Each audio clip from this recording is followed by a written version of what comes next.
number you are on this. You're number 12. Let's see what number I am. I'm number 6. Let's see your DPS. Your DPS is a 6.881.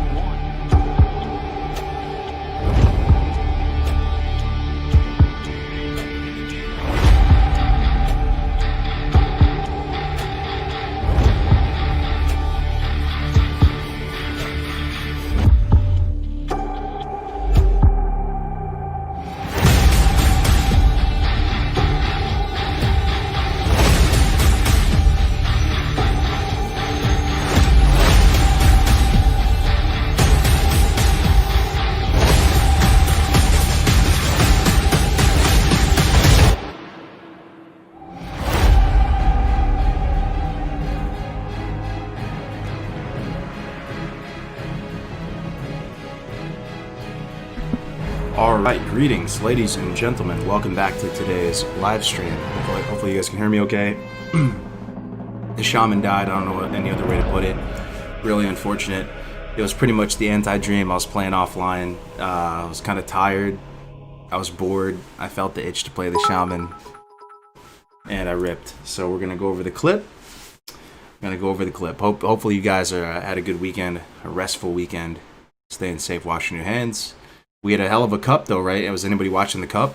That was a ton of fun, man. I think it's probably our best one so far, right? I don't know. We got that feedback a lot, so the cup was great. We had, I think like 3.5k people watching on the main stream at some point, like 3.3 I think it was the top, and then all the other streams, and we had like probably an average of 2.4, 2.5. So that was incredible, man. It was so much fun. Quite a nail biter of a finish there. We had some insane tech coming out of these participants, right? I mean, we had the cactus jump. Did you guys see the cactus jump? We had the lag switch. We had the batch your Hearthstone trick. We had the log kites, the yellow brick road of corpses. There's so much good shit, man. It was so much fun. So we're gonna do another one, but we're not sure when it's going to be, what it's going to be at, because we do have the holiday season coming up ahead of us, right? We have folks that are going to be traveling for Thanksgiving, we got Christmas, we got all this stuff, so most likely it'll be early January, the next cup, so we got some time to think, how do we keep making the cups better and better, more exciting? Do we go solo, do we go duo, do we do a dungeon race? We'll just have to get some feedback from the community. But welcome back to the stream, guys. Another day, another week of hardcore leveling, being part of the hardcore community, man. You love to see it. I love this community with all my heart. I really appreciate you guys. It's so nice seeing the same names in here every week. Don't worry, we're just stalling for a minute until we get a few more folks in here. Then I'll play the death clip, and then we'll get into it. Then we'll do a speed run. Yo, Dremaz, thank you so much for the tier 1 support. Starting the stream off so strong already, man. Who won the tournament? Didi and Koiv won the tournament, and these days they deserved it, man. They played in every cup. They've placed in class leads before. They came in 2nd place last time, and they have been putting in a ton of practice. Let me tell you something. Speedrunners, if you talk to them, they don't like to admit when they practice a lot. At least from my perspective. They like to make it seem like, it was nothing, right? And they even said on the interview, we practiced a lot. So they put that work in. And they won, man. They had some insane technology. The main thing that they brought to the table for the cup was the Hearthstone batch thing. I don't know if you guys caught that, but pretty much they were able to zip back and forth between Eastern Kingdoms and Kalimdor like 3-4 times because they were able to hearth and then set a new hearth right at that very last millisecond before the hearth completes, allowing them to just get around much faster. Yeah, the new strats were dope. Yo, Zadinar, already 2 subs, guys, and we just got started. Thank you so much. Really appreciate it, fellas and ladies and gentlemen. Much appreciated supporting the whole squad. Did you finish the Shaman challenge? Nah, man. Unfortunately, the Shaman went down. You guys ready to see the death clip? Just waiting for it to fill up a little bit here. What's up, Kornak? No, not lit at all. Not at all. We just started. I wanted Ampi to win. Yo, they came back though. They were getting griefed hard. So the cup is growing to the point that we need to start factoring that stuff into the picture. Nothing is set in stone yet, but I will say that most likely the next cup is going to be on any server with no world buffs. Spoke with a lot of the people participating, and everybody is not saying it in like a mean-spirited way. Like, they want the best for the cup. They believe in it. They believe in the future of hardcore. They are so happy that leveling is a thing again, competitive, WoW leveling. So, as we grow and stuff, we're just gonna have to course correct, and we're getting some griefing action going on, and there's some things we can do to make it a bit better. We had some significant griefing in the last cup, so stay tuned for that. Fresh Monday, yeah, third tower was super fucked, man. But Ampi, I mean, I'm not gonna lie.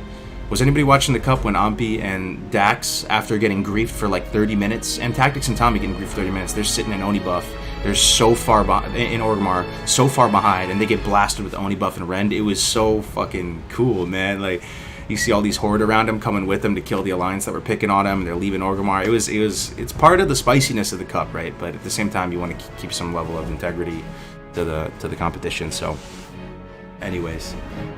No world buffs is necessary, yeah. So man, I hear it all the time. I like the way world buffs feel in hardcore. I think they're exciting to watch, exciting to play. Adds another element, another moving piece to calculate. But that's definitely not how the players feel. Like the players who are competing at the highest level. And let me set something for the record too. I didn't know about this. The people who won the cup played Alliance first of all, which was crazy. Most people were thinking Horde was going to be way better, right? They did not get Dark Moon Fair buff. They didn't touch it. Because they have like a rivalry going with Tactics and Tommy and Zorant and all them, that they were thinking to themselves, if we get Dire Maul buff, or sorry, Dark Moon Fair buff, people are going to say we won only because of the buff. So they actually, the first place team who won by almost a full level, just to let you know, didn't touch world buffs at all. What was the griefing? They were just killing quest givers. It's one thing to kite Teramis and Volchan and all that. It's not too, man, that's, you know, that still sucks, but it's not super mean-spirited killing the quest givers. I mean, that's just absolute scum tier. Where the Shaman die. Alright, let's play this death clip. We'll see what we can do here. So this is the only way I think I can get the clip to play, since it's local on my hard drive. Let me know, let me chill here for a second to see if you guys can see the screen, see where we're at. We'll back up a little bit, and I'll give you my perspective on it. I mean, every time you look back on a death clip, you kind of cringe a little bit. You think, oh man, I could have done like 10 different things. There's so many different lines. The only thing I'll say in my defense is I just killed a pack like this, like moments ago. So I was like, yeah, I can handle it, no problem, you know. Like, I'll see that bridge leading up to this point. You guys see it okay?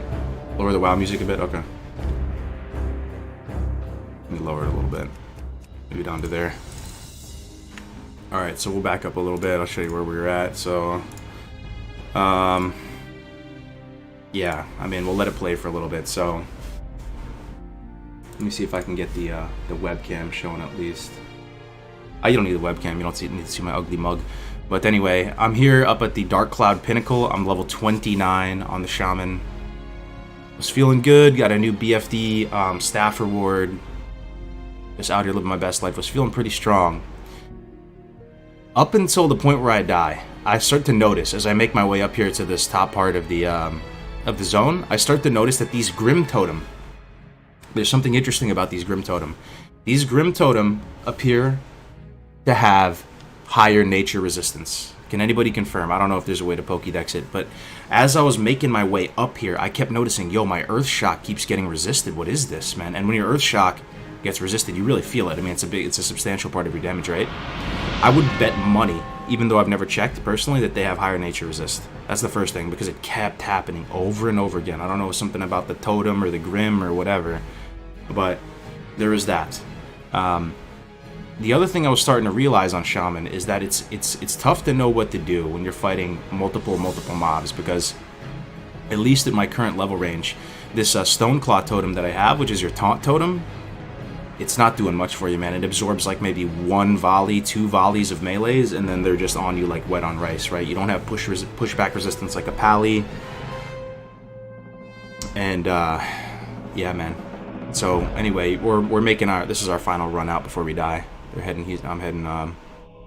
Basically, I'm heading to go do the escort.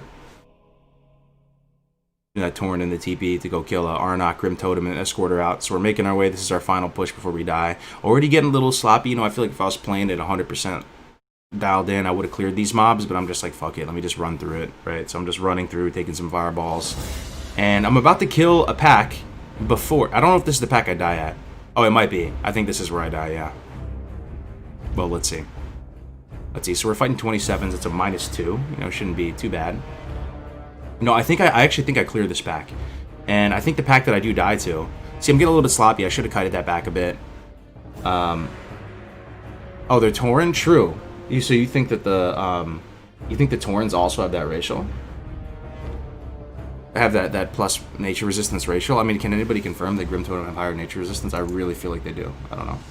Anyway, I think I actually cleared this pack, and you're gonna see that I die to the same pack a little bit further up. But the difference is that this pack is a warrior type mob on the left, right? And then you have a shaman type mob on the right. That's the one with the shield. And then you have a mage type mob. Already, I'm playing like absolute dog shit though, because I should be. Or is this where I die? This might actually be where I die. Hold on. Oh, this is where I die. Yeah, I mean, it was just it was fucking bad, dude. It was bad. Let me back up again then. If this is actually where I die, let me back up again. Let me back up again. Okay, sorry. Okay, so this actually is where I die. I did kill a 3-pack similar to this earlier, so it wasn't 2 shamans.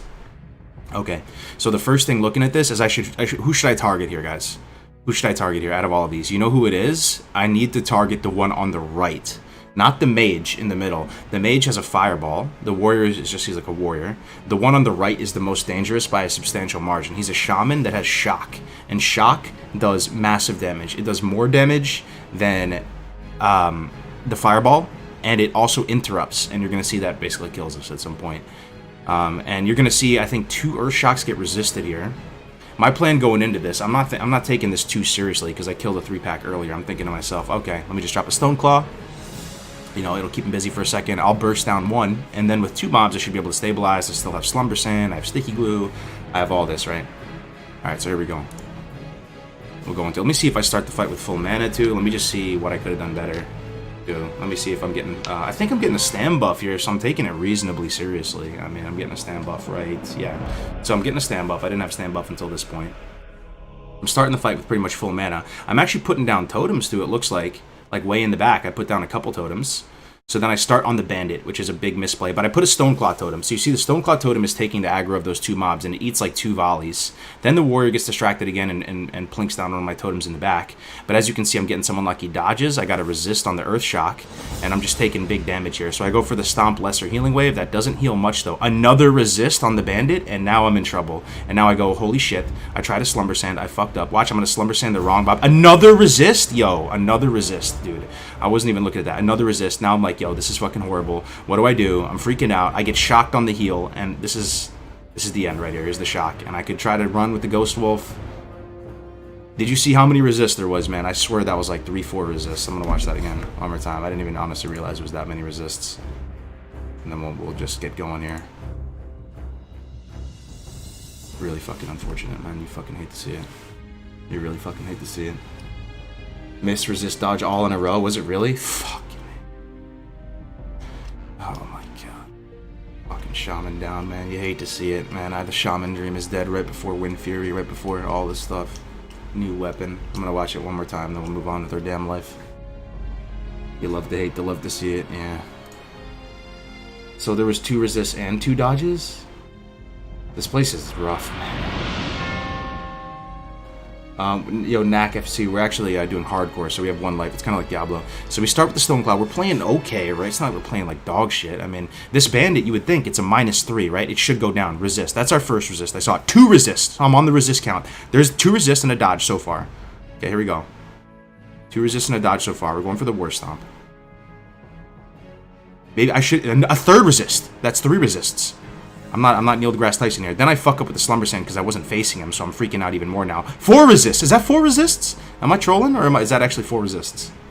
What did I say about this nature resistance, all these guys? I swear, man, don't even come here, man, if you're a Shaman, bro. Use Frost Shock or something. Then we get shocked. So I'm targeting the wrong mob. Oh my god, dude.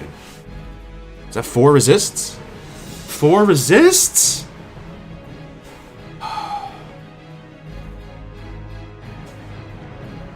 3 mobs on hardcore is a dumb choice.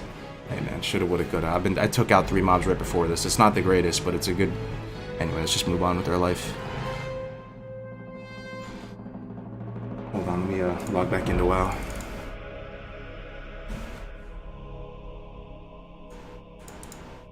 Let me go here. Just give me a second. Display capture. Gotta toggle off the WoW real quick.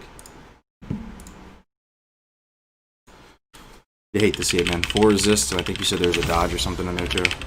We go again, boys. We go again. We need the rebound character right now. We need to meat grind or some shit, just like Ampi. Ampi was inspiring, his play with Hunter, I gotta say. So, we're gonna just try to get back up there. You may be wondering why I'm going Orc. All my characters that I've gotten to 60 have been Orc. I really am such like a Zug at heart. I love the way Orcs look. To me, like an Orc Hunter with this pet, it's like the coolest looking thing. I tried to roll a Night Elf last night after it happened. Right? And this is how I would make my Night Elf look. You know what I'm saying? I think this guy looks pretty cool as far as Night Elves go.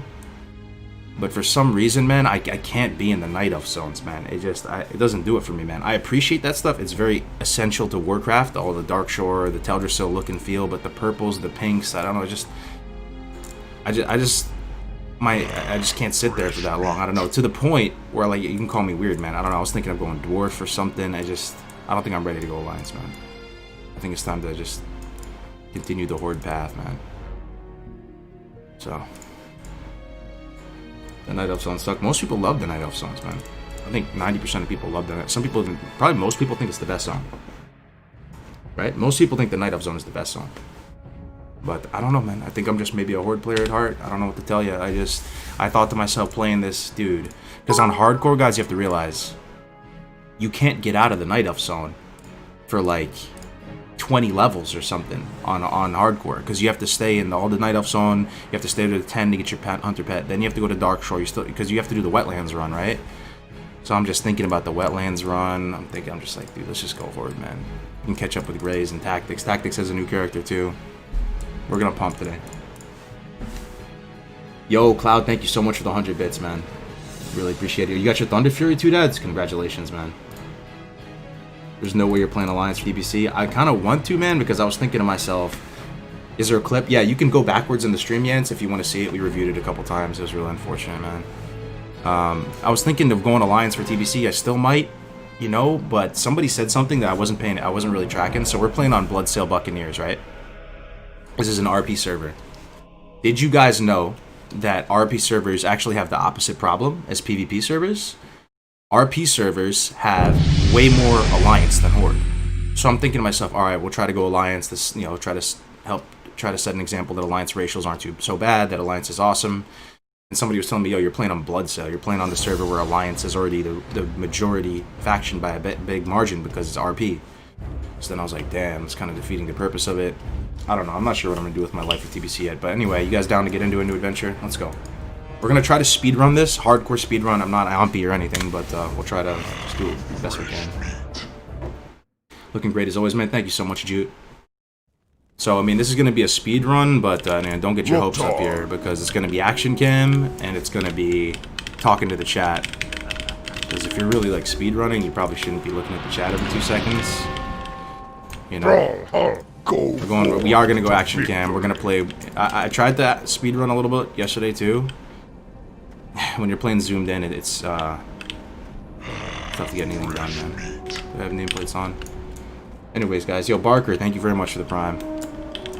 Let's see what we can get done here today. We should be able to get some serious levels in. So, kill some piggies. Back to the Rotar, man. You hate to see it. You hate to see it.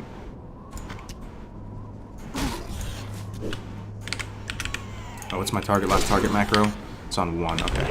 So the macro I'm using right now, you'll see a lot of speedrunners potentially use this macro. Pretty much what it does is it targets your last target, and it puts an auto shot and a melee on there as well. So as you can see, like, we can shoot this and then hit 1 and we'll melee. Then we hit 1 again, we'll go back to shooting this. Hit 1, melee again. Go back to shooting this. Melee again. That's how it works. Back to, how's the sound, by the way, guys? Is it okay?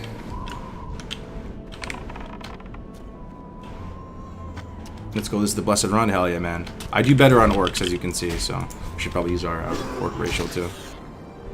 How do I set up the action cam? I want to try it.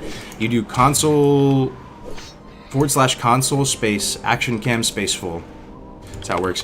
By the way, did anybody catch the sick cactus jump that Ampi did here in the Valley of Trials? It was inspiring, to say the least. Basically, he jumped on a cactus like over here somewhere. I don't know exactly where it is. I think it was over here. See where my mouse is? And he jumped out of the Valley of Trials right into Razor Hill. and that allowed him to go get the quests from Razor Hill, and he was able to share that with his partner, and his partner went to like Senjin or something, you know. So that was one thing that stuck with me. Interviewing these players at the end of the cup, we were asking them, we said, do you think there's still a lot of optimization that could be done here with hardcore, or is it are we done, like with on the duo side of things? And Ampi's response was like, yo, not even close, man. There's still so much to do. So that was pretty cool. It makes me like believe in the duo format. Fuck. Yeah, there it is. A little rusty. There's the thing, man. 58 to go. Watching Ampi play Hunter, seriously something special? Oh yeah, he's a beast. He's been in the game for a minute, man. Ampi's absolutely legendary. Let's go get this Sarkov quest. You like bows or guns, man? I like them both, honestly. I actually really like them both. I do think the gun noise is a bit too loud, but I'll deal with it with the noise. It's no problem for me. It's just on the stream. I notice a lot of people on the stream don't like it when you level with a gun because it's just too loud. Let's go pick up this quest.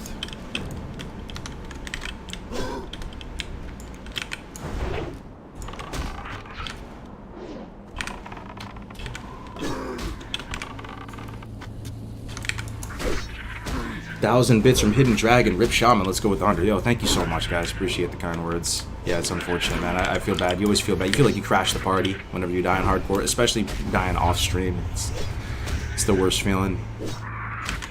But we go again, and hopefully we're playing Hunter. I feel pretty good on Hunter. We'll be able to catch up.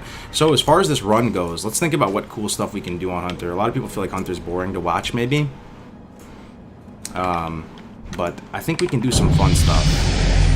I think, first of all, I'd like to go survival.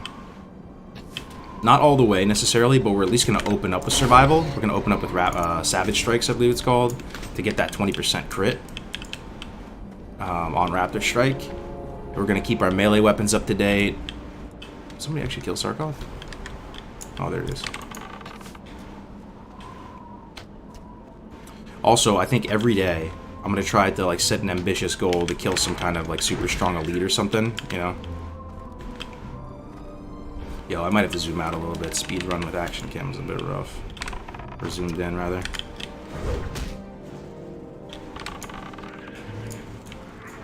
%20 crit on Raptor Strike feels super good. Oh yeah, especially if you get stuff like Cauldron Stir. I'm gonna show you my favorite opener. I mean, I've done it a million times. Horde Hunter opener. We're like what our pet progression looks like, what our weapon progression looks like on Hunter. I've done it so many times that I think, you know, if you're interested in playing Hunter, this might be a good way to go. Turn this on. Alright, we got our boards done. Oh. Check highlight clips for a secret path to Israel. Yeah, I saw it. It's in the hardcore Discord right now if you don't know what I'm talking about with the cactus jump. But he basically, they practiced that, don't get me wrong. Ampi and his partner, like his partner's name was Wall Walker and his was Cactus Hero. And they came to put on a show during that cup. Don't get it twisted, man. They did some crazy stuff. If you missed the cup, you gotta watch it, man. It's must-watch material, right? They even did stuff like intentionally reduce their foreground FPS to 8, whatever that means. So they basically are just like in a PowerPoint presentation, all so they can jump up walls, which is not against TOS or anything like that. It's totally like clever use of game mechanics, and stuff like that was just insane, man. Could you show the target macro, please, so I can screenshot it? Oh, yeah, sure. Yeah, so I'll show you how it works. Again, I'm a bit rusty. I haven't speedrunned or anything in a minute, but it should be okay. So, the macro looks like this. Where is it? So it's target, last target, cast auto shot, then under it is start attack. What are you looking So what that'll do, I'll try to demonstrate it best I can once we get up to some mobs. We can just vendor all this, get some arrows. for the Horde? Turn some stuff in. Yeah, once we get out to the mobs, I'll show you how it works. The thing is that's interesting about Ampi is he doesn't actually use any macros for his like melee weaving. It's all For the Horde. Dabu. it's all just manual. It's all mechanical. He's just 8 p.m. God. He's just used to it. You get into this kind of rhythm. He listens to this music too, almost like intentionally. It feels that kind of gets him into a trance. You know? How you doing, He listens to this awesome. He has really good. I really like his music taste. It's really like the perfect type of repetitive electro music is probably like the best music to listen to while leveling, man. What do you You need? just zonk out. See if this guy drops down for a very clutch little. There he is, the clutch fucking snooze.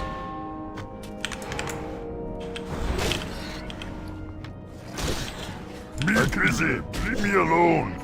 Yo, Hex Enhance with the subs, with the subscription, man. Thank you so much, man. I just saw you over in Gray's chat. Gray's is still kicking on the warrior, man. We left him hanging. I was hoping to heal him and go through all the dungeons, drop Wind Fury totems for his warrior. I fucking shit the bed, man. You hate to see it. Hex Enhance, thank you so much for the sub, my man. I really like his music too, yeah. It's good stuff. Hope everybody's having a good week. Audric found a different path for the cactus jump, yeah? Oh yeah, so this is how the macro works, right? So you'll see Ompi do stuff like this. Like he'll shoot something and just no problem get up into melee distance with it, right?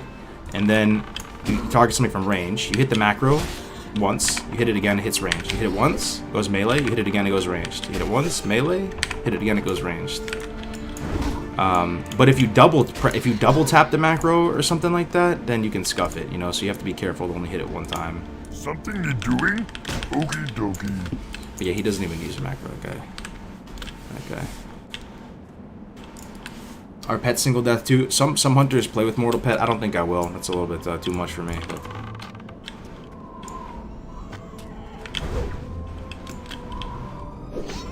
What pet are you going to run? So my pet opener usually is we're gonna go start with a Scorpid. Yeah, we're gonna start with a Scorpid. Scorpid has 2 focus stumps, which is nice. They have the poison, and they also have rank 2 claw on Scorpid. Wait, did I not get cactus apple? Surprise, bro. It's okay, it's okay, it's okay. I can do it on the next pass. It's okay. But we're gonna start with the Scorpid, then we're gonna go into the Barrens and pick up a. Actually, what we're gonna do is we're gonna go into Moldwar and pick up a Prairie Wolf Alpha, and the Prairie Wolf Alpha has rank 2 bite, so that's gonna be it. We're gonna try to get rank 2 claw and rank 2 bite. That's the plan.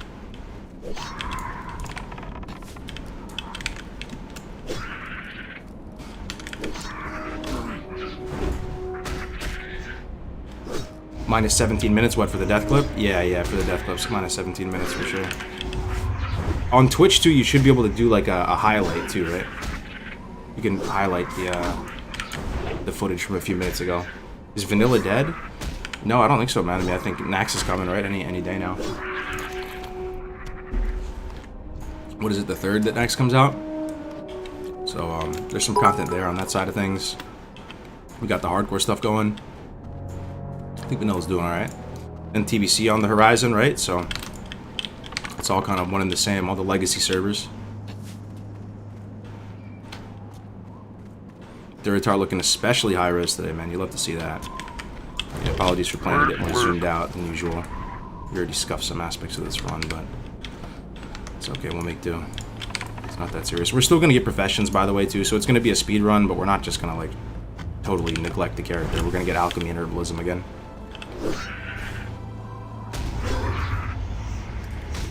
Yo, Lloydimus with 1,000 bits. Best of luck on this 100, bro. Thank you so very much, man. You guys are too kind today.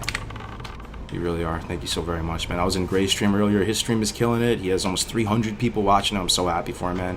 Last year we went to BlizzCon together, right? Was that last year? Yeah, it was last year. And we were telling ourselves like, yo, man, we gotta push, you know, grow our channels. Yeah, I love doing this. So this type of stuff, making a community is so much fun.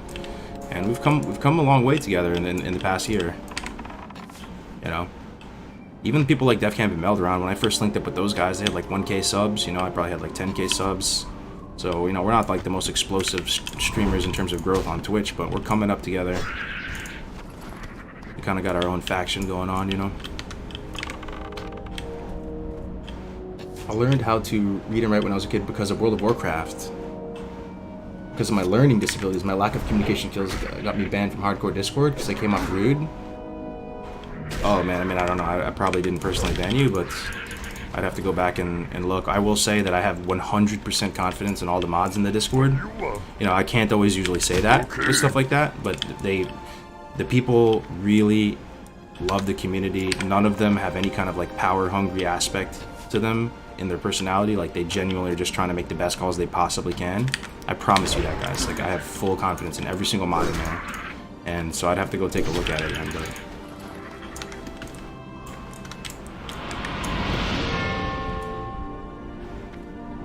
yo, Black Label HC, thank you so much for the Prime, man, for the 7 months. Appreciate it. That's a lot of time. It's over half a year, my man. I really appreciate that. The Shaman died in 1K needles. I see that Rip Harambe. Yeah, Treecorn, you already know. How long does it take to get to level 20? I mean, if you're just going full speed run and you have death skips and stuff like that, I think on the Horde side, like if you put tactics in it, you can do it in under 8 hours on Hunter. You know, if you factor in hardcore, you can't do any death skips or reading the chat. You're kind of a shitter. I think if we can do it in like 10 hours, I'll be pretty happy with that.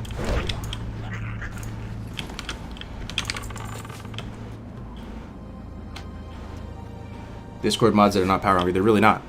So who's power hungry? Go look at it. Go look into Discord. Look at all the mods. We have about 30 mods. You know these people. They stream. They're out there. They're not like anonymous figures, right? There's good people in the Discord, man.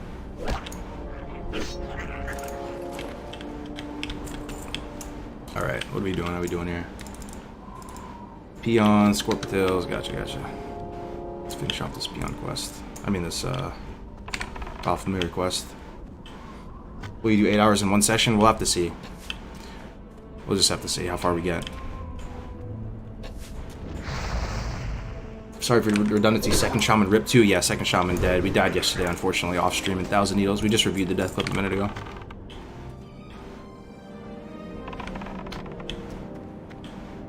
Do you know the leveling route off the top of your head for Horde? Yeah, definitely. It's probably not the best leveling route, but I definitely have the route in my mind for 100%.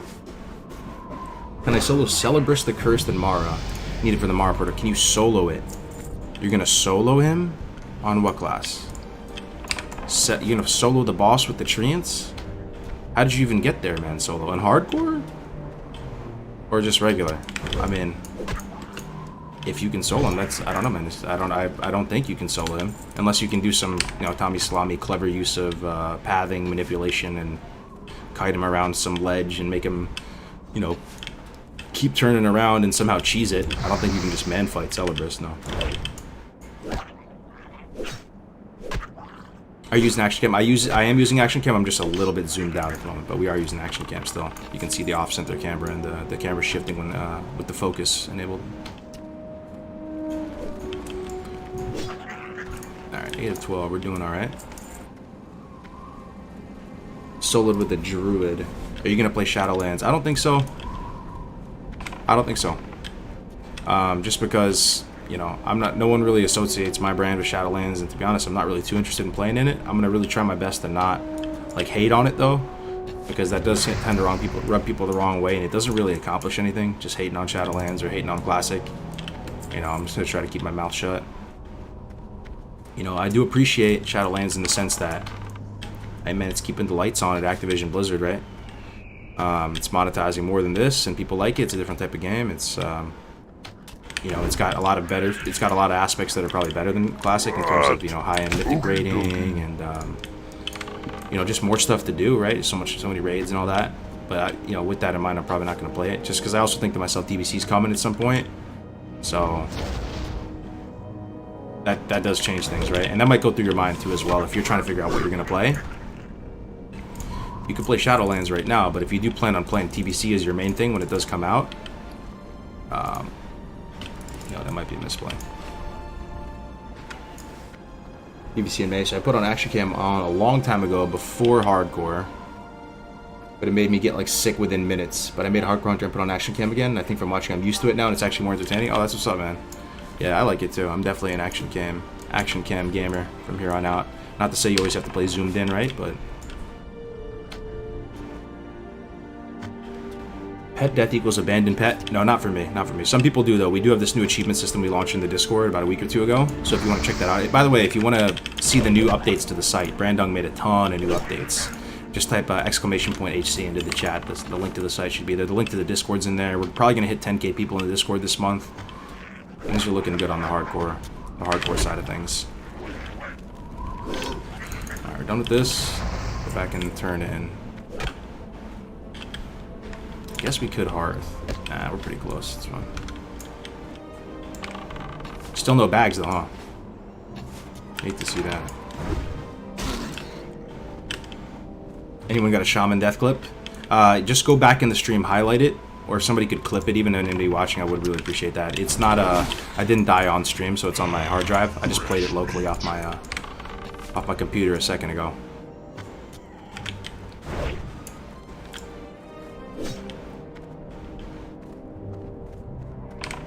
To each their own for Shadowlands, that's good, and everyone will like what they can't. Yeah, I mean, the cool thing, right, it's not like in the past, you know how in the past people would get so upset about the current state of the game, be like, my class sucks, like, Blizzard, how could you, like, how could you make a class so dog shit? The cool thing, man, is probably pretty soon, in the next couple months, we're gonna have 3 official versions of the game you can play, right? So, I mean, it's just casting a wider net right there. Like, people have different tastes, different sensibilities, right? You got the boomers, the zoomers, the doomers. You got something for everybody. It's pretty cool. Herb Alc, best props for Hunter hardcore, not skinning leatherworking. You could. It's not that serious for Hunter, I don't think. I honestly do believe, though, on hardcore that alchemy is just like the best for every race, for every class. Funny enough, though, if I had engineering on that shaman in that situation with a target dummy, it would have saved me, right? I probably wouldn't have died. So I say that, but I just died on a character that would have survived with engineering. Alchemy comes in more clutch later, IMO.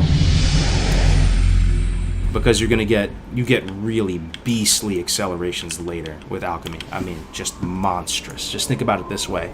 Once you get up there into like the late 40s, 50s, you're gonna have your own personalized Oni buff whenever you want in the form of Mongoose Elixir. I mean, does it get better than that? Walking around with a 3% crit? I don't know if any profession gets better than that. You know, you get a nifty stopwatch. That's an oh shit button. That's a trinket. That's huge. You know, then you get, you know, all the different protection potions. Go forth to victory. I just don't know if it gets better than that. Could you move the time splits down a little bit? Oh yeah, true. I don't know if I can though. I haven't used speedrun splits in a minute. SRS, move speedrun splits. There it is. Yeah, we good. What is the hardest class to play in hardcore? I'm considering running a hardcore tune. Hardest class, I mean, no. You have much more debate when it comes to deciding the easiest class, right? Everybody's got their opinion on that, but hardest class, pretty much everybody's on the same page that it's warrior. Warrior just has no self-healing, most gear dependent, just checks all the boxes. But, like I said before, I'll say it again, it doesn't mean that it's not fun. Hardcore warrior is maybe the most fun for some people, because it's the ultimate challenge, you know?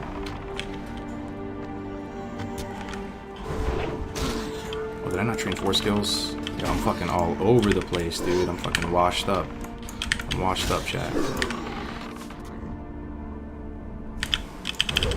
We really need 4 skills, though. We actually do. It's worth it. We're not too far away. And we can vendor again, too. There's some silver lining. Got some stuff we can vendor.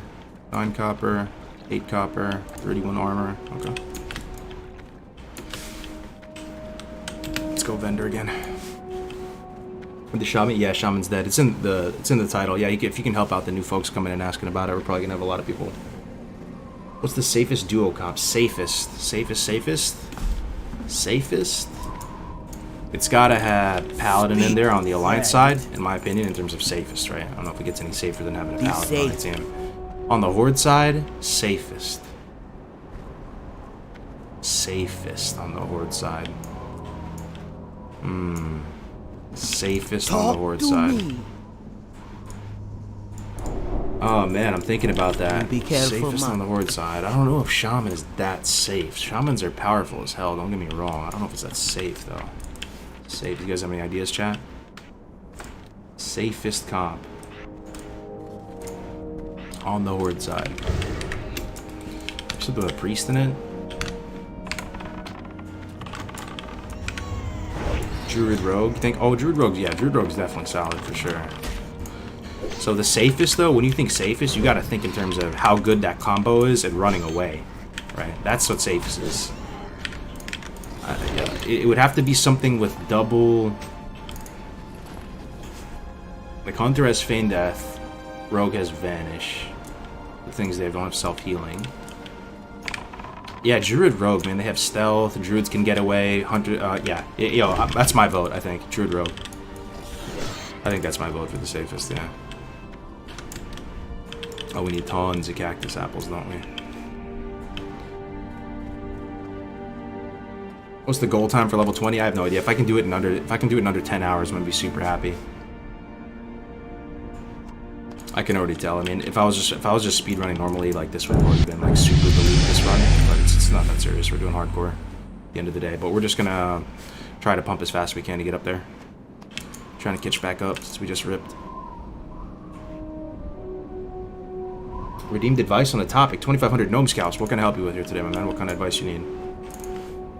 What kind of advice do you need? What is your ethnicity? I'm mixed.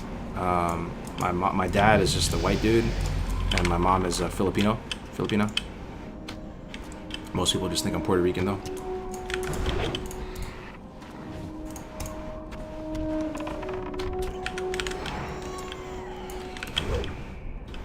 Dating advice? What kind of dating advice do you need?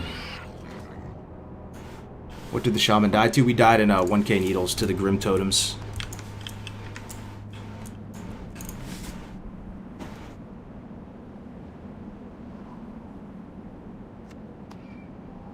Got the death clip. It's earlier in the stream. The YouTube folks are gonna have an easy time finding the death clip. We reviewed it right as it starts. So on YouTube, it allows you to just like go back to the beginning.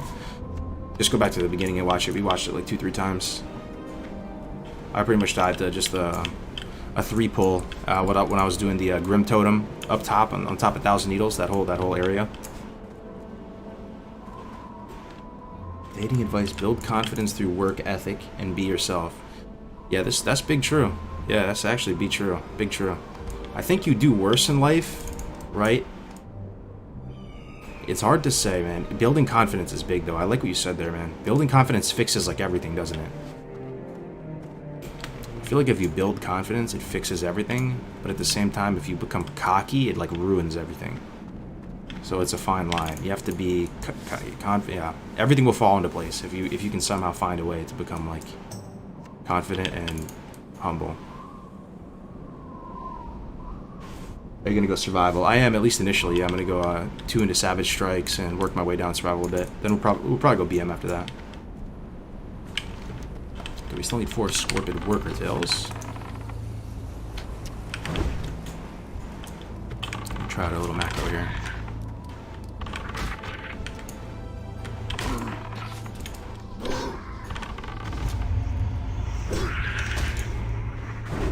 That's legit advice, by the way. Worked for me. Is Hunter a good choice for first time hardcore? Definitely not a bad choice. Definitely not a bad choice. The one thing I will say is a lot of times people recommend Hunter to new players. You heard that before, right? Oh, I'm new to WoW. What class should I play? They recommend Hunters. That might be... I don't know about that advice, man. I feel like Hunter would confuse the hell out of a new player. The whole pet management system, food, ammo, consumables, they might just be like, fuck this game. If anything, I feel like a class like a mage or a priest, or it's much more straightforward in how they operate, and like, you know, there's no curveballs thrown at them, you know, and you just hit, you know, if you hitting Frostbolt as a mage on target, you're like 80% of the way there, you know, in terms of just like surviving and killing the mob and not dying. So, but you might not be a new player, you know, if you've been playing for a while. Priest 100% easiest class. Yeah, the only weird stuff with Priest is you'd have to like kind of teach the player how to kind of get a wand, the importance of wand, the importance of talents. I feel like my choice for a new player would be Mage. Mage is like, okay, you have a Frostbolt that slows them and deals damage, and there's a cast time. Alright, I'm good.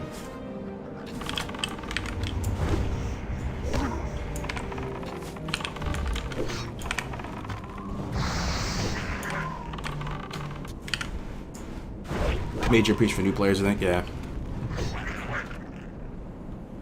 How many hunters do you think you've leveled to 60? Maybe, I mean, I've played it. I played Hunter main on Zethker, I played Hunter Main on Nost. I played Hunter Main on the tail end of retail. I started out as a pally. I played Hunter Main on... Oh, that might be it. Basically 3 times I played Hunter Main in a classic environment. Let's see here. Let's get this pick. No pet yet. Yeah, no. In retail, I know you start with a pet, but not in classic.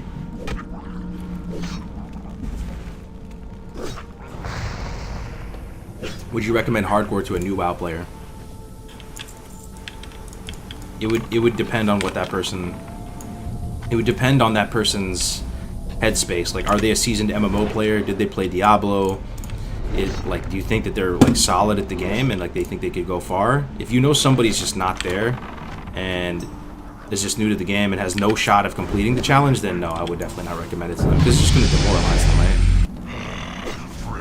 But there probably are a few people that would be new to WoW but have played a ton of Diablo, like the idea of challenges, you know, have a good mind for the game, all that I think it would be cool. And I do think it really helps you develop like a good understanding of how the game works, right? You really just like pay attention to everything.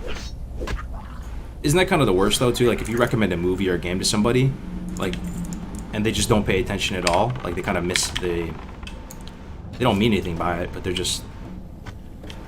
don't watch it at all, they're not paying attention, you know? Like hardcore will make you pay attention and will probably make them appreciate the game. It has a higher chance of having them like appreciate the game and having all the, you know, getting their wires crossed like what happened to us.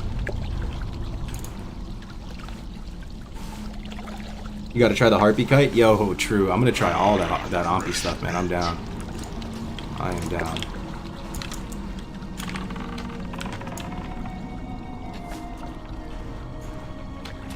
I learned the new technique from Ompy where you shoot and hit them with melee, then run away and shoot and repeat that. Oh, yeah. Yup. The melee weave. Talk about different pets and special abilities. Yeah. That's something that I feel like I could probably help some people with. Some people have no idea what they're doing when it comes to the pet side of things. It's just like this crazy mini game that they're not even that interested in. So there's 3 waves of normalization when it came to pets in Classic WoW. You could argue that before there was any wave of normalization, it was the most fun and flavorful. So in the early days of vanilla WoW, there was a lot of different things with pets. There was different pursuit speeds, which meant basically just the speed of the mob. So the speeds would be different. That means there would be mobs that'd be able to catch you on a mount, and that would also work against players too. So you could get certain pets that were so fast that they could catch people on mounts and be faster than them and dismount them and kill them, right? Which was cool. Blizzard eventually normalized that. And originally there was pets with varying levels of resistance as well. So some would have like maximum shadow resist. Some would have maximum fire resist, some would have maximum nature resist, some were unfearable, stuff like that. That all went out the window as well. There is also different pet abilities that were like special to pets. Some of them, I think the only one I can think of actually was the Mazranachi one. But Mazranachi had like that like little funny flavor ability where it would just walk really slow. They got rid of that. There's also the pets also used to deal different types of damage, right? So like if anybody played on any of the private servers, you know the terror that's associated with Lupos, right? Lupos, the wolf out of Duskwood. It's a rare wolf in Duskwood. It was pretty much what everybody used for the entirety of the game, and it's because his attacks bypassed armor because it dealt shadow damage.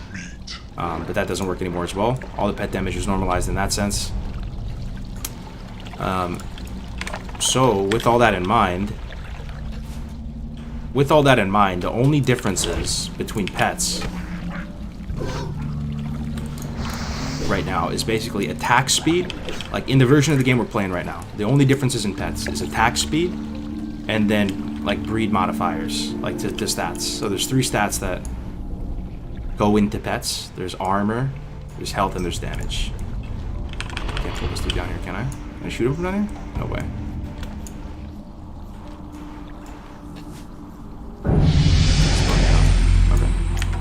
We can fight this guy, right? Yeah, so there's armor, there's damage, and health. So, you know, each of the breeds have different values on those, right? So you have stuff like you know, like turtles and crabs, high armor, low damage.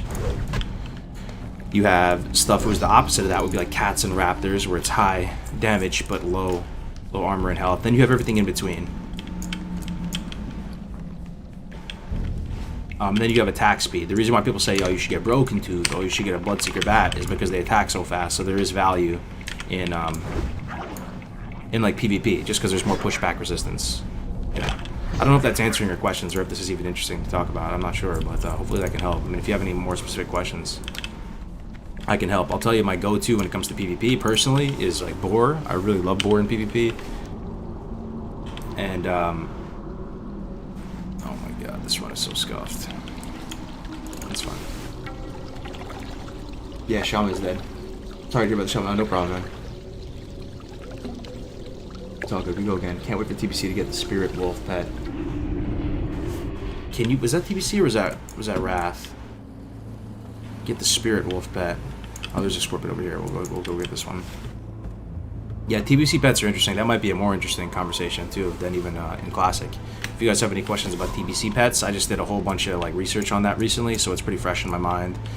You know, about hunters and TBC in general. I feel like I feel pretty good about talking about them in TBC now.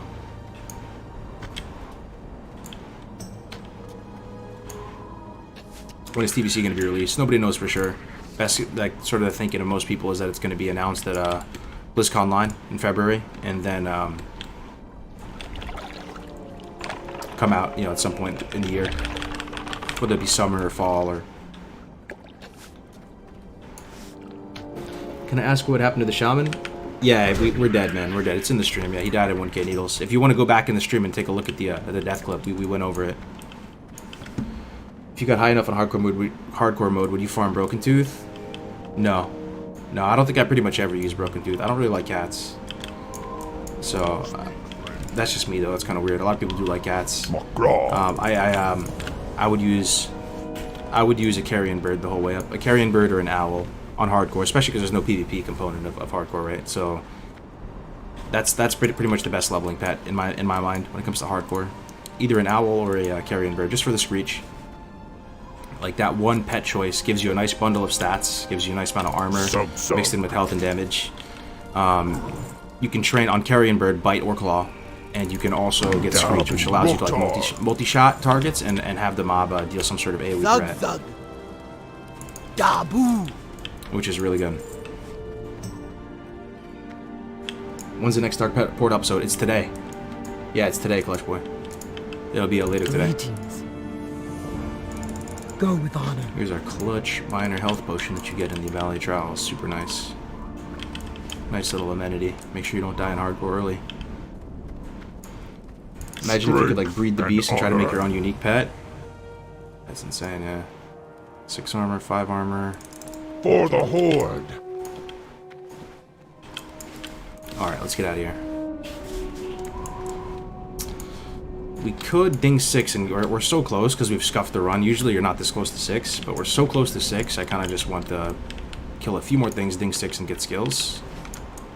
That'll change our routing a little bit. So these are level 2s, the scorpions over here are dead. Have a blessed run, man. Thank you so much, 8th grade bully. Good to see you here. Recognize you in the stream from last week.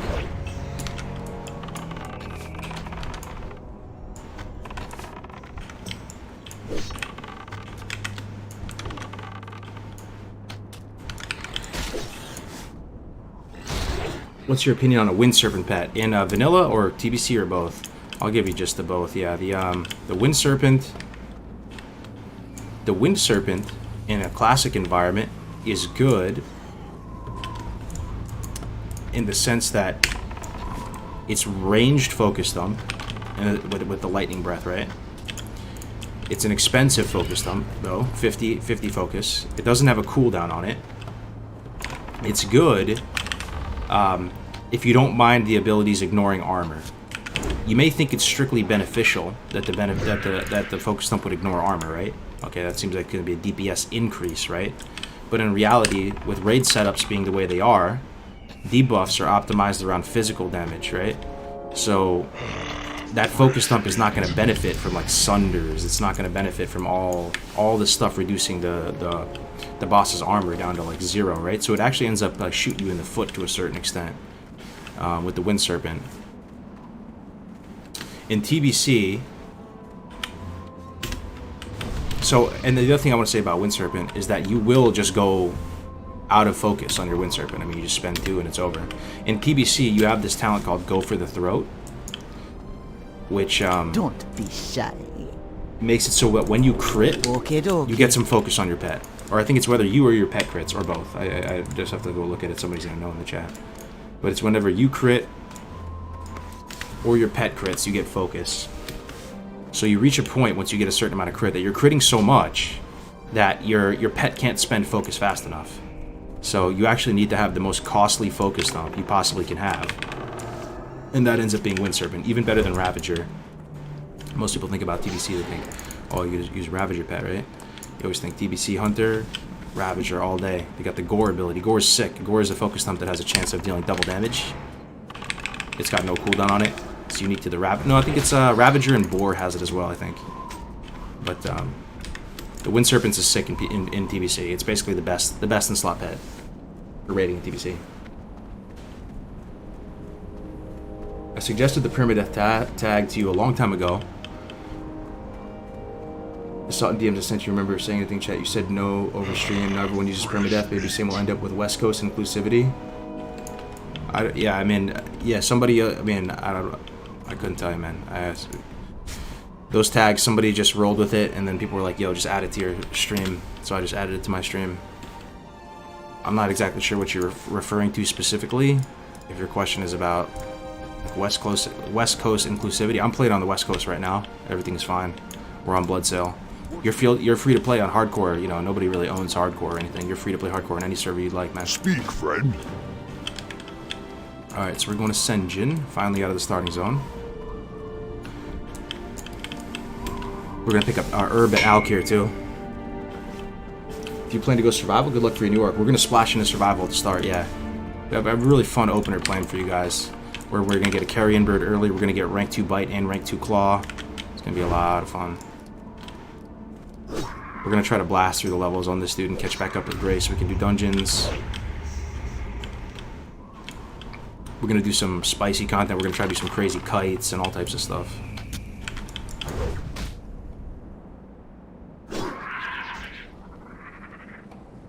Did you see my Razor Hill skip?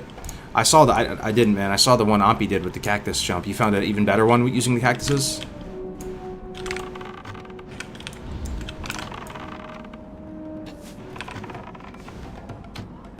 I just wanted to say that your stream is a real blast and definitely top tier. Put it in your language. Keep it up. Oh, thank you so much, man. I appreciate it. It's really nice of you to say. Really, really nice of you to say, man. It's an absolute privilege to be able to stream to you guys and have you guys keep me company. We'll try to keep you distracted while you're getting through your workday. I use it during the tourney. Okay, yeah, I'll take a look at it after stream. Spirits be with you, man. That's awesome.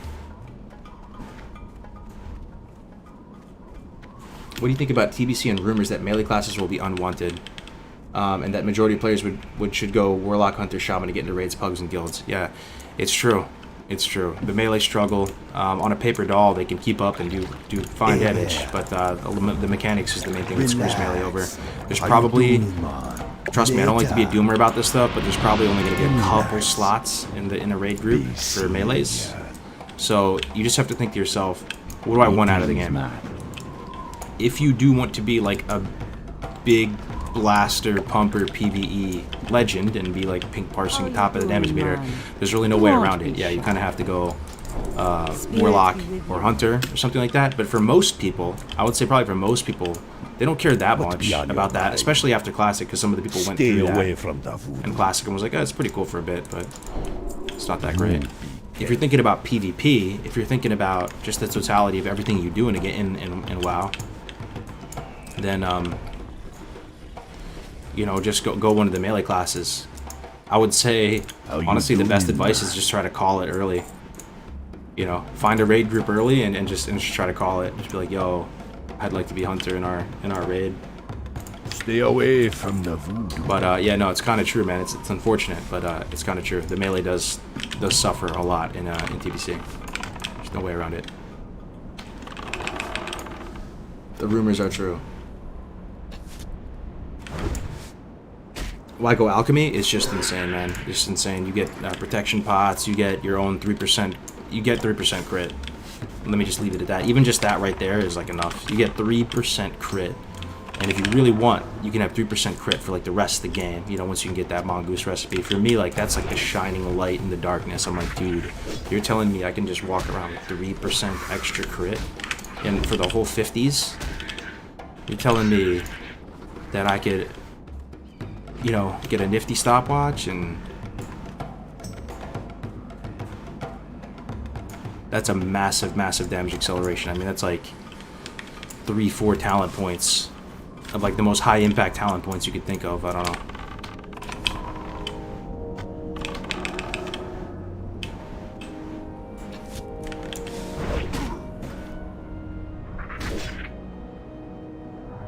What's the best class to find raid groups in Classic or TBC, my man? What happens to melee DPS in TBC? They can still do like fine damage, and they have utility. Like Arms Warriors, they bring 4% damage increase to the. Is it the raid or the group? No, it's the raid because it's a debuff on the boss, right? So they do have something. Like one Arms Warrior is pretty much like necessary. Actually, not necessary. You would think it would be necessary, but some of these raid groups don't even bring one. I kind of feel like it would be necessary. I mean, 4% is kind of a lot. So they do have some utility, but ultimately, like, there's just a lot of mechanics that screw the melee over, and it reaches a point that oftentimes, like, guilds won't bring melee if they're trying to do progression. If they're trying to progress through SSC, progress through Black Temple, whatever it is, they'll just drop all their melee. So that's unfortunate. But apparently, if you get deep into TBC, and we're talking like tier 6 and beyond, tier 6 beyond into Sunwell, there becomes enough like armor pen and expertise that melee are able to bridge the gap a bit, and that they become more competitive, and they can actually pump and do quite well. Now, I'm just totally speaking as a vessel from like speaking with all these like big brains about it, so like that's just something I hear, right? But just keep it in mind. Shemi died in 1K needles, permaban.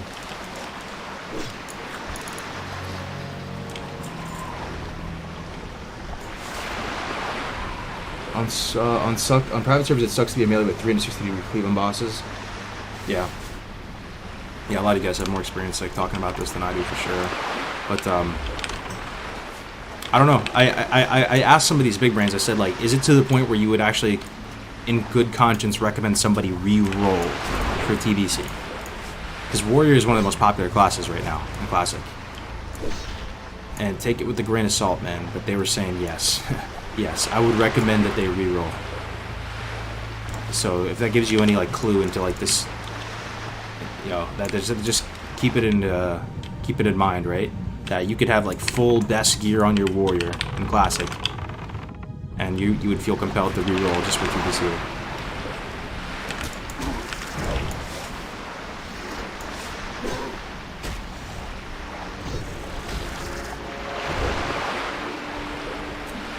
Thinking about return to Classic and roll a Draenei Shaman. Oh well, yeah, they're not in Classic, but you're saying for TBC? Yeah, Draenei Shaman, dude, you're, out of all the races and all the classes in the entire game in TBC, that probably is the most sought after, right? I don't think there's anything more sought after in the Burning Crusade than a Draenei Shaman. There's a Shaman in every group. You could potentially run multiple Shamans in a group. There's no cooldown on Bloodlust. There's no sated debuff or anything like that. You can just cycle in constant Bloodlust to your top damage dealers in TBC. You're always going to run a Draenei Shaman in like every single group. You give awesome spell hit or melee hit. For Shaman, it's spell hit though, right? It depends if you're what class you are on the Draenei. But yeah, if you're looking to, you know, for sure find a play group, Draenei Shaman, man. Is TBC Prot Paladin good? Like worth it to play as Blood Elf? Everybody and their mom is going to be playing Blood Elf Paladin, if not as their main as an alt. But with that in mind, absolutely. Protection Paladins are the best class at farming gold in TBC. Now I say that, but I'm pretty confident that come TBC there's gonna be all this new tech that people find out. Even when you look at the private servers on Classic versus what we have in Classic right now, like I never saw any of this Maraudon one pull stuff, right? I never saw any of that stuff in any of the private servers. They're probably gonna come out with some crazy new gold farms, you know, when TBC comes out. So like our expectation of the meta could be very different than how it pans out in reality, right? So take it with a grain of salt. But no one's gonna call you batshit crazy if you say to them, Protection Paladin is the best gold farmers in all of Classic. I mean, all of TBC. And it's to the point where I've talked with Dr. Kale, who you saw in a couple of our Dark Portal episodes. He was saying that the reason why he likes Prot Paladin is that you can carry an entire guild on your back. You can carry an entire guild on your back as Prot Pally. And it's really due to how much gold you can make and how efficiently you can just destroy through dungeons and just carry people. You're like ultimate support. There's a lot of like cool tricks and stuff you can do as Pally. He loves Paladin in TBC. Probably the biggest weakness of Paladin in TBC is that they're a little bit awkward in the arena. So, believe it or not, I think the best spec to play in an arena as Paladin is going to be Retribution, as opposed to Holy. And the reason why, I mean, Holy Paladins can heal, don't get me wrong, right? But I was talking to like some multi-gladiators, such as Navik and Swifty, and they were just spelling it out for me, right? Paladin in arena is predictable, right? They like cast heals, that's it. They cast heals, the bubble is super predictable, you can like preemptively cast a master spell and just yoink the bubble off like immediately. They just cast heals. That's what they do. Like there's no hots, there's no life blooms popping, there's no schwiffing around the corner. They're just a dude that heals and bubbles and bops and stuff, you know, like you can just play around them. The counterplay is so like obvious with Paladin. And don't get me wrong, you can still be successful as a Paladin in the arena as Holy. You'll see it, and there's people that will do it. But it's just something you want to keep in mind, right? That, like a Ret Paladin would probably have an easier time getting up. Yeah, I mean, I don't want to speak out of my ass too much here, right? But, because, like, if you had to get Gladiator with Paladin in the arena, maybe it is better to go Holy. But in terms of accessibility and maybe just the spec that's easiest to get 2K on or something would probably be Ret. What's the auto shot timer? It's just called weapon swing timer. Next Dark Portal podcast is today, my man. Today, in a few hours.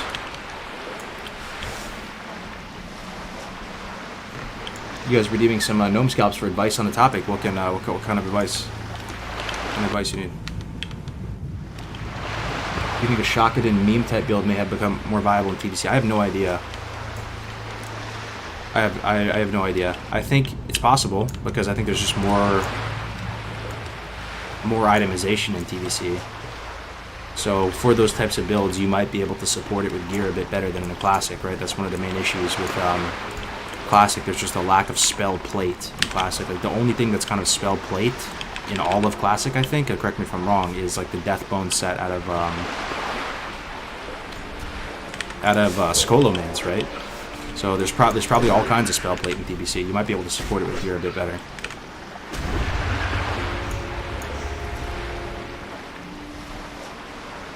Yeah. What's your next hardcore class? This one right here, man. Hopefully we make it all the way on this guy. I'm likely going to play a Hunter as a main in TBC. This might actually be my TBC main that we're looking at right here. This might be the character that we play in TBC. It's possible. What's the name of the add-on for this interface? Type !UI into the chat, and it should show a video tutorial on how to set up this interface for you.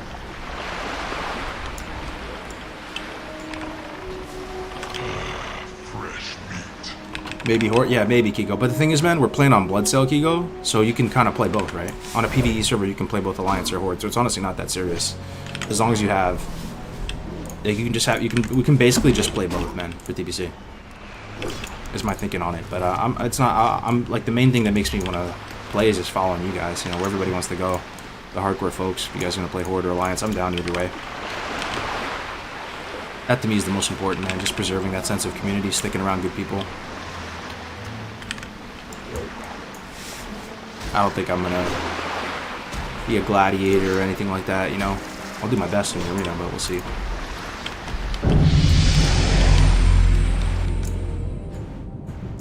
Okay, we got all the Makurais, we just need mucus. Okay. We have the Centaur quest. Yes, we do. I'm down for both? Yeah, for sure. I'm so glad somebody clipped that. That's insane. Yo, thank you so much for clipping that, guys. That's gonna help out for a lot of the new people tuning into the stream. Just want to say sorry to anyone I offended with my poor diction when trying to get answers about WC stuff. Can you give me advice on how to improve communication skills without money or school? Any free programs online that you've heard of? For improve communication, man?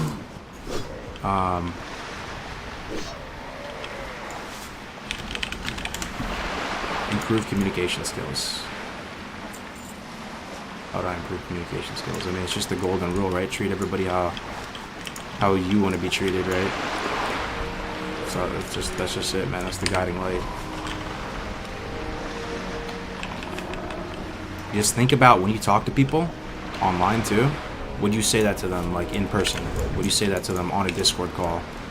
You know, it's easy to talk mad shit or be rude or abrasive, you know, if you're just like hiding behind the anonymity of the internet.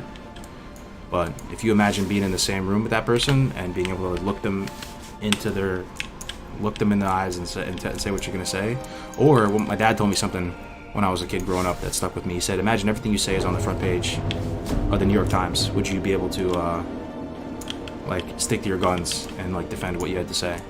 I don't always take that advice to heart, but I just always remembered that. Yo, High Warlord Crocanus is out here. That dude slaps. We gotta be very careful. Thankfully, we're Hunter. Like the one class that can deal with him pretty good. If it's a real problem, we could go get sticky glue. Because we're like a few mucus away from it. Oh, there he is. Yo, I can get the tag on him though. Let's see if he'll help out.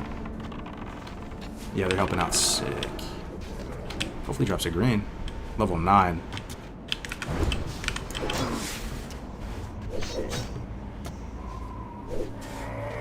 The platinum rule, better than the golden rule. Treat others how they want to be treated. Yeah, I saw this funny meme the other day. It was like, gas your friends up.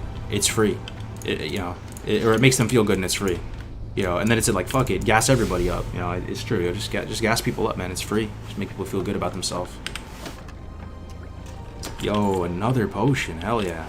Minor healing potion. You'll love to see that. Would you support an in-game toggle to enable updated models in Classic DBC? No. If a community person wanted to do it and like make their own little thing, because you can kind of do that, right, with an add-on right now. I forgot what it's called. It's like Xmog or something like that, where you can make your guy look like he's in full rank 14. If it's just some like random dude who makes it, then go for it. You know, like that's just an add-on, to each their own. But I wouldn't support it if Blizzard was like, check out this cool new official feature where you can toggle on new models, right? If people want to like download some new, MPQ files or do whatever and take that risk themselves, they'll go for it. Imorph, yeah. Why not? I just think the models, it's a personal like art sensibilities thing. Like to me, it's a taste in terms of those are the models back in the day. I believe that the models in the older games look better to me than the newer ones. The new ones look a bit too cartoony for my taste, but again, that's just my taste. They look a little bit too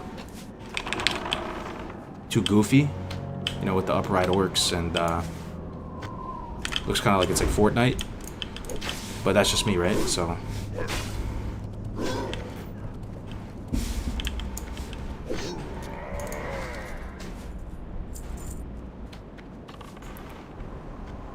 But it would be client side, right? So if you would see the old ones and someone else would see the new ones. Yeah, it'd be client side, exactly. But if you wanted, if like there was some add-on, I just wouldn't Blizzard want I wouldn't want Blizzard to officially support that, right? And the thing is, man, like you have the new game too. It's like the new game isn't going anywhere. You're gonna have like Shadowlands with all the new models and stuff. So it's kind of cool that you have the ability to go back in time and see the world as it was, to see World of Warcraft as it was with the old school models and everything.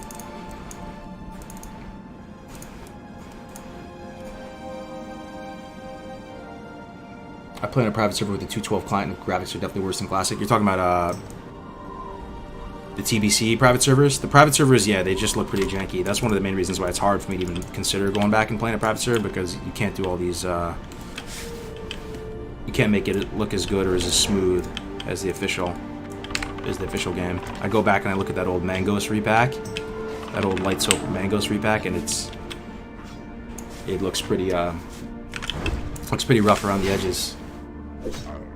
Finish morning classes, IRL consumables run. Now I got an hour before next class, and there's a cargo stream going on. Love to see it. Yo, good to have you here, Dr. Joe. Really nice to have people like you in the chat. Really appreciate it.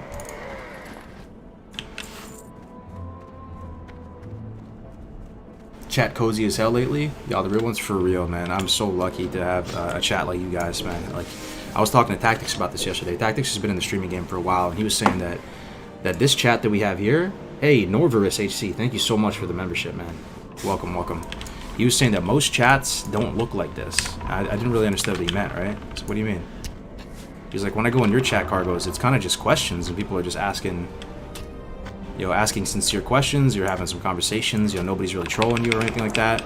When I go into other chats, it's just emote spam. Look at this nice guy peeling this guy off me. I was like, wow, okay, interesting. And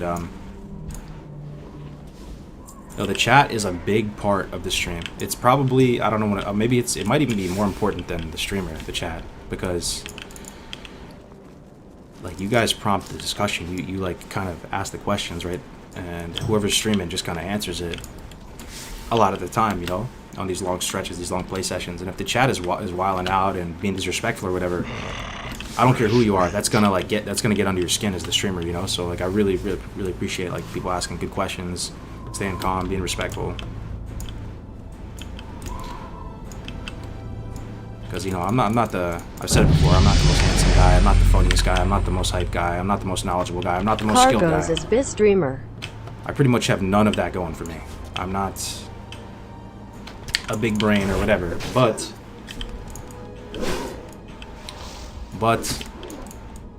yeah, there might not even be like a, you know, an upside to this, but you guys are here and watching, and I appreciate it. Are you autopiloting through the quest? What do you mean by that? No, we're going through everything just normal. But you're really nice. I appreciate it, dude. Yo, Tyler with the $20 cheese and rice. That's a huge token of support right there. Thank you very much, Tyler. Kargoz is best streamer though. That's really kind of you to say, man. Not doing much. Could you please explain the auto shot add-on? Auto shot add-on. I don't even know what that is though. Auto shot add-on. Let me try to think about this. Oh, you're saying this weapon swing timer down here? Yeah. So it's not that important once you get the pet. It's still kind of important, but it's not that important. It's just really important, like pre-pet on Hunter, because you're able to basically move in between your shots if you have this add-on. You don't know if you're gonna be like your weapon has a speed, right? So my weapon's 210, 2.1. If I didn't have this, I would just have to kind of like, okay, just gonna yoink the herb. Go for it, man. If I didn't have this add-on, I'd just be having to count like Mississippi's in my head, right? I'd just be like, 1 Mississippi, 2 Mississippi, 1 Mississippi, 2 Mississippi. You still kind of do it, but you're probably gonna clip into your swings a bit, right? So the auto shot timer just allows you to like be able to confidently go, oh, I can move right now, I'm good. I'm not missing any damage. So that's what it does. It updates based on the speed of your weapon. Yeah. Drinky now has Kevin Jordan on payroll, dude. Yeah, love him or hate him, man. Drinky has done a lot for the community, man. I mean, he's helped Grays get his start. You know, he's a young married dude, newly married dude, trying to like carve out a living, you know, in a new city. Got a lot of stress on his shoulders. You know, Drinky's making that, you know, taking that weight off his shoulders, even for me, man. I mean, he's supported me in a huge way. Definitely, I'd be lying to say that he didn't play a role in helping me get my farm set up, you know, and everything. So, shout out to Drink. Still need 2 mucus, huh?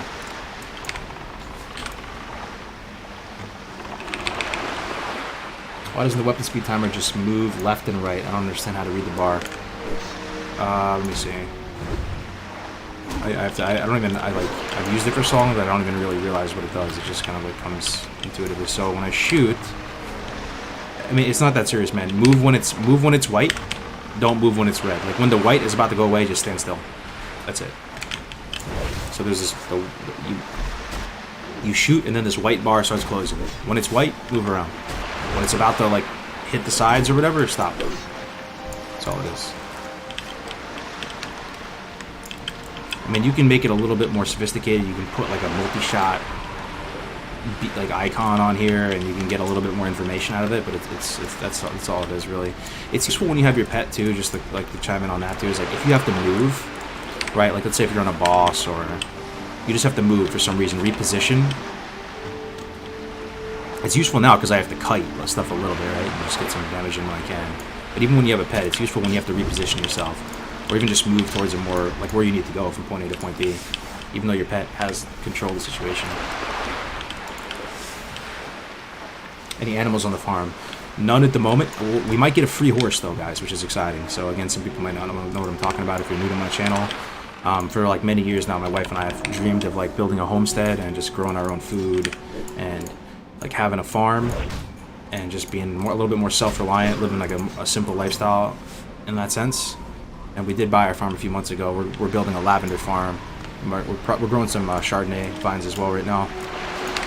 So that's what I'm talking about, if that doesn't make sense to you. But we might get a free horse, which would be cool.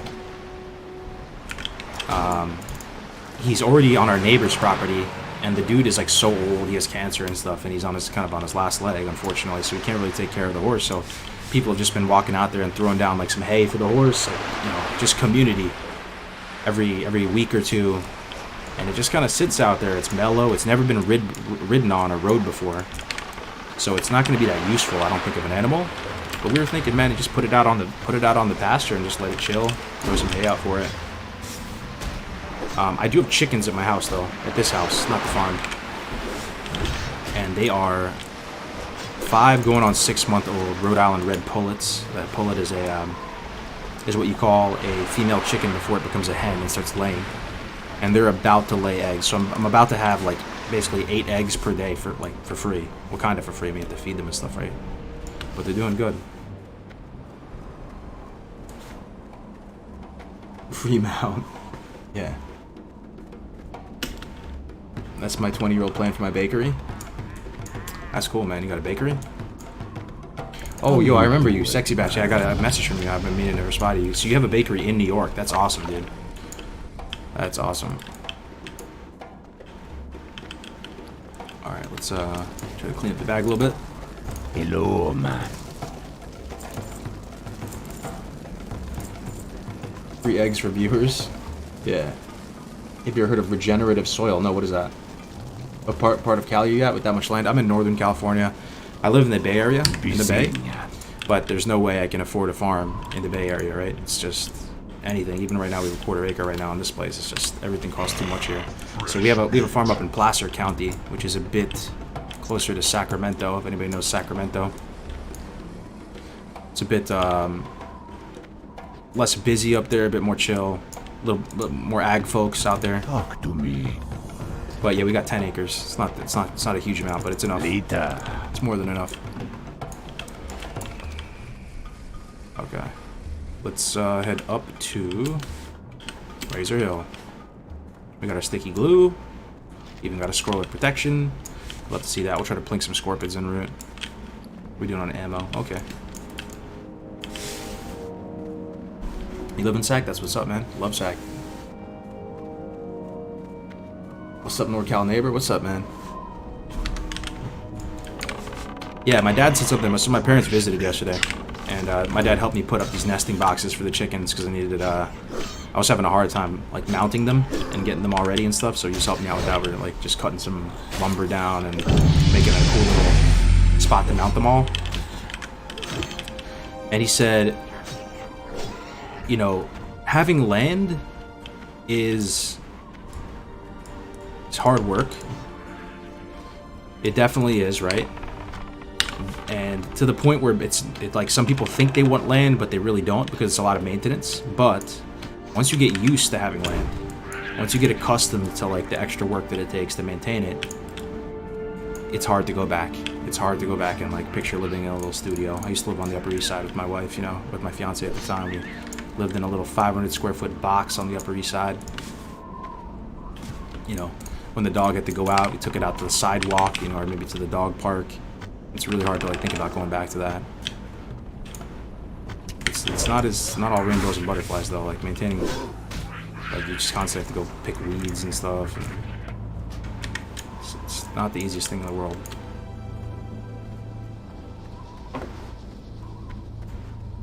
Laying hens lose a lot of nutrients from laying eggs. You might want to consider letting them eat their eggs. Yeah, you can mix their, like grind up the shells, right? And like mix that into their food and stuff as well. You gotta make sure you give them that laying type feed. It's been a blast having chickens though, man. Even if you don't live out in the country, if you live in a suburban spot right now, you can probably have chickens. You'd have to check with your local, you know, code for your town or your city or whatever. But there's a lot of towns and cities that allow chickens. You'd be surprised. I would almost say that there's a 75% chance wherever you live right now, chat, that you can have chickens. And they don't take too much work if you're scared of them just consuming all your life. You can make it pretty much completely automated. And they're pretty fun to just like observe and stuff. And they feed you, man. I don't think there's any cleaner way to get food. You know, you get like an egg a day almost, you know? I think it takes like 20 hours or 22 hours for a chicken to lay an egg, and then like moments after they lay it, they start again laying another one. Do you rotate your chicken coop? It's stationary at the moment, but I let them out and they just like roam throughout the yard, and they'll just pick and scratch and stuff. Please watch the documentary about Kiss the Ground. It tells you everything about regenerative soil. Interesting. I watched this documentary the other day called Back to Eden. The dude's he's like a little culty, but he's this guy who like came up with this way of farming and planting where it's all about just putting like a mulch down, essentially. That's the TLDR. And like the mulch is like the skin of the earth, and like just putting down some mulch like makes a huge difference. And you learn how important that is. I'll tell you what, dude, the best part about getting out of a populated city was being able to just open up my back door and let my German Shepherds out on their own for hours if they wanted. Brother, we're living parallel lives. I feel you on that big time. I got 2 German Shepherds as well.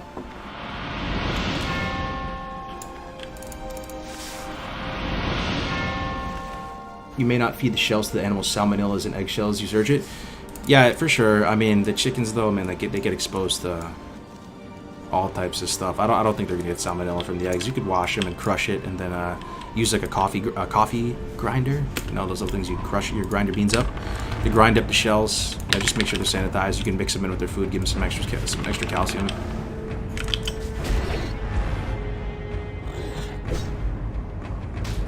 Shaman's dead, guys. Shaman died at 29. You hate to see it. Yo, Juice707 and Fame Gaming, guys. Really appreciate the support. Welcome to the community. The Prime coming out of Juice in the Tier 1. Thank you for the re-up, fan. The Shaman kicked the bucket in Thousand Needles. We were about to do the escort quest, killing Arn, Grim Totem, and then escorting that like female Tauren out of that top area. But we just died to a 3-pull, unfortunately. We got a couple unlucky resists, got a couple dodges, chose the wrong target. Just a couple things went wrong for us. It's really unfortunate. So yeah, sorry about that. Sorry to crash the Shaman party. We were just getting to the good part, apparently. Shaman was disappointed that we weren't able to get to the air totem quest. Can I be? Holy shit. What is that? $50 from Kanye? Yo, can I be on your Christmas album? Dude, that's hilarious. Yo, thank you, Kanye. Sure thing, Kanye.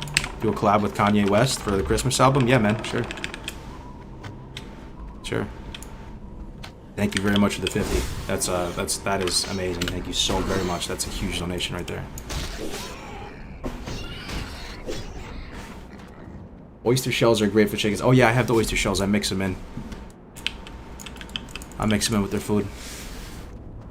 The thing that I'm just loving about it, I mean, you guys are probably like couldn't be less interested in the chickens. Probably just like most of you just think I'm like some crazy boomer or something. I don't know, but The last thing I'll say is that sand for the chicken coop, oh my god, it's the best thing ever. So much better than using like wood chips or anything like that. It's been an absolute joy. You go out there with like a sifter, kind of like one of those kitty litter things, you know, just to sift through everything, and you're able to keep the sand clean. It wicks away the moisture immediately. 100% would recommend. Sand in the coop, sand in the run, sand all over the place.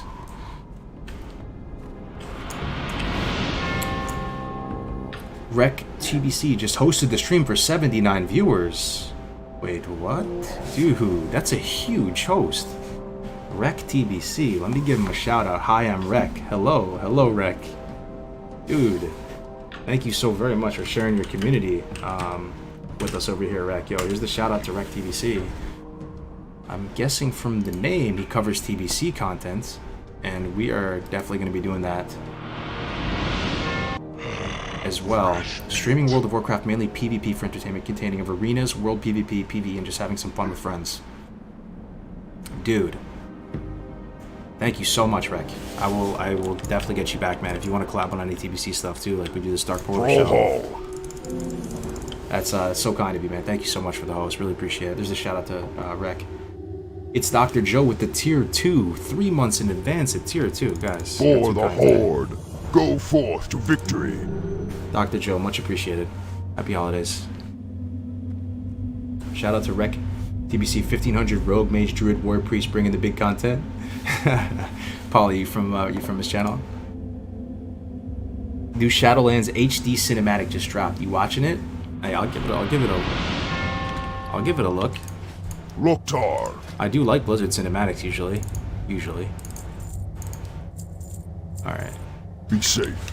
Got some arrows, we should be good. We set that as our hearth, right? Okay, good. Let's get all these quests. Is your unit frame in the bottom left and target frame in the bottom right? What about chat frame? Yeah, so my my unit frame, the target frame is down here. Let's see if I can move it. I'm gonna have to unlock it. Yeah, it's down here. I have it out of sight of the chat, same with like the damage meter, the guild chat. I try to keep this stuff. It's kind of like, I don't know, it doesn't add anything to the stream, right? It just kind of makes the stream look clunky. So I try to keep it all out of sight to make it the visually look a little better for everybody watching.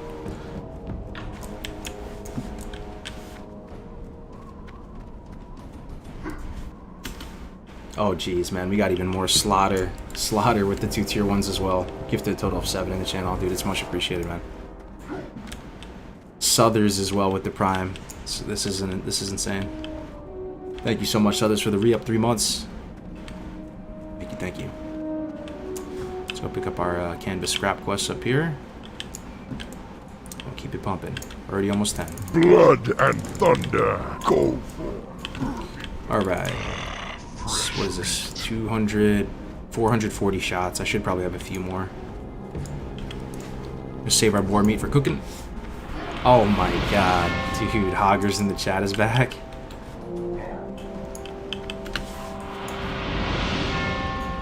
Jesus, oh my god, man, the amount of subs is insane. I can't even keep up with it. Hoggers, thank you so much for the 5 tier 1s. Zug.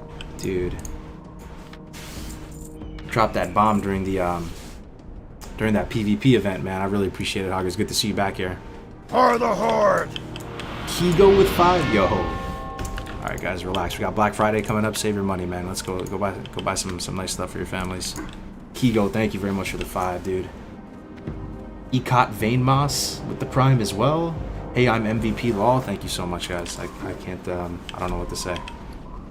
You're keeping the dream alive over here, keeping the lights on at Kargoz Gaming. It's much appreciated. Yo, Kigo, are you about to ding 60, man? You're on, Greta's got to be getting close. Did you say you're gonna hit 60 by your birthday or something? Gotta do a level 60 party for you. I'm just out here trying to feed the chickens. Yeah.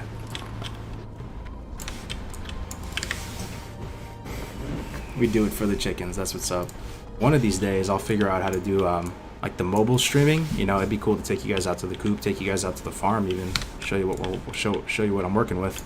My current project out at the farm is hunting gophers because they're gonna be super problematic. They're gonna, oh shit, 2 scorpions. Yeah, this is a hard pass. just try to reset. We're hunting gophers because they're going to be attacking our lavender and stuff like that. So we caught one the other day for the first time with a trap. That's the new project. We're germinating lavender seeds right now. We got the irrigation in. Got some Chardonnay plants in the ground. Slowly but steady. It's time to start fighting people for cheap electronics, yeah. Yep. I'm actually finally at the point, man, where like Black Friday's coming and I don't really feel like I need new things. Anybody feeling that as we're getting older? You just kind of feel like you don't feel that same itch you once felt, like for like consumer stuff. I used to get so hyped for Black Friday, like think about all the new electronics and stuff. It's not hitting the same. You plan on living at your farm all year round. If I can stream up there, it's possible. If I can stream up there, and I think I can, the upload speed seems decent enough that it's possible, and then we just turn this property into a rental.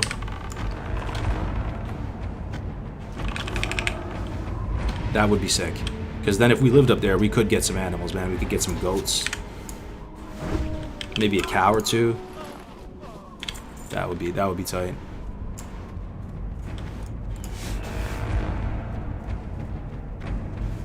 You picked an orc, so now you know you're gonna get the 60, yeah. All my 60s have been orcs so far. Can someone explain how did the shaman die and is there a clip? There is a clip, it's on the Twitch side of things, but if you're on YouTube, you can just skip back to the beginning of the stream and you can, we went over it for a couple takes. We died in 1k needles. Is there a lore reason why the Coltirans are here? No, I'm not sure. But it looks like they're in bad shape, right? Kind of observing this place for the first time. Their keep here is like in shambles. If you look at this, they have a keep right here. And it's messed up. It's like totally destroyed and dilapidated. And then if you look at their actual castle over here, this castle over here has seen better days. The doors are all busted down. So it looks like they're just hanging in there. You know, they're trying to carve out like some kind of forward operating base in Kalimdor, because these guys are Alliance, right? Tier Guard, gotta be. And the fob's been overrun by horde scum.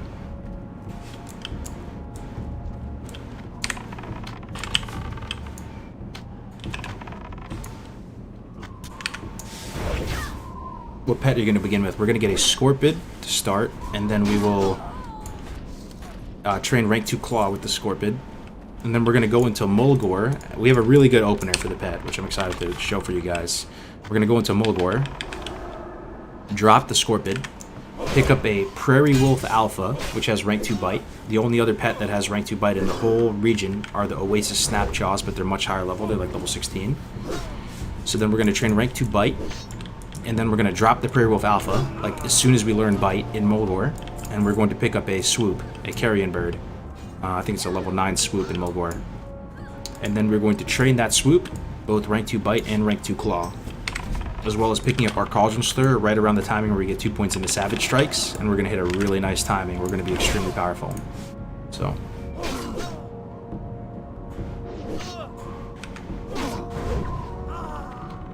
aren't you so tired of doing the same quest a bazillion times over now?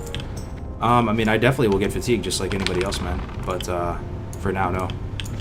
I will say, I mean, it's like any other game where like esports types games or whatever, like, not to say WoW is an esport, but, you know, people have the games that they like to play, whether that be tennis or Counter-Strike, League of Legends, whatever it might be. And, you know, you do the same thing each time, right? The way I like to view it, too, is if you think about it like Dota, right? Dota, every game on your hero, I mean, yeah, you have some different choices on how you want to level it up and what builds you're going to go for, what talents you want, what abilities you want to go for. But you level it up to 25 each time, over and over again, and you grind out XP every single game each time. You know? So it could be you could look at it like as an analogy in that way. You could think about, you know, making new characters, new runs, similar to Dota or League of Legends.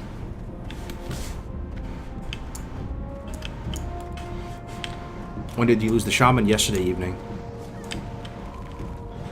WoW's not an esport. Well, yeah, I'm thinking like classic WoW. Like the game we're playing right now, like it would be maybe cringe to say that, you know, like leveling in classic WoW is an esport, right? I just didn't want to paint that picture, but I'm just saying, like, if it offers you any insight into why it doesn't get boring, you know? Like, why does Dota not get boring? Fresh meat. The cup was totally an esport. Yeah, I mean, it was definitely competitive. It was awesome. It was really great. And I think the next one will be probably closer to an esport in the sense that we're going to go no world bust most likely, and it's going to be on any server just to try to... Oh shit, we aggroed another one. I got to be careful in here, man. I'm actually going to run and reset.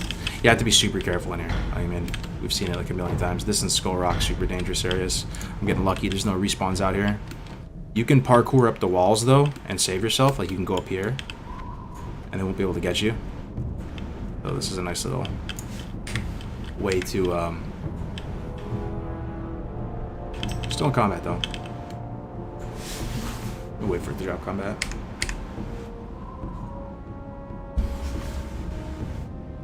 Can we go dungeon sprint this time, or solo? Oh, you're saying for the next cup? We'll vote on it as a community. We'll just see what people want to do, right? Okay, we're good. Let me use an apple. If people like, we'll vote on it. If dungeon challenge is the highest one, then we can do dungeon challenge or something like that. I doubt it's going to be, though. To be honest, I think most people are going to vote for solo. I mean, speedrunning / cups is an esport. It's just not professional until you can make a living from it. True. Yeah. I think slowly but surely we'll build up credibility with the cups and maybe inspire some people or open some people's eyes to a little bit towards how leveling in a 15-year-old game could be seen as competitive and fun and interesting to watch and play in. And it'll slowly gain some credibility with time. I was talking to Tactics about this yesterday, talking about the longevity of hardcore moving into TBC. And TBC, at least in my mind, there's not much of a speedrunning community. I feel like Alright, Benedict's dead. There's not much known, or there hasn't been really like an incentive in the past for people to like really sink their teeth into the TBC meta. What items and routing are available to, you know, speedrun and do all that. We could do that. Keep hardcore alive in TBC and see how it goes. Sorry, the action cam, by the way, if it's glitching out in here, the action cam doesn't do too well in these really tight areas. We're just gonna chill up here and stabilize until Benedict comes back up. We should get Tactics to cast the hardcore community cup one time for the speedrun perspective. Oh, that would be amazing. But the thing is, Tactics is one of the essential players that makes it a fun event to watch, right?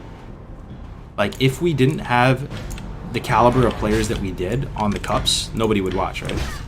If you just had regular folks, I mean, some people would watch, but the point I'm making, oh my god, there's another one up here. Holy shit, man. Okay, we should be fine. It's a nice crit. We have a potion to man fight this guy. I have more health than him. I have 130 health, he has 110 health. You can see how dangerous this place is though, right? We should be able to just man fight him. If another one spawns on top of him, then we're in a bad spot, but yeah, I mean, we have some of the best levelers. I mean, we have the best levelers in the world playing in the cups. There's only a few people you would really want to add to the cups, which is insane. Like, I would probably want to add Cawthon Luck, if anybody's a Cawthon Luck fan. Colroids. Let's use a scroll too. Might as well.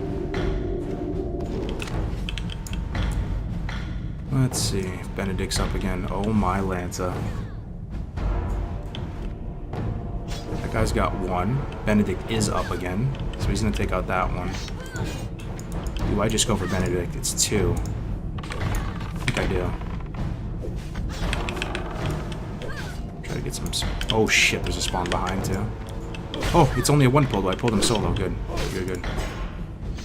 Okay, now we have two of them on us. Really bad. We should be fine though. Do I get greedy and not sticky glue? Let's see. I have potion. I'm prepared to use potion if need be. Can I take this guy solo? This guy's helping me. I have 194 health to 105. We should be fine. I still have potions. 76 to 96. 76 to 82. 67. I'm gonna potion just to be safe. Okay, we're good. Let's eat some cheese. Heal up. How's this guy doing? Oh, this guy's actually in trouble. Let me try to help this guy. I think he helped me a bit.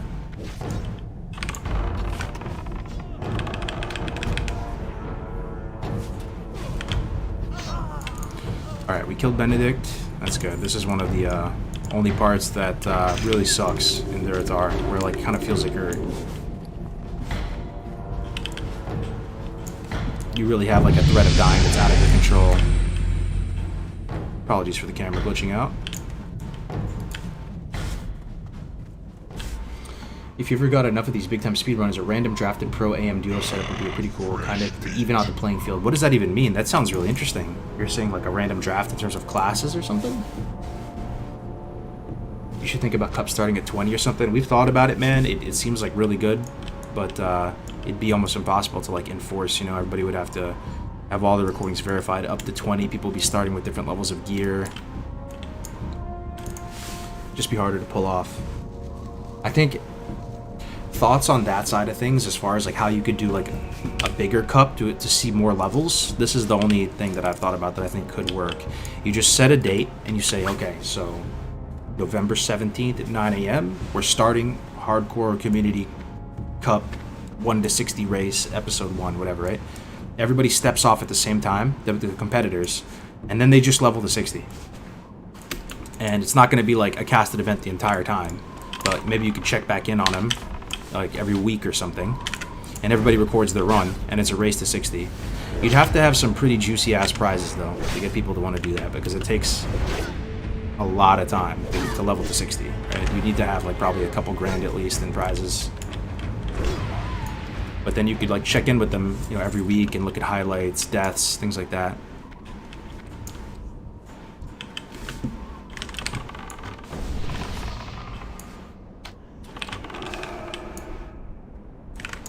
Random class drafts, yeah, that does sound kind of cool. Almost like Dota. You know how in Dota that they ban certain heroes and stuff? That would be insane. I'm starting at 20 people with 2020 complete quest to turn in. Yeah, like there's that type of stuff too, right? I'd like to though, don't get me wrong. I'm not like saying anything's out of the question. It's just, you know, how do we pull it off? We have very limited resources to do this stuff, right? We get about $1,000 to cover the prize pool from a sponsor, which is huge. But other than that, I mean, that's, you know, it's all just people volunteering their time. You should pay to have like, you know, like a hype trailer or something done to promote it from Platinum, or Brandon will whip up some graphics. But I think we're growing with the cup, right? That's what it looks like. This last cup, I mean, we had like 2.4K people on average watching. Maybe we can attract some more sponsors, or just get a little bit more wiggle room to have some more help with like the production of it.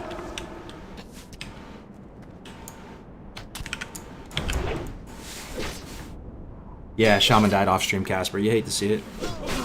You hate to see it. Unless you love to see it.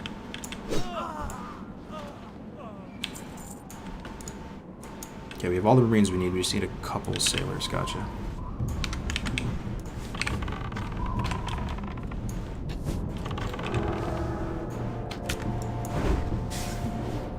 Just got my free sample of Maw in the mail. Rip Harambe flavors. 3 scoops too much? Yes, 3 scoops is too much. Trust me, man, it's too much. Trust. When I have pre-workouts and stuff like C4, Jack 3D, stuff like that in the past, I know explode. I was very much the type of person that would be like, nah, 1 scoop isn't enough. You know, like when I take ibuprofen, I usually take 800 milligrams, because in the army, like the pills they give you for ibuprofen is like 800 milligrams. But for just normal ibuprofen, they come in 200 milligram doses. So like I tend to overdose, like not overdose, but like take over the recommended dose when it comes to like, you know, just supplements or whatever. Only reason I'm saying is that I'm trying to like assure you that 1 scoop is enough, man. 1 scoop will have like that 2 scoop, 3 scoop effect on you.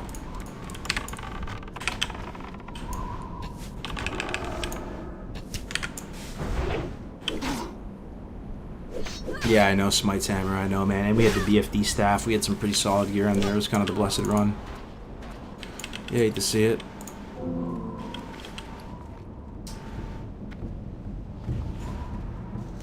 what do I get rid of this? Alright.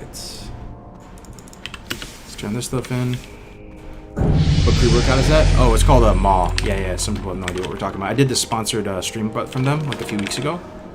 And I really like this stuff, man. I drink it every day. This is what it looks like. I'm no longer doing anything with them. I mean, I hope they want to do stuff in the future, but it's just called Maw if you want to check it out. It's kind of similar to like G Fuel and that stuff. It's a caffeine product. It's not rocket science. But there's no crash, and it's like one scoop. So.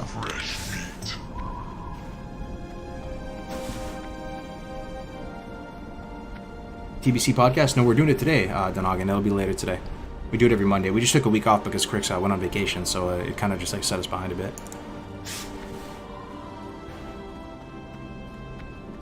Oh wow, the Maw link still works, Korean? Yeah, there it is. The Maw command. They might not even know, but I'm pretty sure you might be the best.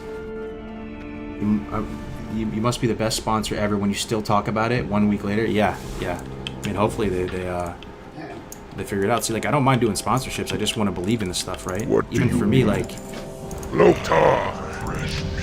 I don't know, man. Like, if I had a HyperX sponsorship or something, or, like, I don't know, just Maw, like, I would be, like, the biggest shill for them, because I love HyperX stuff. One day.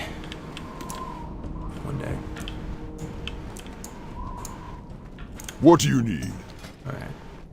Let's vendor up, clear out this... Oh, we got a cracked sledge. 1 silver there. Hell yeah. Chunk of boar meat, I guess I'll hang on to it. Yo, pretty unblessed run, May your though. blades never dull. Or non-blessed run, whatever you want to call it, man. No small pouch, level 8, guys. Yo, you hate to see it. And we get a small bag from doing the canvas scraps, though, so there's that. That's good. A little extra force slot. Parry, concussive shot, raptor strike, all good to have. Right up here. Where can I find the podcast? Yeah, it's on YouTube. It's also Twitch VODs on this channel too, if you just look back far enough. But I think we're doing an episode today, our first deep dive episode on a class, and we're going to do it on a very high impact class. We're doing it on Warlock.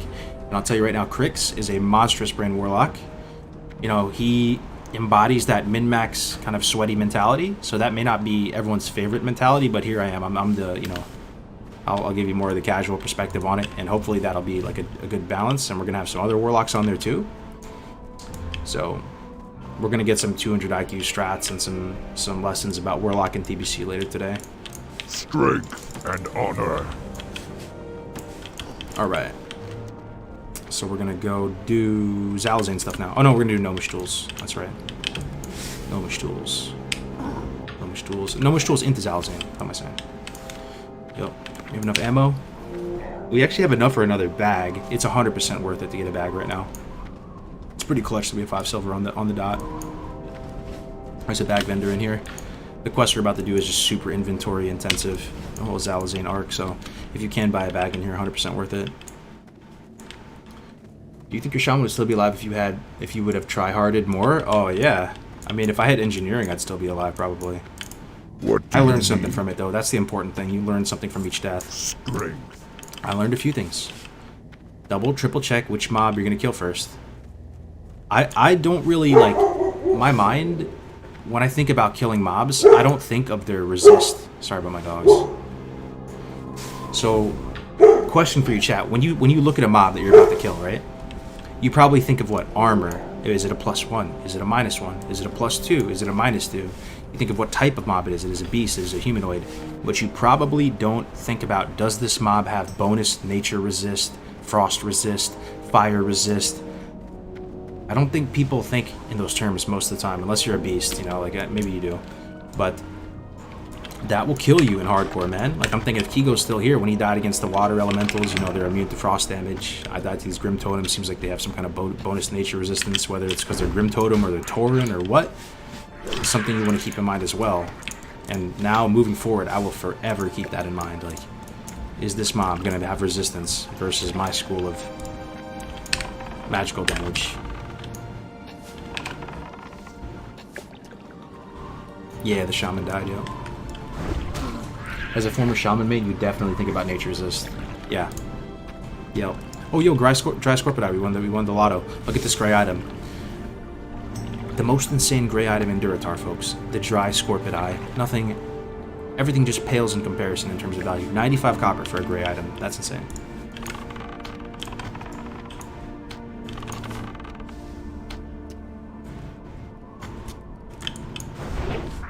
Who's this huge shed? All pump, no dump on camera here. What's up, Doc? And what a way to make an entrance. Good to see you, man. Good to see you, my fellow co-caster. One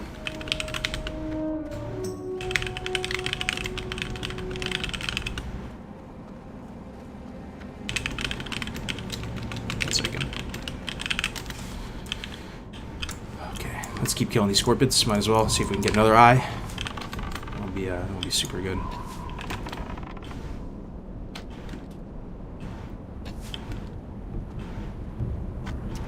Hunter is so easy that you should consider actual Iron Man. I mean, if it's that easy for you, man, then that's good. It's not that easy for me. I still very much feel the threat of death, so you call me a noob or whatever, but on Hunter, you definitely can still mess it up, man. And I'll tell you, like, on Shaman, I felt pretty powerful, and that almost kind of jebaited me into my death. Like, if you're playing a class that you feel is very powerful doing hardcore, you might actually make some worse decisions because you feel like you can get out of situations. Like, if I was playing Warrior, I don't think I would have pulled those three. Or if I would have, like, paid a little bit more attention, and... I died on Hunter last time I tried this. I died at 37. So... It's just a long amount of time to go without dying.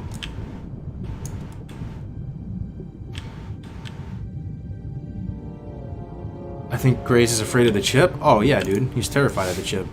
I would be terrified of the chip. I've actually been watching some videos of people eating Pocky chips to see how they react. There's some people that eat it and they just take it like champions, and they sit there for like 5 minutes before they have to drink. And then some people like almost die, it looks like.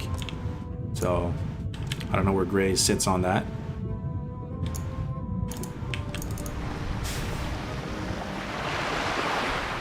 Not meant this insult. Oh yeah, no, it's all good, man. I'm just letting you know that I do still think it's challenging to not die for that stretch of time on any class, really. Most YouTube people ham it up. You gonna do a Serena pull? You know what? I will. I will try to do some of those Zombie strats and probably fail miserably. I will try. What makes fishing pole strat good? The fishing pole strat is good early because there's this limited spawn fishing pole called Strong Fishing Pole.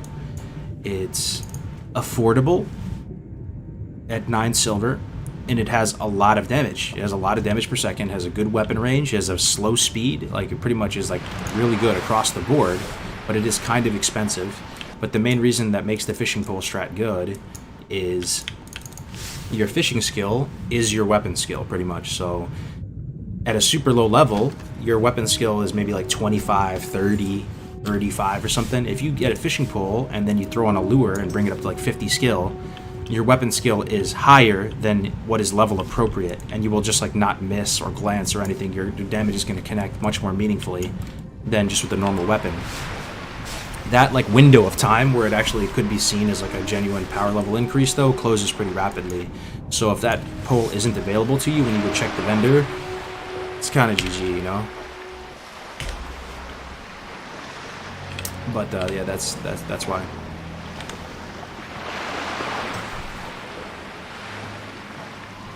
Died 1 level before Wind Fury. I know, man. 1 level before Air Totem quest too, right? I remember Jaman telling me like, "Yo, you just missed out on one of the coolest quests, or one of the easiest quests and biggest power spikes." Hey man, long time fan. So awesome to see you have 1K viewers. Yeah, man, it's a dream. It's a dream. I don't know how long we can make it last, but oh shit, for a second I thought I aggroed that guy up on the hill. It's an absolute dream.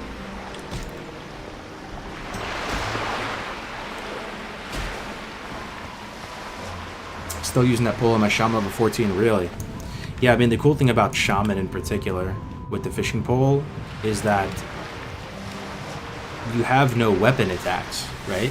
So if you have a fishing pole equipped and you're like, let's say a warrior, or what else? I mean, yeah, pretty much like a warrior. What else uses two-handed that have weapon attacks? Pretty much just a warrior. You can't use your abilities. because it's not considered a weapon, you know. But Shaman, you don't have any weapon attacks, and you can imbue the fishing pole with like rock biter or flame tongue, so it's really not much of a detriment to use a fishing pole as your weapon. Yeah, paladin, true. That would work on paladin too. Paladin would work. Can you judge though with the fishing pole? I'm not even sure. I wonder if you could judge. But yeah, you can throw the seal up.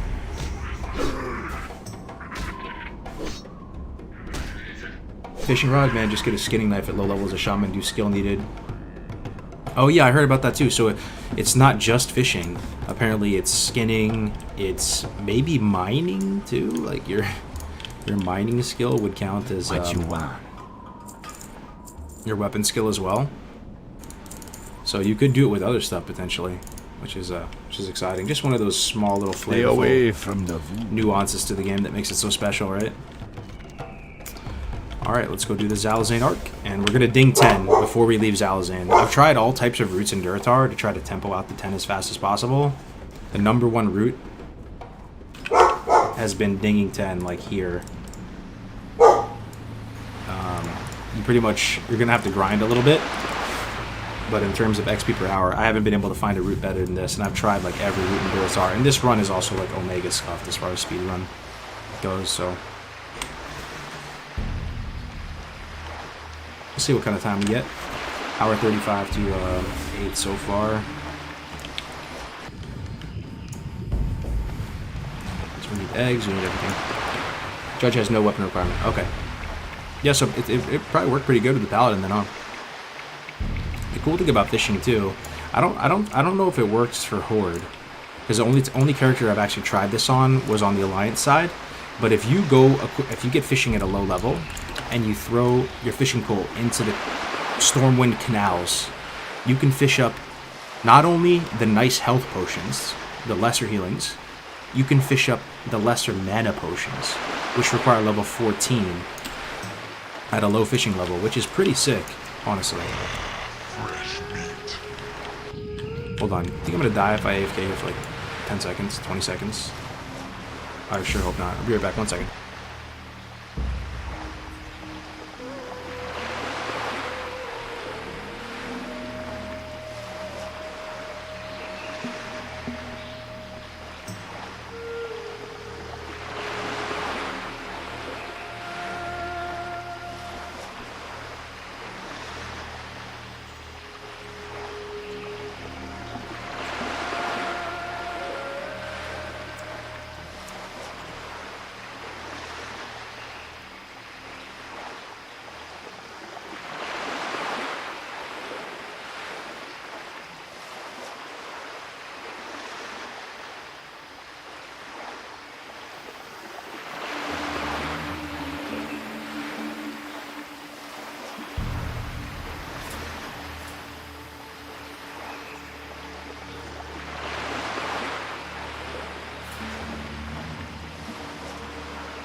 Alright, we didn't die.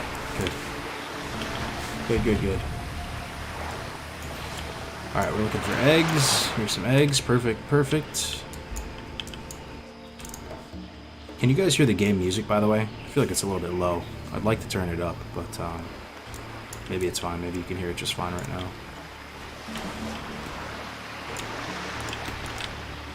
Let's see if there's another egg on this island. Have you done Shadow Priest leveling yet? Sort of. These tigers are kind of spooky. I leveled a priest up to 30 recently on the Alliance side. He's just sitting there kind of just rotting at 30 though. So these tigers are very scary. They're formidable opponents, but the thing you have to keep in mind on these islands is that if you ever get into a bad spot, you can just run into the water. They're not going to chase you into the water. So you have a safety blanket in that sense. Oh shit. Notched short sword of strength. This is our first green item, I think. 2 silver 44. Don't mind if I do. Any eggs? Any eggs? No eggs. Alright. Food crate. Take it. No concussive shot. Oh, I think I trained that. I just didn't put it on my bar yet. Yeah. Concussive shot's super essential here to like do the voodoo trolls.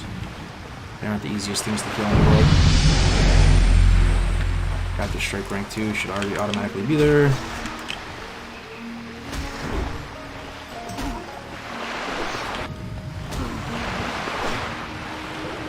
Shaman was an off-stream death. Yeah, it's the absolute anti-drain. The anti-drain. It was dumb, man. Did a spicy quest I shouldn't have done off-stream. Just felt like playing. It was kind of late.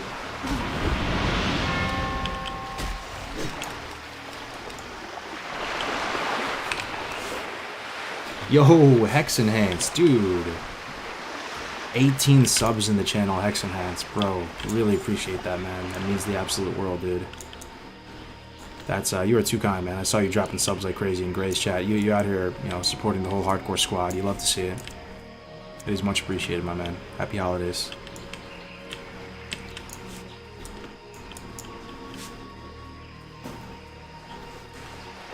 Do you know what build you have planned for this hunter? Yeah, I'm really excited to show it for you. I know exactly what build I'm going.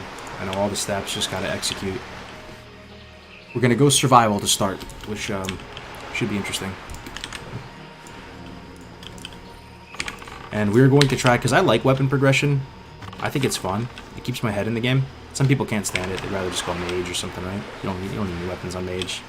But for me, getting like a blue weapon, just getting a new fresh weapon while you level up, it kind of keeps me interested longer. Just seeing how it looks, you know, seeing how hard it hits. I enjoy it. So with Hunter, we're going to keep our melee weapon up to date as well as our ranged weapon up to date as much as possible. So I'm down to even just try to like dual wield Vanquisher Sword and Sword of Omen. And I know it's not as good, like, for many reasons, but it could still be pretty good if we can't get better two-handers for that stretch, right? So the two-hander would be better for like melee weaving and getting better value out of your Raptor Strike and all that. But Horde two-handed weapon progression is pretty weak for that stretch of levels, so with that in mind, I think there is a case to dual wield for a little bit. Alright, first troll down. Some eggs. Do you remember how you reacted to the death off stream? Bro, I was super disappointed, man. I was pretty tilted for a bit. I was pretty tilted. It just happened so fast. I was feeling strong. I was kind of listening to streams up on the other screen. I think I was on Dawkins' stream. I was on Tommy Salami, watching him do some shit. And, oh shit, there's Alzane. Did we pull him? I think we pulled him. Should be fine, though. He's gonna heal on us, which is par for the course with Alzane.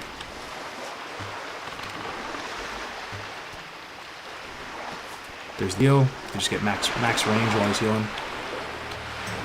Another concussive up. That should be enough to kill him. Yeah, he's pretty chunky, though. One more auto. I don't think he heals again. Just once. Come on, die. We got him. Zalazane down. The Chad of the Echo Isles eliminated. So grab that skull.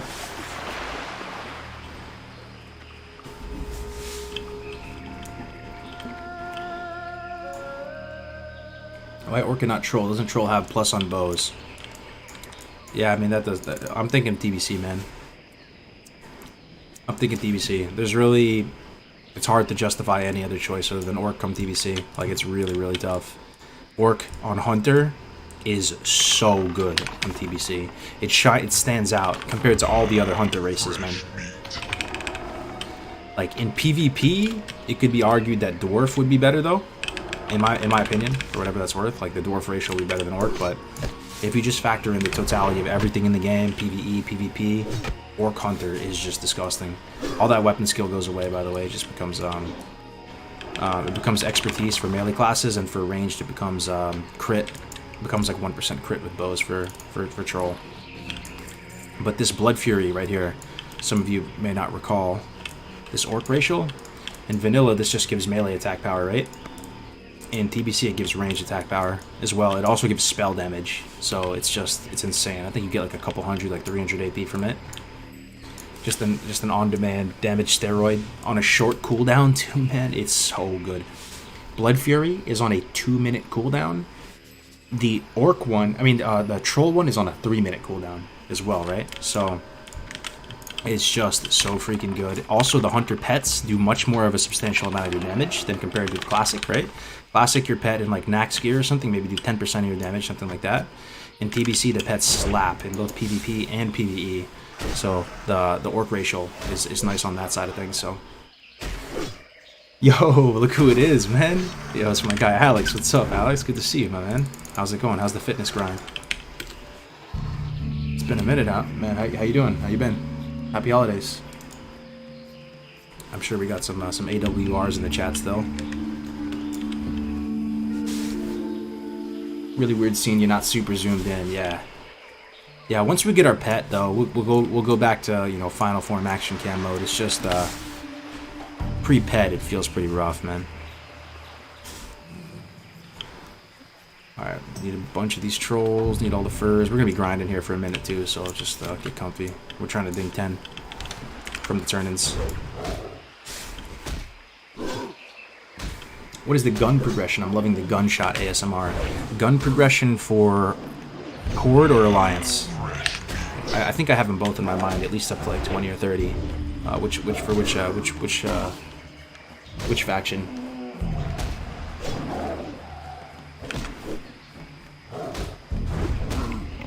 The pet damage ratio is really better in TBC because of BM. Yeah. Yeah, the pets do a ton of damage in TBC. You think you're gonna play TBC, Alex? I'm not sure if we're still there, man. But, alright.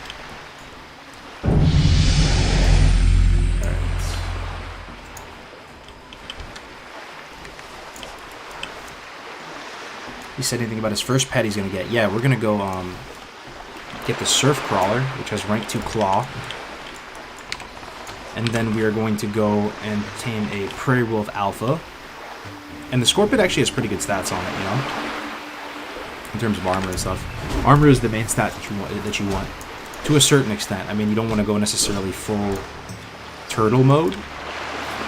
But to be honest, I never really gave Turtle a chance in Classic. I kind of want to see if it'd be kind of okay for soloing dungeons. The Turtle, because the Turtle does have that damage reduction, right? The Shell Shield. And if you're just trying to creep through a dungeon and solo a dungeon as a hunter, a part of me thinks to myself, you know, would it actually be better or best to have a Turtle and just to do like slow and steady damage from the hunter, but have more sustain on the pet? It'd just be something I want to experiment with. But we're gonna go Scorpid into Prairie Wolf Alpha, drop the Prairie Wolf Alpha to get rank 2 Bite, and then get a swoop right after that and train Bite and Claw on the swoop, rank 2 of each.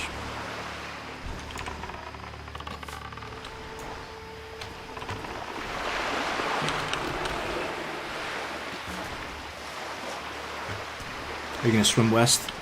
Swim west at 17 to get the Carrion Bird with Screech? I could, it's possible.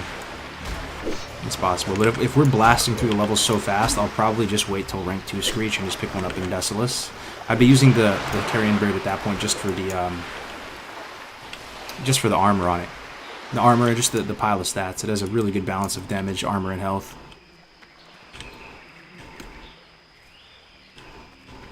Would be good content, yeah. Hey, take care. I'm gonna let me head now. See you later.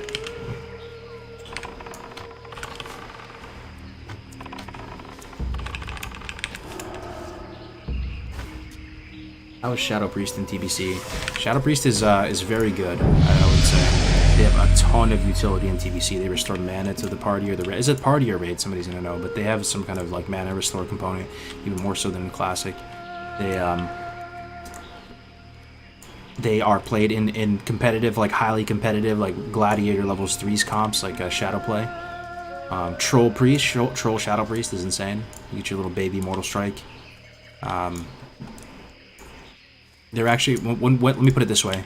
When I asked Dr. Kale, who's like a seasoned raid leader and GM who plays TBC all the time, we asked him for his dream team in terms of what composition he would bring to raid, and he had Shadow Priest in there. And He was all about the Shadow Priest. He really thinks that they are quite good in raid. You get that little pet too, Shadow Fiend, right?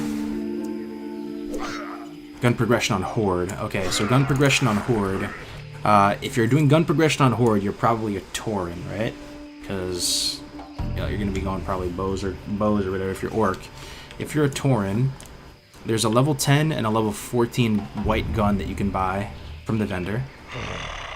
So you would go your original gun, then you would leave the starting zone, head out into Mulgore. You're going to be looking for Ghost Howl Prio, because Ghost Howl drops a ridiculous green gun just for killing him. So that's what you're going to be trying to get. If you can't get that, then you can just buy the one from the vendor. And then pretty much you're going to go into like Barons, right? And the next gun that you get is from Northwatch Hold. It's a green gun from there. So that's the next one you're shooting for. Then past that, as far as gun progression, it might be 1,000 Needles, man. I'd have to check. To be honest, it's a little bit blurry. But that's your opener for sure for guns. If you want engineering too, you could craft your own ammo and craft your own guns with engineering, which is pretty flavorful if you want to go that route.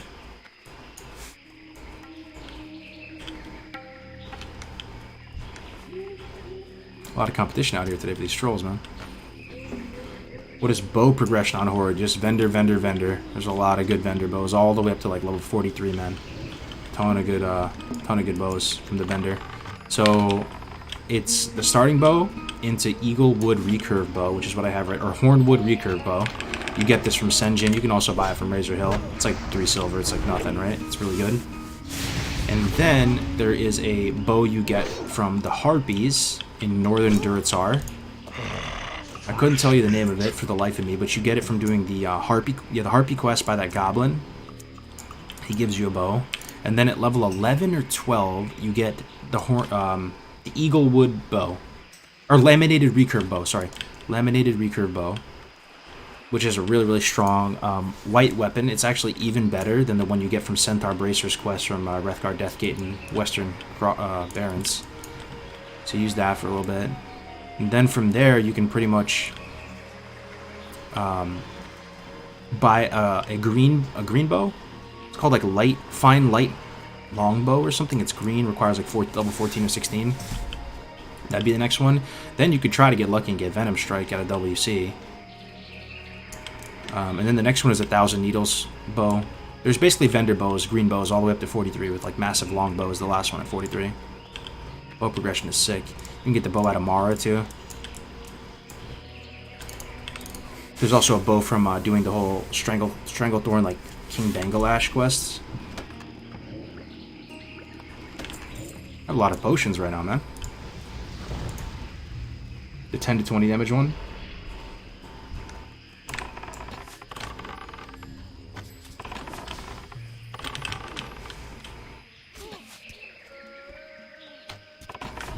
Why Carrion Bird over Owl or Bat? Just for the extra armor? Yeah, the armor is the most important. Like, armor affects, like, just your cash flow of damage taken the most. Also, Carrion Bird can learn the most abilities out of any pet in the game, even more so than Owl, because I don't think Owl can learn Bite, right? Carrion Bird can learn both Bite and Claw, and I think a Bite Screech setup is probably the best once you can get Screech. Also, Bat's solid, but the thing is you can't really get a Bat that easily as Horde. I mean, you could go over to the Undead Lands, I guess, but I'd have to look at Bat. I don't think the stat setup on Bats is as good. Carrion Bird is the most attractive. It's just a really nice lump of stats. Owl does slightly more damage than Carrion Bird, very slightly, by like 1 or 2% more of. I think Carrion Bird's like +5 damage and Owl's like +7, something like that. I have to go look at my guide. But I prefer the Carrion Bird, but you could use an Owl. The thing is, for Horde though, you can't get an Owl. Where are you going to get an Owl as Horde? Can't get it. The only place you can get one is pretty much Fellwood, which is going to be super late into the leveling process. So it's kind of a non-starter. You can't get Bat as Horde. I mean, you can't get Owl as Horde. There's no place. 2 pull. Spicy, spicy. Hex troll and a voodoo troll too. Spicy, spicy. Okay, hex troll down. Can I man fight a voodoo troll? I think with a potion I can.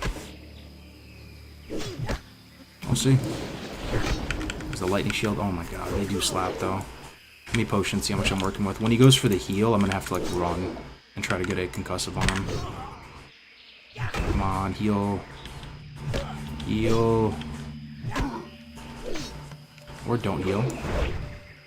Come on. He's just not gonna heal? He's running, good. Alright, just don't heal then. On private servers, oh fuck, he got healed from something. From what? He's running away, waddling away, and he gets healed. Did we pull another one? Hold on, that's extremely scary right now. Okay, we're gonna have to sticky glue. Okay, fucking already used a sticky glue in the fucking starting zone. Let's see. Okay. Something healed him, man. This dude's waddling away and he gets a fat healing wave on himself. Oh, what was that? He wasn't casting. Anyway. Hate the sound, yeah. Your carrion bird is +0 damage, bat's like +7.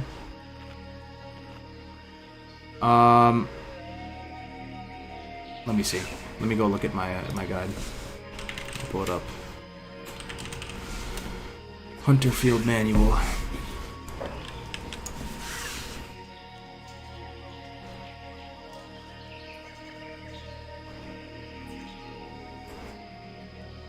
It sounds pretty scary. Yeah, no, this is not a shaman. This is a hunter. 2 seconds here. Okay, here we go. Pets. Carrion bird. Carrion bird. A huge document, man. Alright, here we go. Yeah, carrion bird has like a medium armor, medium health, and medium DPS. It's 0% HP modifier, 5% plus to the armor, and 0% increase to DPS. So Owl is, yes, it's plus 7 DPS. Yes, for sure. So it does, yeah, you're right. You're absolutely right. But it has no plus armor. So it's the type of thing is whether you value armor or damage more. Okay? So, yes, Owl will do more damage than the carrion bird, but it's going to be much squishier. So, to my taste, I like having the armor there, and as well as that the owl can't learn bite; it can only learn claw. But also the thing is, you can't get an owl if you're horde, right? So until like you're in Felwood. So I like having more armor. Armor is the most important stat out of all three. It's with health being the least, right?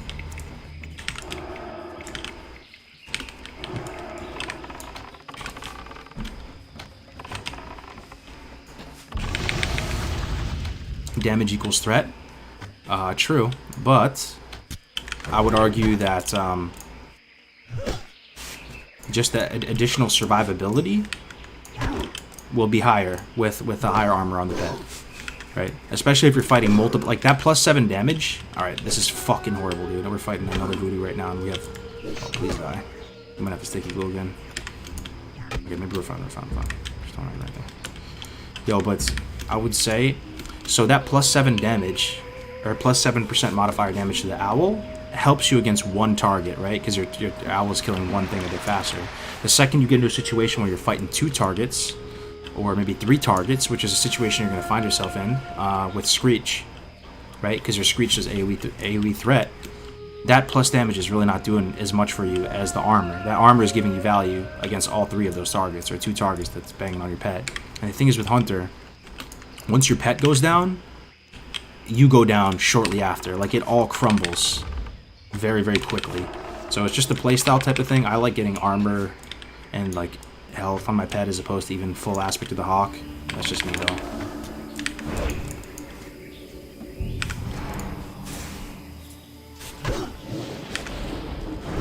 I watched the whole tournament, by the way. It was really fun to watch. You guys should market it more to get more people involved. Yo, Alex, what's up, man? Yeah, I'm glad you enjoyed it, man. Yeah, I saw you in the chat there. It's good to hear from you, man. You think you're gonna, you think you might come back for TBC? Yeah, feel free to not answer that though. I know you got some stuff going on. Serpent with breath equals nature damage. Bow. Oh, wind serpent? Wind serpents are sweet. Yeah, I love the way wind serpents look. The boars too.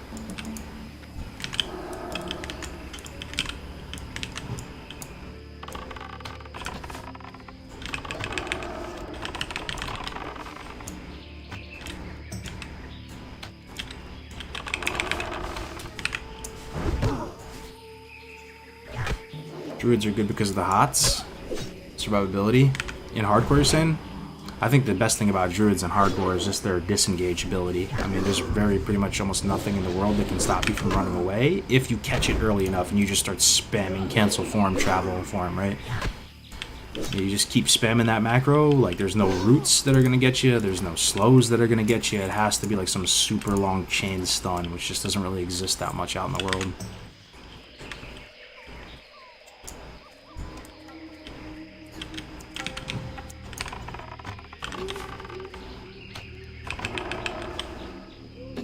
Only to play healer. I'm never doing a, oh shit. Never doing a DPS. Again, man, I hate Warcraft logs meta. It ruins the game. Oh shit, that's awesome, dude. So you actually might play again.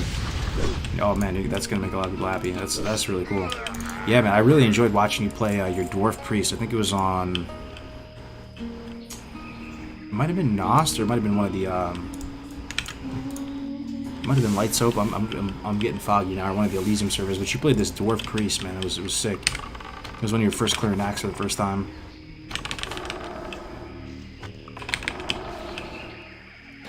I think you were raiding with Grizzly at the time.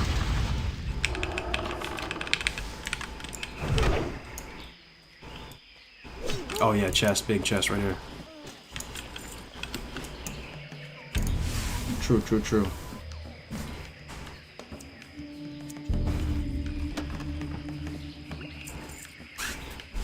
Always wondered, are pets subject to glancing blows against higher level mobs? Yeah, like pretty much the exact same shit that happens to players happens to pets. You know, it's the type of thing too, like if a pet is attacking a target from behind, it's going to deal more damage, you know, because it's taking stuff off the avoidance table. All the mechanics pretty much just work the same across the board for pets and players. The only thing that's interesting with Hunter though is that, I mean, I could go look at my guide on this, but your attacks can only miss or hit, right? Is there any other avoidance on the table for Hunter? Like, can your attacks be blocked? I think they can be blocked, but you could get around that by attacking from behind, right? But I don't think there's any parrying of like a ranged physical. I don't think there's any dodge of a ranged physical. But then again, we have like 1,000 people in here. Someone's going to chime in with the exact info. So that's one of the great things about Hunter. It allows him to kill much higher level targets, and you're able to, like, even in PvP, you know, be way under leveled and still kite people around all day.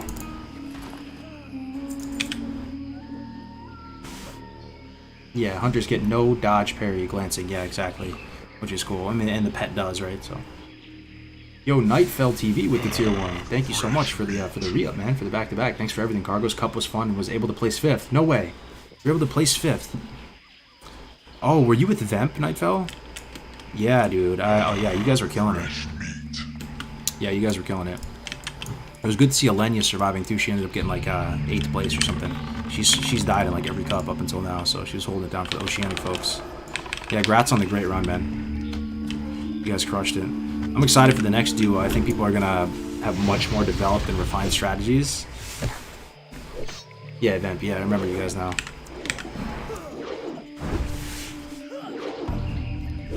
Are you going to go with that big game Hunter? Oh, you already know, my man. You already know. We're going to do everything at a low level. We'll try to take some pages out of Ompi's book. Kill some high-level targets.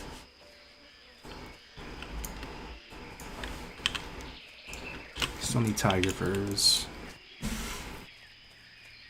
Isn't Rake very good with 1.2 attack speed until broken 2? The thing is, you really don't need faster attack speed outside of PvP, right?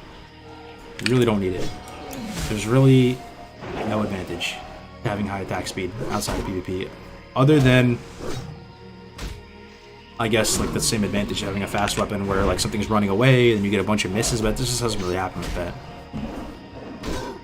You get the fast attack speed for PvP, but even then it's still kind of like up to your sensibilities. I still am going to take the boar over the fast attack speed anyway. I mean, like mages and stuff, they're just casting instants anyway, right?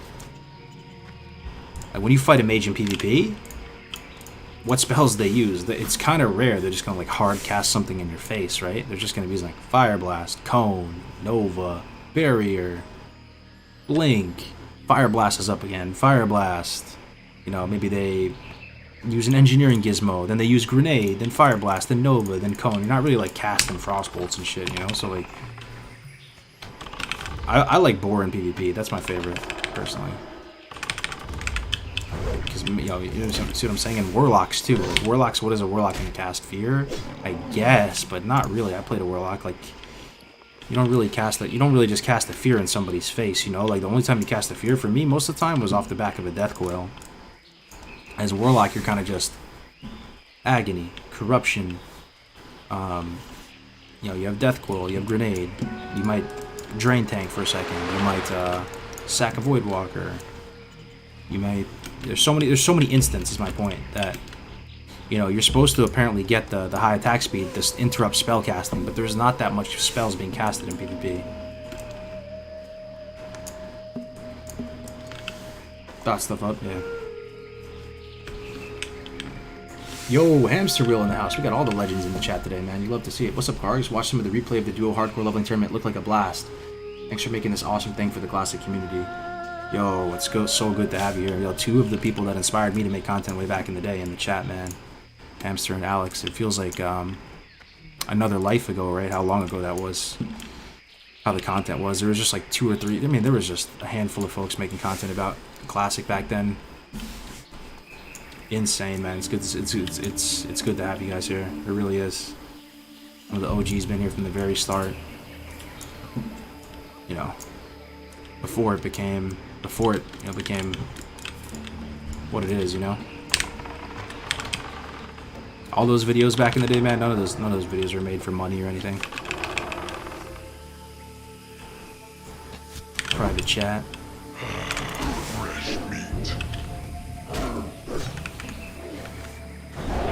You should do a competition. Whoever can clear SFK first, probably Horde, only because they advantage over Alliance. SFK? It's interesting to say FK. Why SFK?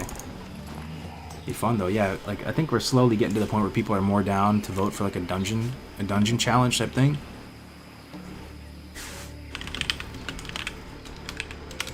The next one will probably be a solo or a dungeon challenge. The next cup. Fresh meat. Attempted any hardcore enhancement shaman tanking? Yeah, kinda. I actually ended up dying full wipe in WC when I tried. It has nothing against the shaman class. It was definitely player error right there, but it's funny that I did try that and pretty much died. Yeah, we had a full wipe. Like, I think that was last week. What about trios? You're saying in hardcore? I really think duo is the sweet spot, personally. There's some people in the hardcore that are trying to set up trios for themselves. You know, if that floats your boat, man, if that tickles your fancy, go for it, absolutely. But I do think the sweet spot is with duo, right? Because once you start getting into a trio, the quests start feeling worse and worse. You now have 3 people to manage with schedules instead of 2. It ultimately, IMO makes for a less impressive experience with trio. But if you want to do it, man, go for it. Also, the XP per hour, I feel like it gets worse. Yeah, I know you do get the bonus group XP starting with 3 people and up. But just try leveling as a trio. Try it, is what I would say. Try it and tell me how it feels in practice. It's probably not going to feel as good as you think it's going to feel. Duo feels awesome, though.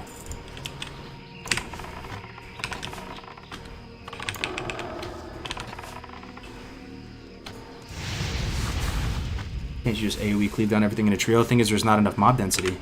You could, but there's not enough mob density, man. You're going to be walking around with nothing alive for a long time. There's no spots that support 3-man, really. There's, like, barely the spots that support 2-man grinding. I mean, they do exist for sure, but 3-man grinding, you would need an extremely dense area.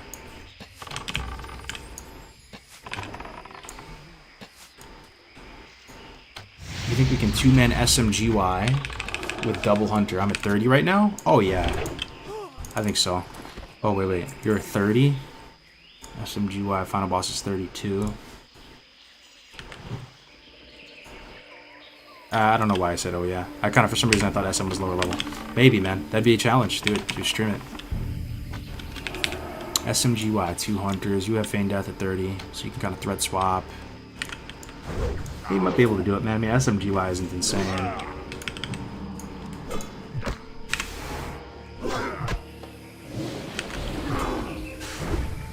I think people want trio to do dungeons.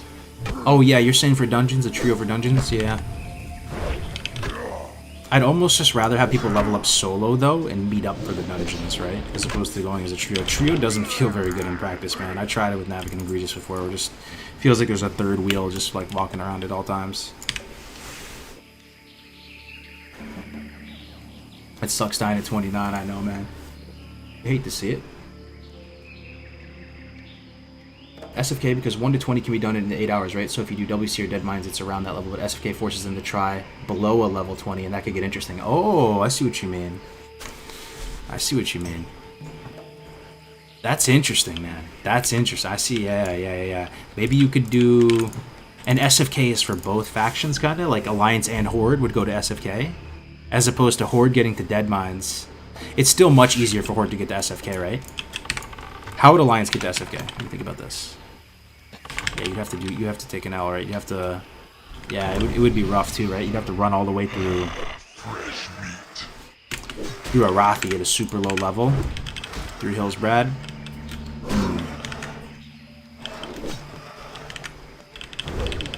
I mean, maybe you just have Horde prizes and Alliance prizes. That's definitely a consideration, man. That's interesting. Yeah.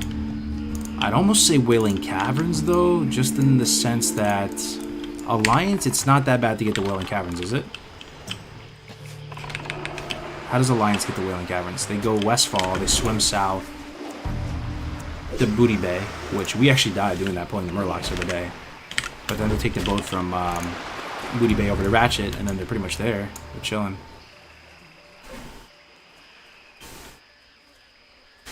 Hey man, I know you were big on the magic and wonder of this game. Just curious how the daily grinding and streaming affects that for you. Do you still find time to stop and smell the roses? So, for sure, that's a great question. While I'm playing and streaming and talking to you guys, I don't really like get the level of immersion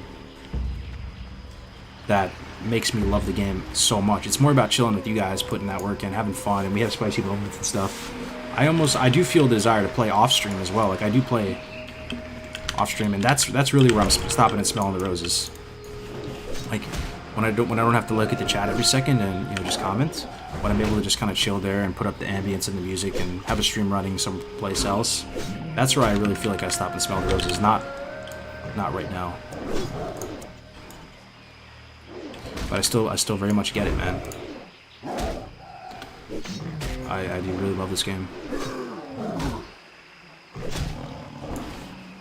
Will you continue to do hardcore and TBC? I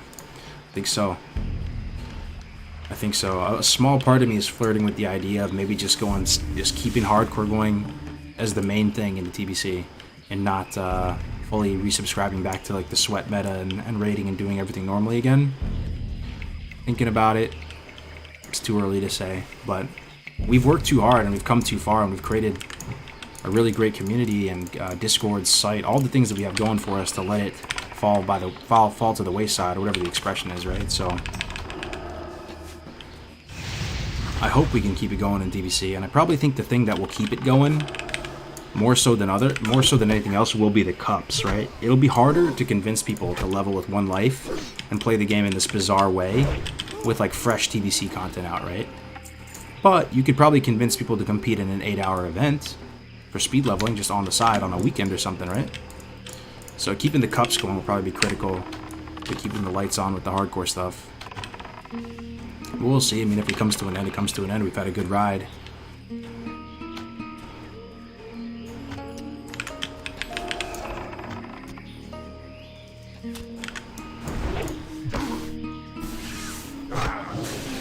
I'd like to see you do a Blood Elf on hardcore.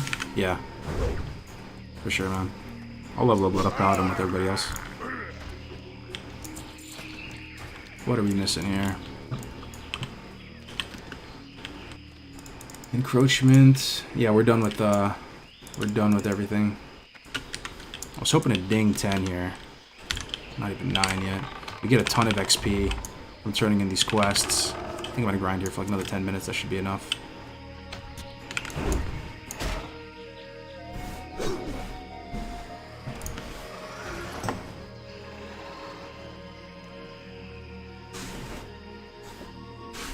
The community feels like it's growing with each cup. Yeah, it does. I mean, this is like the Goldilocks period though for hardcore, in the sense that Nax isn't out yet, TBC isn't announced yet.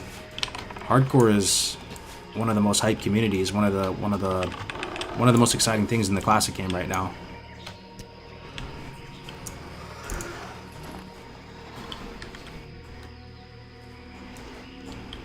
Yeah, I've been really happy with it, man. We're thinking of doing like a Christmas party too for hardcore.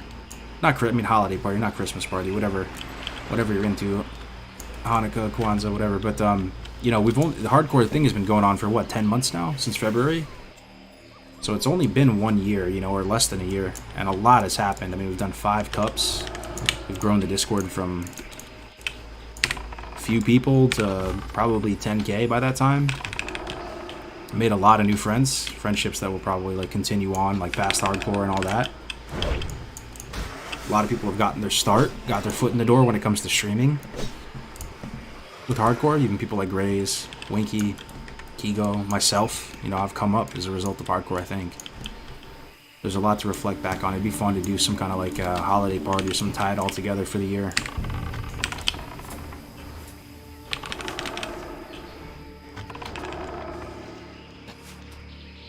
I found a lot of interesting people streaming. Same. Shaman died, my man. Shaman's toast. Yo, Pilarn, what's up, man? How we doing? All good? What happened to the Shaman? He's sleeping with the fishes right now. 6 feet under. Deleted. Into the nether. Died in 1K needles.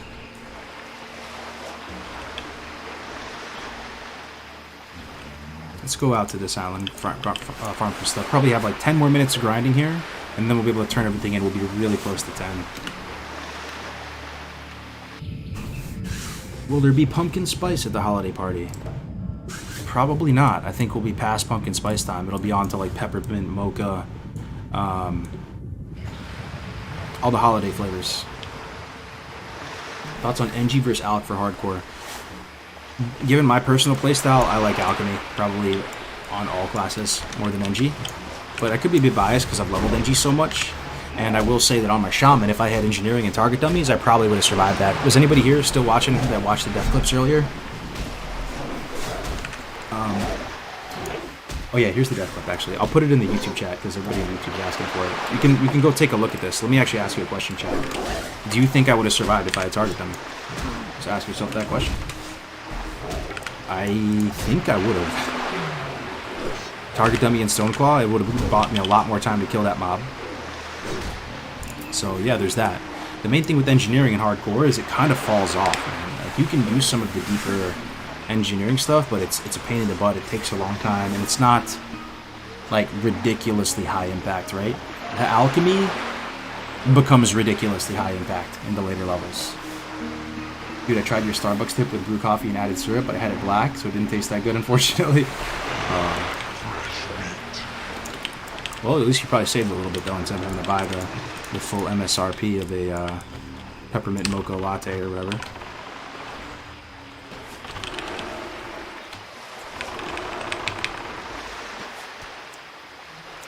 You would definitely survive if you jumped off the cliff, though. Jumped off the cliff? What if I had like a parachute cloak or a noggin fogger or something? Maybe. I don't know if you can get parachute cloak that early, though. Parachute cloak, Parachute cloak's a little bit later. I think you need like goblin engineering or yeah, at that stage it's like 200 and you can make parachute cloak. You were close to the water below you? The only water I can think of below me tactics would be maybe the like the agave nectar thing with all those water elementals, but even still, I don't know if I'm that close to it. I don't think so. It would have been possible. Maybe you can analyze the clip and let's see. That would have been crazy though if there was a line of play where I could have just Geronimo'd off the freaking cliff into the water. That would honestly be hype if there was that line, because it really goes to show there's always something you could have done to survive. Did you see the clip though tactics? They got 4 resists, I think. 4 resists and I think 2 dodges or something. Brutal, man. Those guys have to have high nature resistance, right? For you to have 4 resists, like that's just so not par for the course. Spooky, man. All my future Shaman hardcore players, be careful in that place. Be over leveled as hell.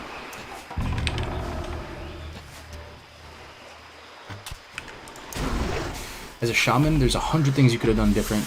It's impossible to play perfectly in every situation. Yeah, for sure. There usually is about 100 things you could have done.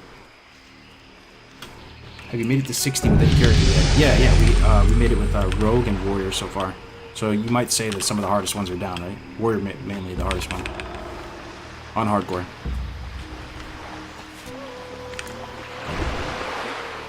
You had your number, bro. 4 resists, 3 dodges. Yeah, the clutch shock on the heel too. Once that happened, dude, I was shook, man. I saw that shock come out and I was like, oh my god, I have nothing. This is it. I knew, man. There's nothing left. And I am proud of myself that I did use a slumber sand, right? Because doesn't that it sucks when you die and you didn't use that?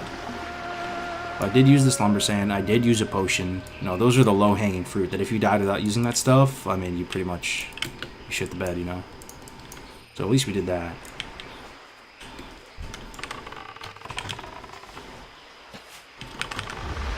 Surf Crawler, Bis level 10 pet. Yeah, that's what Joanna tells you. You get a Surf Crawler. I'm going to get a Scorpid, though, because the Scorpid's actually a rank 2 claw as well. I mean, I remember that old Joanna guide. Remember they say go to the coast, get a Surf Crawler for the rank 2 claw? The Scorpid's right by Orgrimmar. Venom Tail Scorpids, rank 2 claw, and they have the poison, too.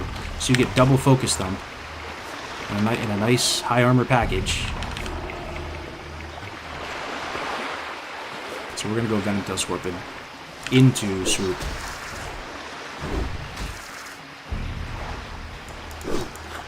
The moment right before you die when you know it's inevitable is the actual worst. Yeah, I mean, you hate to love to see it. It's probably the expression, because that's kind of what makes the game mode awesome, though, right? At the same time, that you can just, it can all be gone in a second. The deaths are the reason why we do it, you know, even though it hurts. Into Swoop. Yeah, we're gonna go Scorpid. We're going to peek into Mulgore as we're getting our Cauldrons that are done. We're going to abandon the Scorpid, pick up a Prairie Wolf Alpha, which has rank 2 Bite. We're going to train rank 2 Bite, then just immediately abandon that and pick up a Swoop. And then we'll just use the Swoop. Why need Focus Thump at this level? I mean, it's just better, man. It's just more damage, right? And you don't have to use Growl. Ideally, you don't want to use Growl, given my playstyle. I'd rather the mob just use Focus to do more damage than to Growl. And then to like kind of finesse the threat off the pet.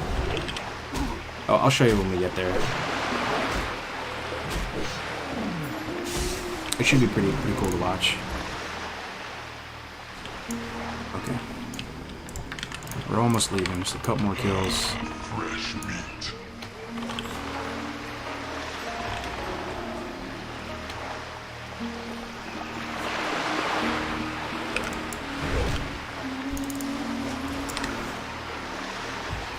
Leatherworking any good as a Shaman on hardcore? Yeah, I mean leatherworking is good. You can, I mean, if you're not worried about like speedrunning or like really making a whole lot of like great time, there's some fun stuff you can do with leatherworking too, right? You could make Devil Star stuff, maybe not everything, but you could make one or two of the pieces. You could also make that like blue belt out of Wailing Caverns. There's some fun blue recipes you could actually get in hardcore, which a lot of people, that just sounds awesome to them, you know? I think Gray's on one of his druids, he made the Deviant Scale belt out of Wailing Caverns. He farmed up all the scales himself, and that belt carried him for a long time. That was his druid that died against Bang, 39. So you get a gorilla. Probably not. Maybe, just, I mean, I'm down to like fuck around and try different stuff. But I don't think so. Are you gonna play BM? I'm gonna go survival to start, then probably transfer into BM at some point, yeah. Yes, 1 second.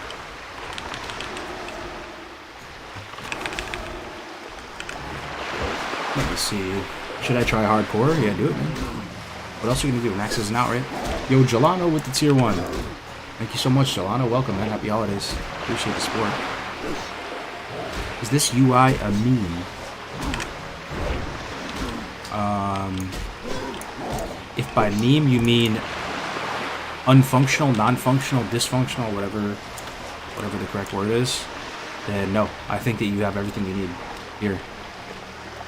Everything you need to play the game like reasonably effectively is here. So, in that sense, no.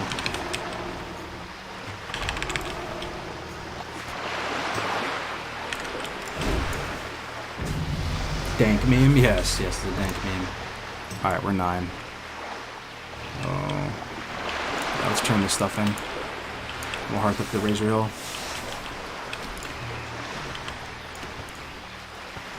Still got encroachment to do. We'll probably ding 10 off encroachment.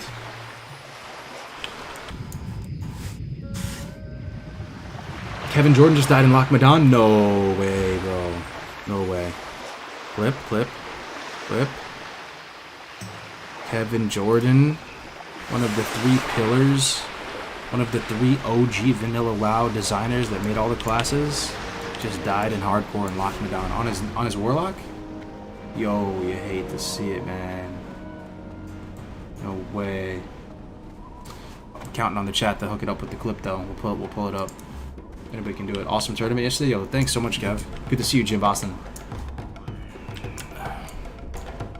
Yeah, F's in the chat for Kevin, man. He probably, I don't know if he's gonna re-roll. You know, that was his. He put a lot of time into that guy, that little gnome. You really hate to see it. Who you be? What is your fascination about hardcore? Are you talking to me or somebody else? My fascination with hardcore is it takes the pressure of keeping up with the Joneses off, man. It just allows you to enjoy the game. It's a cocktail. It's a perfect cocktail proprietary blend of rules and community and solo play, group play. The sum of all of those factors like coming together creates this like really like amazing blend where the most efficient thing to do is also kind of the most fun thing to do. You know, you feel like you're part of something bigger than just leveling a random character by yourself. You still feel like dialed in and focused and into the game.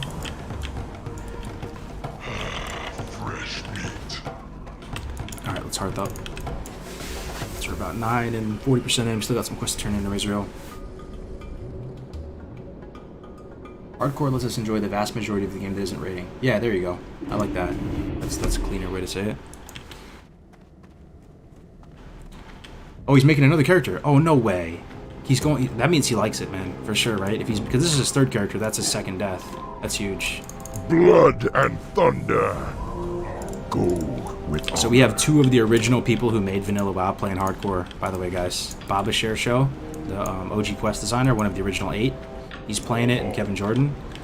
It's honestly like mind blowing. The original team is now playing hardcore and enjoying it. Alright, I have just enough arrows hopefully to get us to 10. We're about, I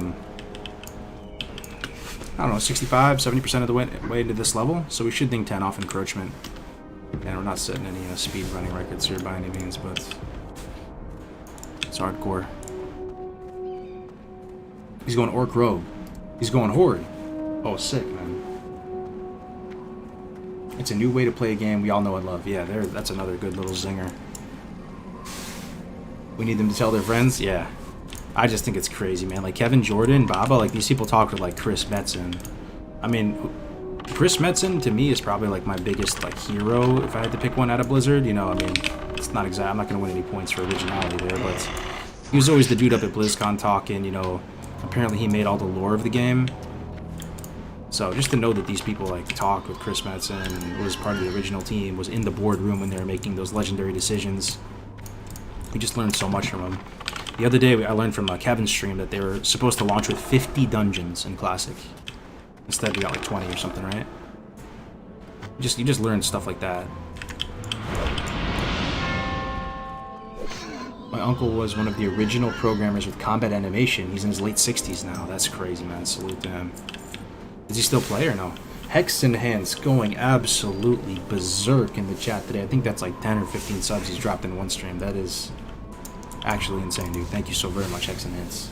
It was nice talking to you in game the other day, too. Yeah, show him some love if you got a sub, man.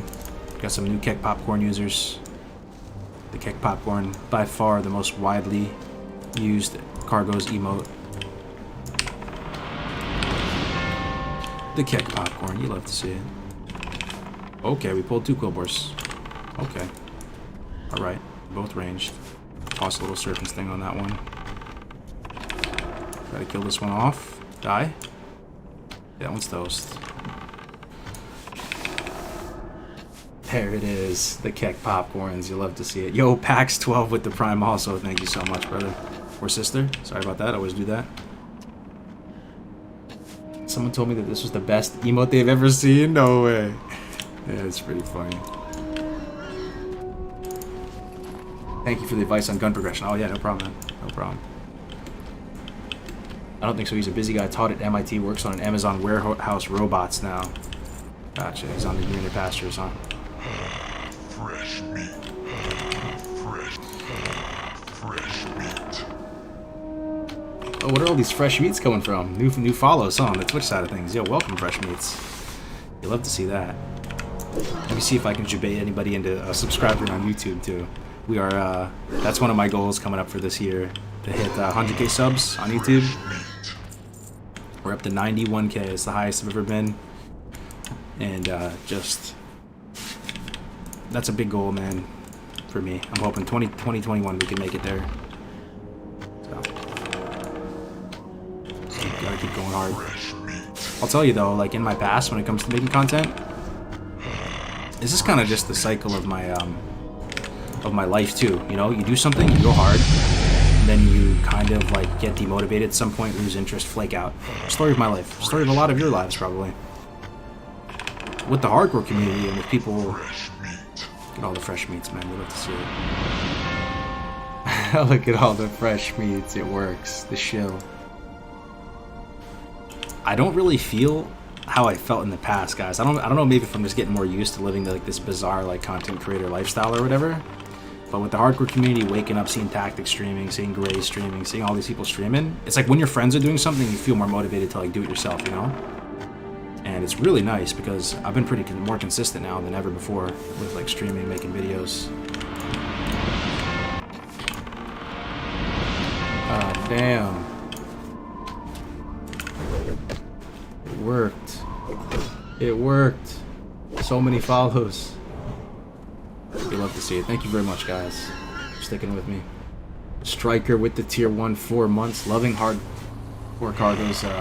Level 14 on my first run. On your first run. Oh, wow, man. You okay? Be careful, man. First run. Still have yet to pop that death cherry, man. It's coming, man. The Reaper, the Winky Reaper's looming. Be careful, my man. I'm glad to hear you're enjoying it. Thank you for the re-up. We got Richakos with the Prime as well. Mr. Richakos or Mrs. Richakos, thank you so much. Hex and Hands going absolutely berserk with another gifted sub. Actually insane, man. Thank you so much. Perfect time with the COVID lockdown. Yeah, pretty much hardcore hit at the time of the COVID lockdown. So people have had a lot of time to play. The tournament was a blast. TY for hosting with your crew. Yo, Mollyrack, good to see you. Yeah, I got your message too, Mollyrack. I just suck at communicating with other human beings, so I got to get back to you. But it's really good to have you here in the community. Appreciate you stopping in. Love watching people level characters in WoW. For me, the best leveling game experience. I would agree, man. I'm not fighting you on that. I asked Kevin Jordan the other day just to get his opinion on it. I asked him, I said, Kevin, you know, like how much time was spent making like the leveling process versus the end game process? I asked him something around those lines. And, or you know what I asked him? I said, was there a lot more time spent creating the leveling process than end game? And he didn't even flinch at it. He was like, dude, like 1,000,000%. I think verbatim he said 1,000,000% or something like that. He might not have said 1,000,000%. That might not be verbatim. He said something along those lines, though. And it just goes to show that, you know, even the original people who made the game, they might agree with you and say, like, you know, leveling is the main content of Classic. All right, we're gonna have to do the little skip. I don't know if you guys know the skip, but I like to show it off every time. It's not exactly on B level. I don't have to drop my foreground FPS down to 8, but you can get through this little crack here and get access to the other quill boards on this side. Sometimes you're able to yoink a chest.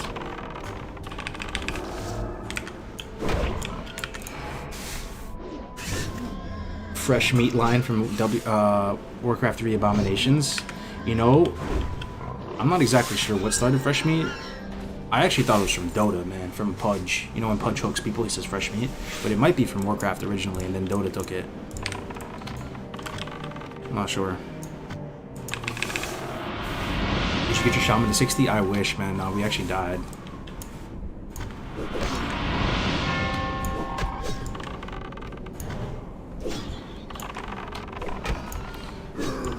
Come on, die. Die. Alright, good.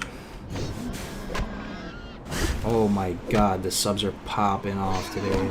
Insane. We even got more Neravari. Yo, Neravari on a 4-month rampage. Thank you so much, Neravari. Welcome back. Thanks for the re-up. Jempa as well with the first sub of his first sub on the channel. Thank you so much, man. Jempa, happy holidays. Oh, D1 Butcher? Oh, it's from Butcher. Oh, okay, okay. Yeah, the boss. Yeah, the Abomination boss in Diablo. Gotcha. Hoggers in chat with 5 more as well. This has been an insane stream so far. I appreciate you guys watching the starting zone content again. Only the best starting zone content over at Kargoz again. We'll get through it though. We're almost through it. It'll be 10 in a second here, then we'll move on to the Barrens. Starting zone is usually the roughest part of the hardcore journey to watch through. Let's tear through it best we can. I'm just concerned, man. I think Gray's about to eat the chip this week. Any Grays for Days fans in the house? My buddy Grays, he has a Pocky chip on the line. I've been spending some of my evenings just like thinking, watching people eat Pocky chips and just superimposing Gray in their place to see like how I think he's How gonna ya handle it. gonna die off stream lol? Yeah, race with the 2. I know, dude. It's the anti-dream. Just trying to get a little work done on the Shaman. Just feeling bored, wanted to play. Ended up kicking rocks. Ooh, a chest.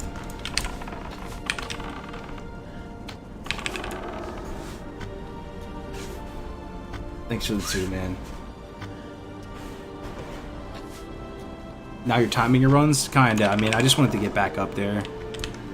Trust me, I'm not setting any records with this time or anything, but like after dying a couple times over, you just kind of want to meat grinder through a little bit, you know. So Hunter is like the perfect class to go meat grinder with. Yo, I've yet to experience like an Oni buff on Hunter. Any Hunter mains out there? Is it juicy? Because we now get ranged attack power from it, which is, oh my god, sounds like a Hunter's wet dream, to be honest. No, we didn't used to get that. I can't wait to see what that feels like. I'm like a low-level Hunter with Oni. Shit, man. That'd be sweet. Now it is range attack power. Yeah, now it is. Oh, it's not. It's not. They didn't put it in yet. Oh, it's in phase 6. They're gonna get it. Oh, I thought they like just patched it in or something. I remember reading some. Patch notes. Remember? I'm pretty sure it's in, guys. I think you guys. I don't know if you guys are right on this one. It's in, right? Where's the Hunter mains at? There's got to be a couple of them. Yeah, you get ranged. Yeah, it's in. That's what I thought. Yeah, it's in. Yeah, they put a post out on the forum one time. They're like, yo, all these years, Oni buff like should have been giving you range attack power, and it hasn't. It's not in? Alright, now I don't know what to think. Fake news, I guess. I promise it's not in. Okay. Alright. But it's coming, right? So if it's not in, when is it coming in? Only on PTR. Phase 6, it'll be juicy. Okay. But we'll still be, we'll be kicking on this Hunter. We won't be 60 by the time phase 6 comes out, so. 12-1? Gotcha. Gotcha. Appreciate it. Gonna be juicy though. Is there some other stuff that you get range attack power from now too?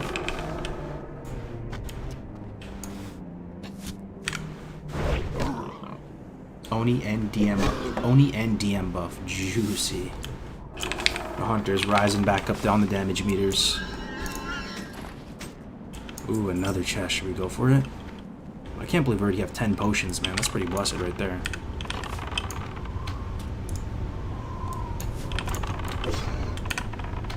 Oh, we pulled 3. Oh, we pulled 3. He pulled 3. Should be able to kill all 3 though. If this was Zombie, he'd probably have like 10 pulled, so. Okay, I think we can take 3.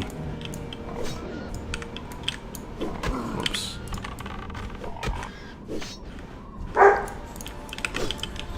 Okay, we're good. 57 health though. 47 health though. I can potion.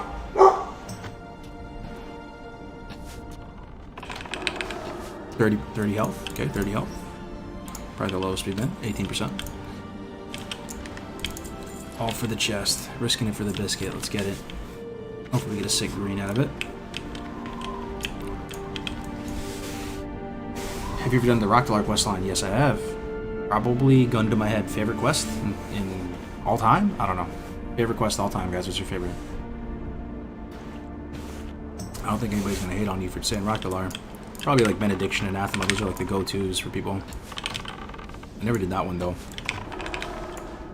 Sounds fun, that Benediction and Anathema one. Don't you have to kill like 100? You have to go through this whole event like killing a bunch of like undeads and. It's my favorite quest too. Yeah. You can cheese it and kill all 4 bosses for the rock quest. Yeah, I mean you can get carried through it.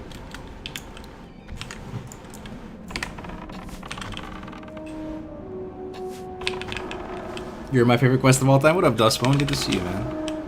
What are you doing, man? Dustbone, another verified hardcore 60. I think our world first rogue, right?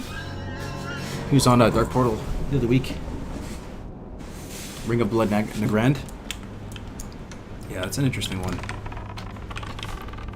Stay away from that on Fresh, though, on TBC Fresh, unless you're miles ahead. That's one thing I learned from doing the recent Endless server, man. That place is an absolute bottleneck. The Ring of Blood. You think you're gonna like, you know, tempo out a juicy little chunk of XP by doing it? Yeah, you and everybody else, man. You and everybody else's mama too has their eyes on that, because you get sick upgrades from it too. So you end up sitting there with like people of both factions trying to like take their turn. I think Navik and I wasted like 2-3 hours just sitting there. Sorry about my dogs.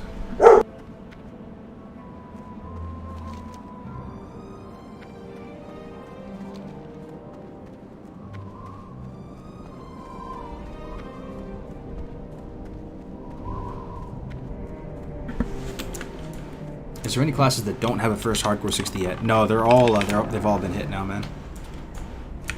All of them. Is this Shadowlands? No, this is a classic right here.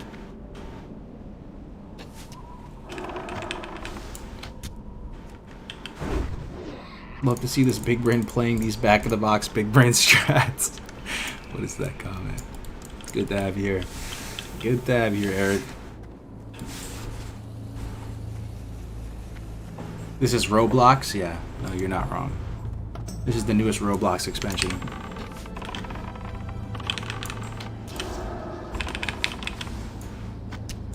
Yo, I was cruising through Twitch the other day, and randomly I saw one of the top games being played was Raid Shadow Legends, dude. The absolute like meme mobile game. Is that game? Don't tell me that game's on the come up, man. Don't tell me that game has more players than WoW. Oh, Geolord model. We gotta be careful with this guy. This guy's killed quite a few hardcores. Oh. Is it a hardcore? Is he good? Yeah, he's good. He's good. It's actually good? No, dude. Don't tell me that, man. It's actually a good game. Come on now. You telling me Raid Shadow Legend is about to be the newest MMO?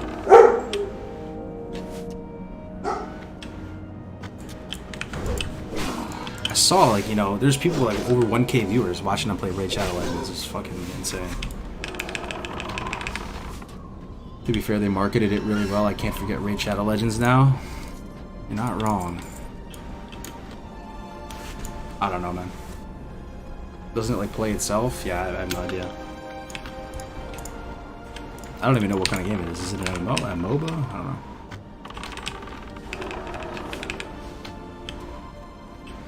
Raid Shadow Legends single-handedly keeping gaming YouTubers alive and fed. LMAO, so poggers to them for that. Yeah, they've hit me up in the past, but I am sensitive towards any kind of sponsorship. You know, like the worst thing ever for me would be, you know, to have your brand like considered like a sellout kind of brand. You know, that's something I'll really try to never do. So now at this point, I've crossed the line in the sand. I've done a few sponsor type things, but tried to be like 100% transparent as possible with you guys about it. With Maw and Surfshark now.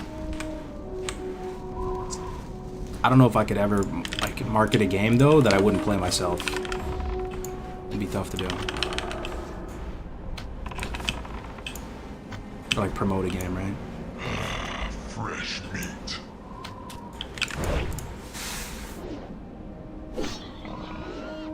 Has Peyo ever tried hardcore? I don't think so. He knows about it though, and he actually has hosted me a couple times. Peyo really hooked me up in the past. He gave me some of my biggest hosts ever. Probably my biggest host ever as a result of Peyo. I've known him since like the P server days before he came up and became the legendary Peyo that he is today. The little PPC, of course. And I feel like he's like looked out for me a bit. So he doesn't like love hardcore, I don't think. I don't know if that's his cup of tea, but he kind of supports it in that way. You know, like he'll like talk about it or like throw me a host now and then. Throw a dog a bone. You should try it if he keeps talking about Fresh. Yeah. Love the content, man. Keep it up. Have you looked into if Kolkar booty key chest is worth farming early in age? Yo, what the hell? I saw an extra 0. Is that 50? Pardon my ignorance. Is that 50 pounds? Dude.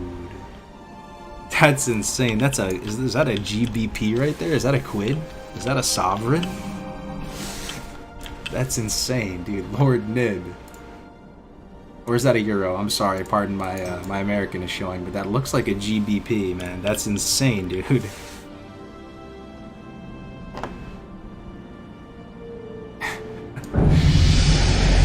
Oh god, Lord Nib, I mean,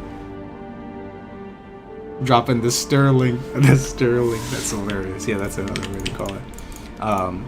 All for the Kolkar booty key chest question, man. You love to see it.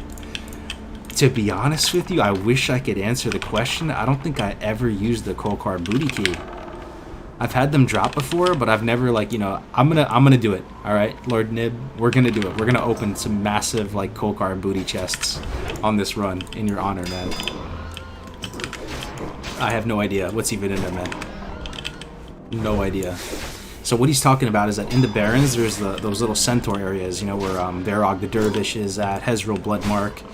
They drop these things called Kolkar booty keys, and they have little chests laying around them too, like up on those little platforms that you can go and open with them. But I don't think I ever did it in my life. Good loot to sell. Over the 15 silver on the last one you opened. All right, yeah, we're gonna open some booty keys, man. Yo, thank you, Lord Nib. That's huge, man. I got a blue leather bag out of it? Okay, yeah, we're definitely doing it.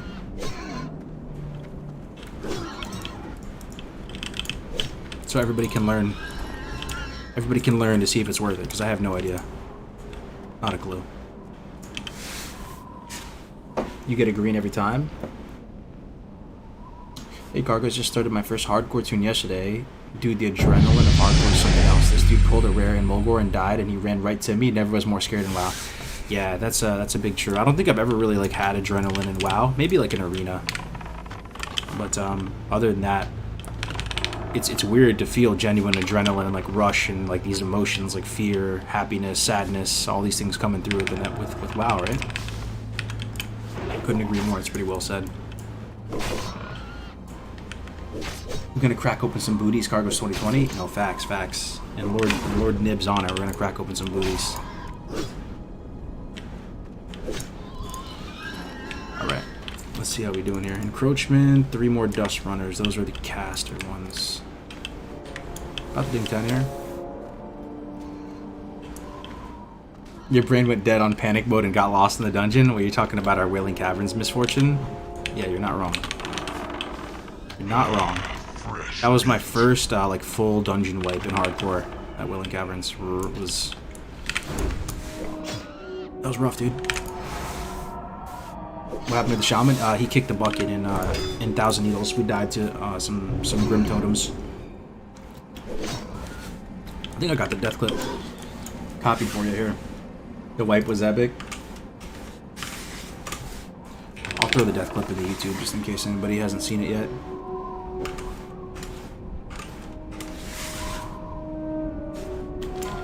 No way you die one level. Oh, check it out. Look. Jopani died at level 12 in Duratar. Oh, F's in the chat for him. This is the hardcore add-on. Some of you have been asking about it. It makes you feel like you're playing in like the Hunger Games or you're on Survivor or something like that. Because, and then every time somebody dies, check it out in the guild chat. There's just like a sea of F's that come out to mourn the loss of another hardcore character. We've been guild capping on both the Alliance and Horde. Having to purge people every day, like inactive people on it, just because we've been growing so fast. So come join, man. Come give it a shot. It's a fun time.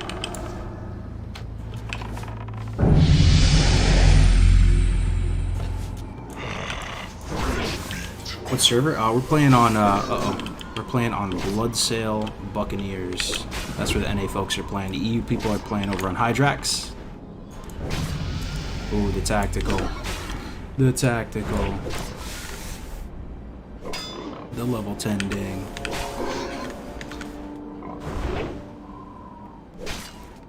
Jopani is me. I'm stupidly didn't heal my pet. Oh, I hate to see it, man. F's in the chat. It's a COD meme, I know, right? What server for NA? Bloodsail. Bloodsail Buccaneers. RP PvE server. That was a tragic dodge, resist. Yeah, 4 resists. You hate to see it, man. Or you love to see it. We'll probably be on F's on the Chat podcast this week. Alright, one more of these, then we're done. Then we'll go do our pet quest. It'll take 2 seconds. And we're almost out of Duratar.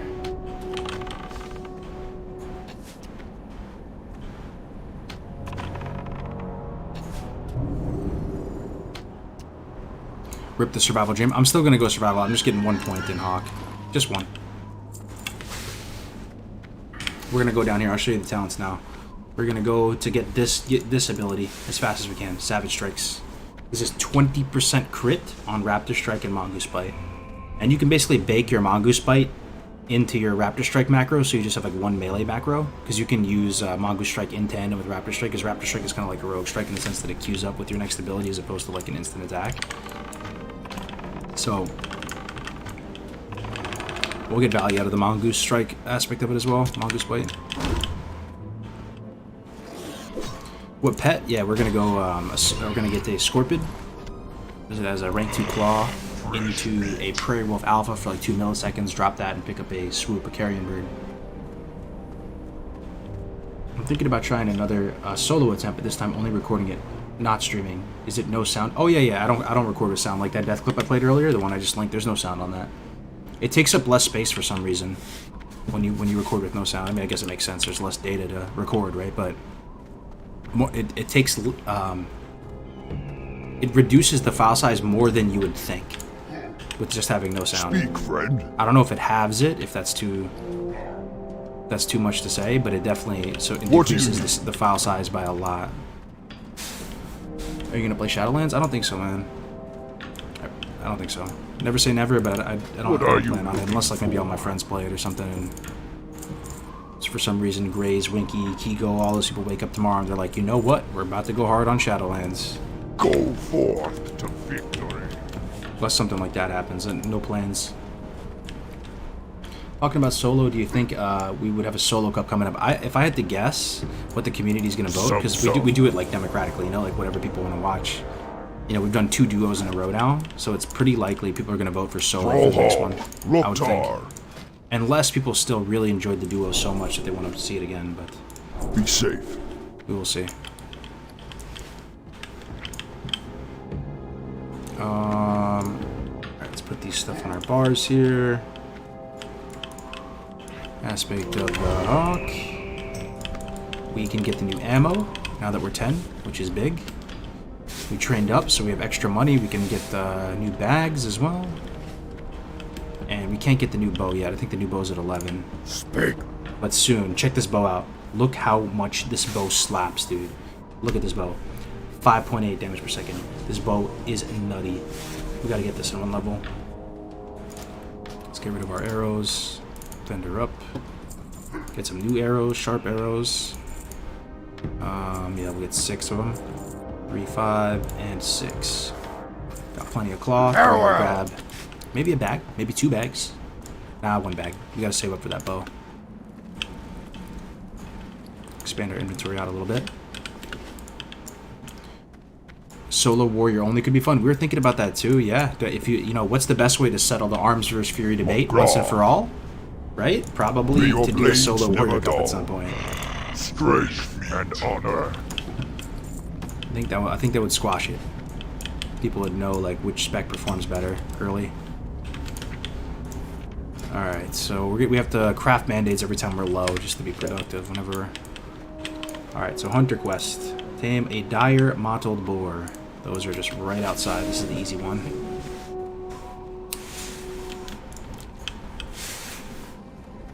Are arrows in the correct bag? Let's see. Yeah. Yep, they are. Dire mottled boar. This one's easy. Where's our little training thingy? You gotta put the arrows in the. Oh, they gotta put them in the ammo slot though. Good call. Good call. Max distance. Tame this. I love the orc hunter quest. It's so easy. Maybe because I'm just an orc at heart, but compared to some of the other ones, man, you can get all 3 of the things you need pretty damn close to Razor Hill. The one that's kind of annoying is you have to get the surf crawler on the coast, but even then it's not bad.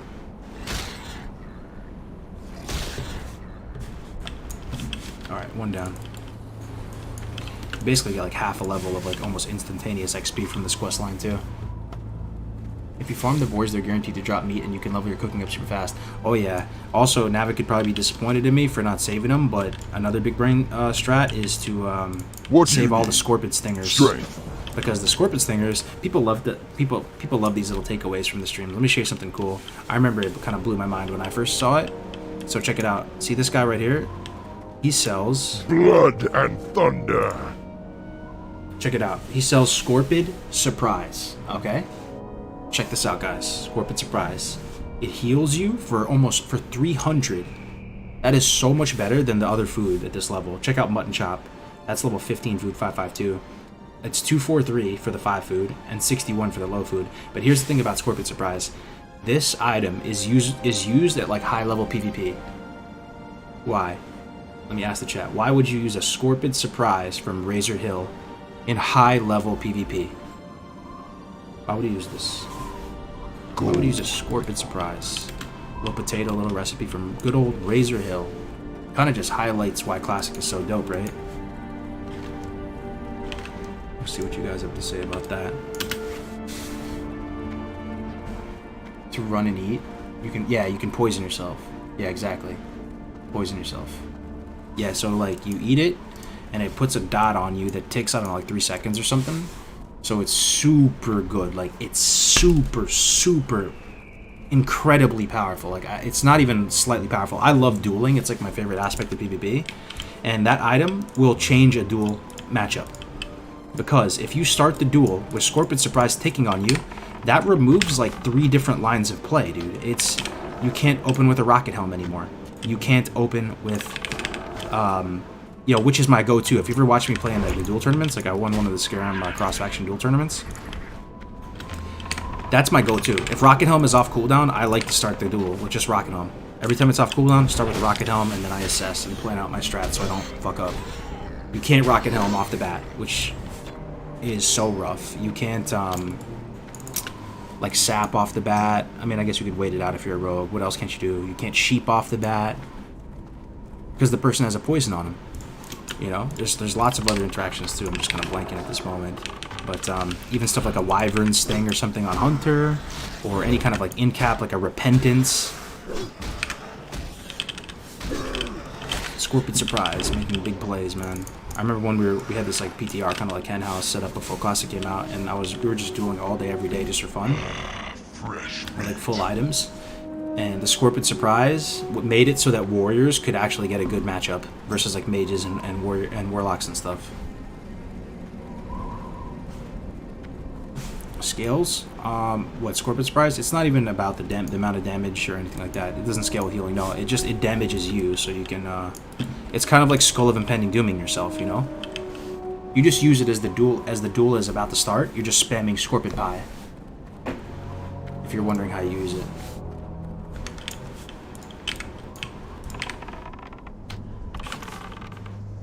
You ever play OSRS? No, I personally didn't. Oh, I just realized my keybinds are fucked up. That's why my pet's not going anywhere. Hold on. The benefit is that it cancels you out of CC, man. Oh, yo, look, Dry Scorpion Eye. We hit the lotto again. Action bar, pet, action button. Alright, there it is. Sweet. Perfect. Got the piggy going.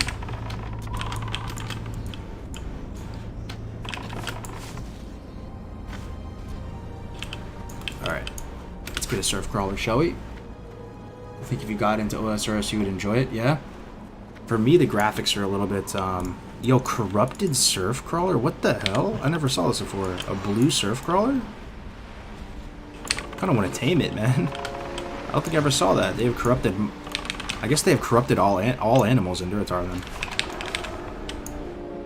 Corrupted surf crawler? It just pats around like the middle of the coast. Drops a watch on the girdle. Surf crawler. Boost in World of Warcraft. The runs start within 515 minutes from purchase. Just find YODABOOST in Google. Yo, what?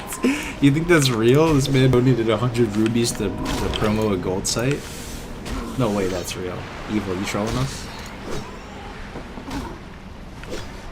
Cold farmers in the chat. Is that, do I ban? I guess I ban, right? I hope you're not trolling. I think I have to ban here. Just to cover my own bases. Okay.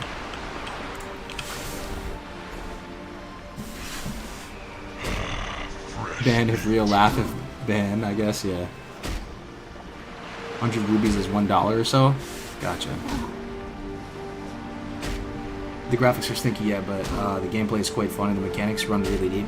Yeah. I mean, you know how it is for me, though. I'm so weird like that. Most people, when they evaluate like a game they want to play, like an MMO in particular, for them, it's all about like just how good the game is, right? Like, obviously, right? For me, it starts with the art style. Like, I have to pass like a minimum baseline check of like, yo, does the game look cool visually? And then, if yes, proceed to step 2. But it starts there for me. So if I see a game that looks like too dated almost, it's really tough for me to get into it. But I have no doubt in my mind that Old School RuneScape is an awesome game. I mean, there's so many people that love that game, and some people would argue that they've done a better job than even how Blizzard has handled Classic. If anything, when it comes to legacy games, I always hear Old School RuneScape come up as like the gold standard of this is how you run a retro legacy type game. Listen to the community, make decisions democratically, communicate, all these things. So yeah. I mean, never say never. Maybe I should just try it. I never tried it even for one like millisecond.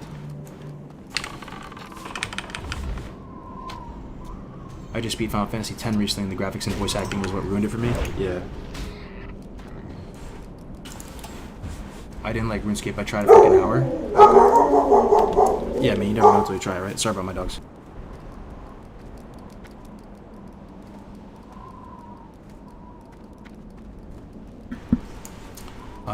Promoting gold sellers confirmed. Yeah, man. For sure. OSRS was the game I played in library with my friends. Played in the library? Which games did I play in the library with my friends? I played Icy Tower. Anybody remember that game? I played Oregon Trail. I played Carmen San Diego. I played... Remember those typing games back in the day too? Where they kind of taught you how to type, but they're kind of low-key fun. Played those. Roller Coaster Tycoon, Zoo Tycoon. Roller Coaster Tycoon, Zoo Tycoon. Yo, Warcraft 3. That was a little bit long ago, but yeah, Warcraft 3. Go forth to victory. I'm trying to remember. Somebody's gonna have. You guys are gonna have some other ones probably. I played a lot of that stuff. Any idea when the new GMA will come out, bud? Probably soon. We have our guest lined up. I mean, spoiler alert, it's gonna be Baba, the guy I keep talking about. Friend, Our next GMA is likely gonna have. I mean, it's not 1,000,000% confirmed because he still has to confirm the exact like date and stuff. But we're gonna have like one of the OG quest designers that made. His joke is that he only made all the quests that you guys like. He had nothing to do with the ones that you didn't like. What can I help you with? We're gonna have him on next, which will be big. And I know a lot of you guys have been like, dying to hear from Def Camp, you know, because it's been a hot minute since I've heard from Def Camp. All right, Armored Scorpion. This is the one that can debate you a bit, and you think like, oh my God, where's this Armored Scorpion? There's actually an Armored Scorpion so close to Razor Hill, and this is why the Orc version of the Hunter Quest is so chill, because right on top of this ledge, pretty much, is an Armored Scorpion. I think there's one over here too. But if you don't know where to look, you can be looking for a super long time to try to find him and walk off in the middle of La La Land. The Shaman died in 1K needles to the Grim Totems. There's a death clip that somebody can link to you. At least I thought there was an Armored Scorpion. Where is it? It might be a little bit deeper. It's right around here. Scorpion, Scorpion. Scorpion, make me look bad. It's out here, I promise. Yo, Scorpion? Hello? Alright, there it is. There it is. It's a little bit further than usual. This thing, I don't know if we can pat over, but I usually don't have to walk this far. But, either way, we got it. Please link it. Okay, yeah, I think I have it copied. There you go.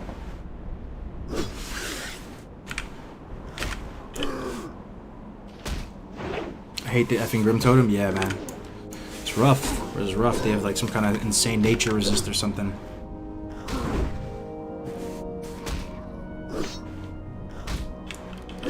Great to see you back. What pet progression are you aiming for? We're gonna go Scorpion. We're gonna tame another one of these pretty much. The ones near Orgrimmar are level 10. I wish you could tame the corrupted ones because they look sick. They're all blacked out Scorpions, but we're gonna tame one that looks like this, level 10, right by Orgrimmar, and then we're gonna use him until we get over to Mulgore, drop him for a Prairie Wolf Alpha, get rank 2 bite, and then get a swoop.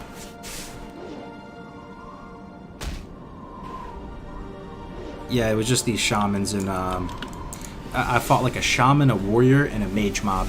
It was a 3-pull. Ended up got me. Oh, the swoop has really good stats, Keelan, and it can learn Screech eventually. So that when we get the Carrion Bird in Desolace and we get rank 2 Screech, we'll be able to like stable our Carrion Bird, go train Screech real quick, and then pick up our original Carrion Bird and train it to him.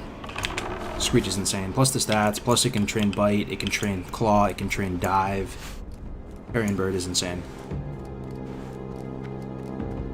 Survival talents are huge for HC. Yeah, I'm still thinking about it. I might go Survival. It's probably the safest.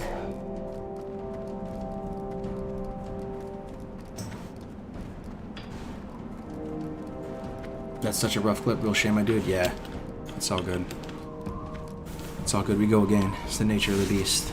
I'm just glad you guys are sticking with me and watching another character starting from scratch. I feel like I feel like you ruined the party when you die, you know? Strength. All right. We had so much we wanted to accomplish. Wind Fury, one-handed, Hypnotic Blade, tanking, Elemental 40+. It was going to be a good time, but... All right, so we got Tame the Beast. Hell yeah. Let's see here.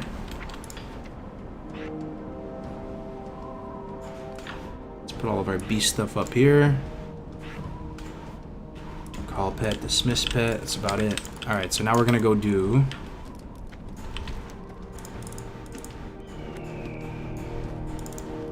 Yeah, now we're gonna go do Crom's Amulets. And some of the Harpy stuff. I mean, we could go to Orgrimmar right now, honestly. And just get our beast training out of the way. That also could be the play to end up get loyalty level faster, but we're gonna dump the Scorpion anyway for a swoop, so it doesn't really matter. I'm down to delay the pet training a little bit here. Still have plenty of ammo, which is good. Not level 11 yet for the bow.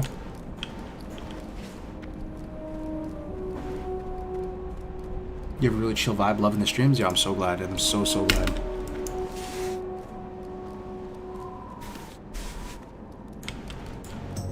It honestly just goes to show how intense the Warrior to 60 was. Yeah. The Warrior to 60 was like really the ultimate, you know? But when you're playing Warrior, you really feel like you're playing at your best because you like realize what you're up against, you know? You probably see it in Grays right now because he's going through it. But you just know that you're the weakest, so you're like full focus and you're scared of everything, which is probably good. It keeps you from getting sloppy. We should get some herbs too, shouldn't we? I don't think I even have my find herbs on.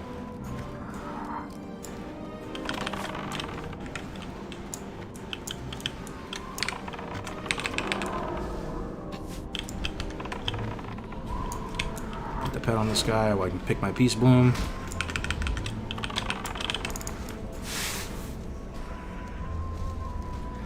Can you use Feign Death on Hunter and Hardcore? Yeah, you can. Feign Death, it is really good for sure, but it can get resistant, especially if you're fighting multiple targets, especially if you're fighting mobs that are higher level.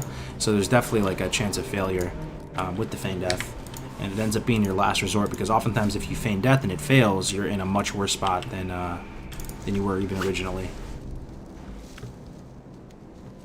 But yeah, I mean, Hunter definitely isn't the hardest out of all the classes to level, but it should be fun either way because we're gonna push it. We're gonna push the envelope on Hunter. We're gonna try to kill some like really high level stuff, and we're gonna get into some trouble. Don't worry.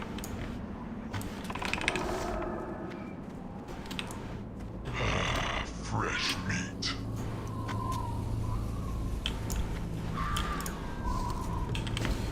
Now that we have our pet too, I can zoom back into more of our original action cam aesthetic.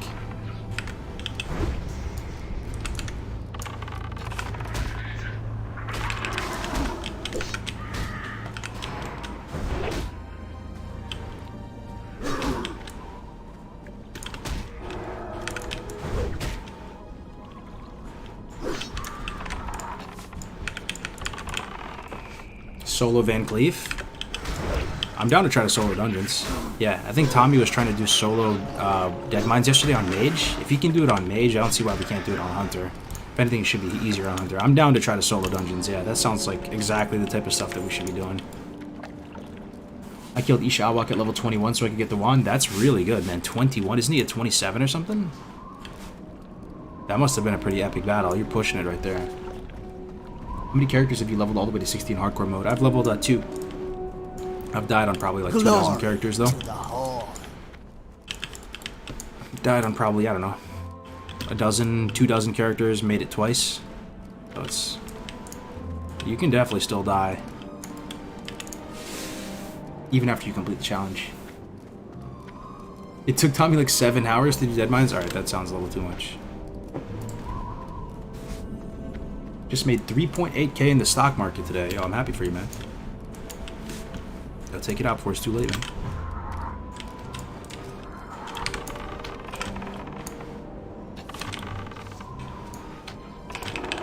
Did you see the video of 40 makes clearing MC mages?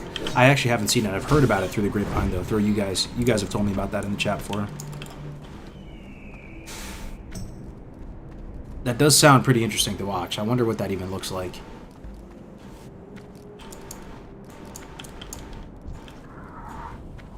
Your highest level death was 37 on a hunter. On this, like, pretty much this exact orc hunter setup.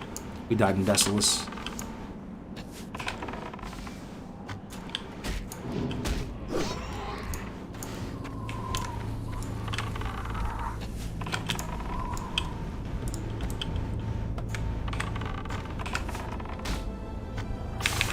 Hardcore on a PvP server is near impossible, if not 100% impossible. Yep. We still haven't had anybody complete it. If you're up for the ultimate challenge, just know what you're up against. We still have had 0 people complete it on a PvP server. And I would not recommend it, but if you do feel so inclined, we still have yet to have that happen yet. That means you're basically not doing any dungeons the whole way up, because there's going to be pretty much no one else playing hardcore on that server. And at any point, you know, just a level 60 that feels obliged, they could just take you out. Not much you can do about it. Azimus is working on it now. He's 40 plus, doing hardcore on a PvP server. Who's Azimus? I keep hearing this guy's name. Link. That's exciting. 40 plus, huh? PvP hardcore server. That's pretty dope. So if you get your mount, the 60 ding is safe. Yo, Hex Enhance. I feel like every few minutes, man, he's just dropping sub bombs in the chat, dude. Hex Enhance, thank you so much, man. Congrats on the Yushawa one, man. That one pumps. Yo, you gotta get Gravestone Scepter next, though. Gravestone Scepter. Gravestone 50 cal. As Winky and I like to joke around. Gravestone RPG, man. That thing pumps, man. 26 DPS or something. It's insane. There's no other weapon in the game. No other weapon in the game at that level range that has that high of a damage per second value. It is absolutely nutty. A Gravestone, 50 cal.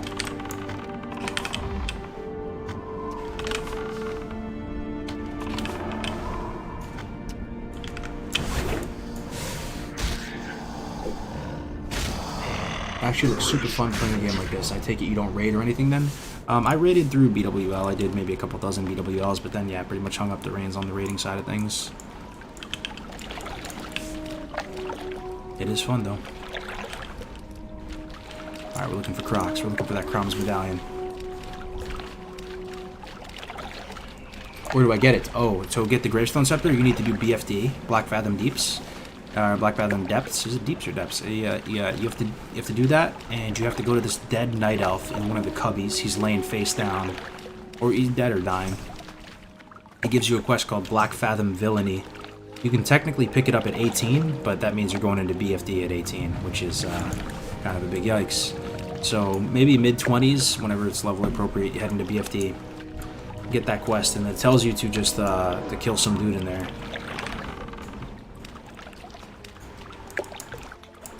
And that's how you get it. After you killed a... Oh shit, this is 2 mobs. Oh my god, my pet, like, abandoned me. It's not a real pet, it's using that taming thing. That could have been done. I'll reset him in the water. Tame something else. Let's get a piggy for now. Let's get a piggy, level 9 piggy.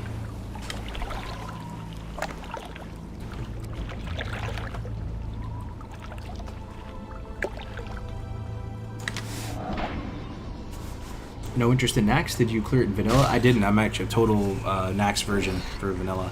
I'd like to, but you know, it's the type of thing. Once you're out of the raiding loop, it's pretty hard to get back into it, you know? Just, you don't really have any leverage, you're just back to the drawing board. So I do hear that, you know, once it gets to like the Nax stage of a server's lifespan, a lot of people drop off, because that's a lot of people's main goal when they're playing vanilla, you know, to clear Nax. So, you know, once they do it, they pretty like raid teams will lose a couple people every week, and you might be able to slide in there. So I'd definitely be down. Maybe a Melderon and Def Jam skill can take me for a week or something.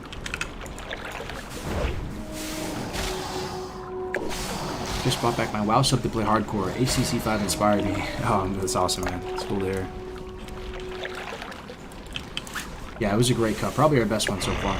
Fresh meat.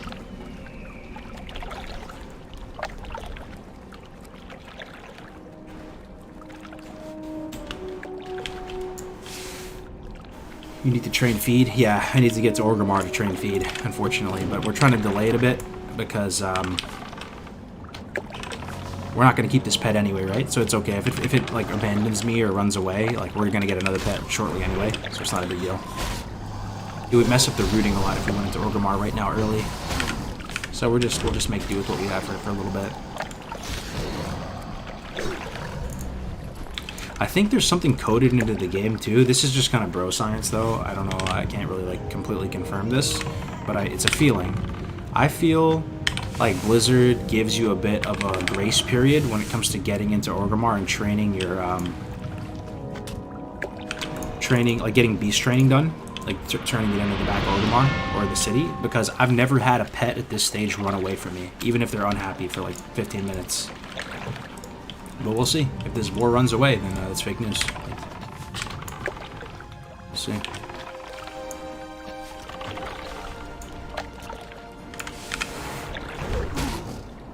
I got Savage Gladiator Chin on my first BRD arena run. Did you win it? Well, yeah, I guess you did. Yeah, you got it. Like, yo, grats, man. Oh, that's some blessed run right there. First BRD, dude. That's probably triggering some people in the chat. Some people did that shit for like weeks. Weeks and weeks and weeks. Hundreds of runs. Congrats, man. You're close to 100k subscribers. You planning to do something at 100k subs? Yeah, man, for sure. I don't know, maybe I'll do like a gaming room tour. I'll take you guys up to the farm. I'll try to just get to know you guys a little bit better. And I think at some point, if you're trying to grow and do the Twitch thing, do the YouTube thing, do the content creation thing, you kind of have to cross that line in the sand where you're not just a small webcam and you kind of open up a bit more. So that might be the time, man. Just take it up to that next level.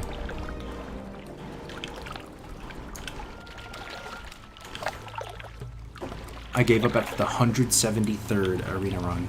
Yikes, man. Yeah, I hate to see it. Yeah, to be honest, I haven't seen it myself drop in BRD, and I've done a ton of BRD since Classic started. I'd love to see the farm, hell yeah. Hell yeah, I'll show you the dogs, the farm. I bought this GoPro a while ago thinking I was going to use it for all this content, but it's just collecting dust right now.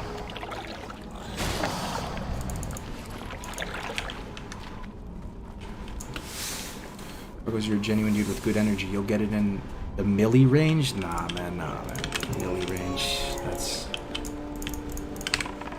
I appreciate it, but no, that's milli range. That just blows my mind. It makes you realize like how small our WoW community is, right? Because we have all of our, even people like, even Stay Safe, Payo, some of the biggest people in this space, they're still considered pretty small streamers in the grand scheme of things. I mean, they're as big as it gets in our community, but sometimes you forget. You go look at these other games and you see how many subscribers people have. Like, even like my wife, she watches like a lot of like makeup channels and stuff like that, man. It's a whole nother animal, dude. I feel like to be considered a medium-sized like makeup channel or something, you need to have like 2 million subs or something.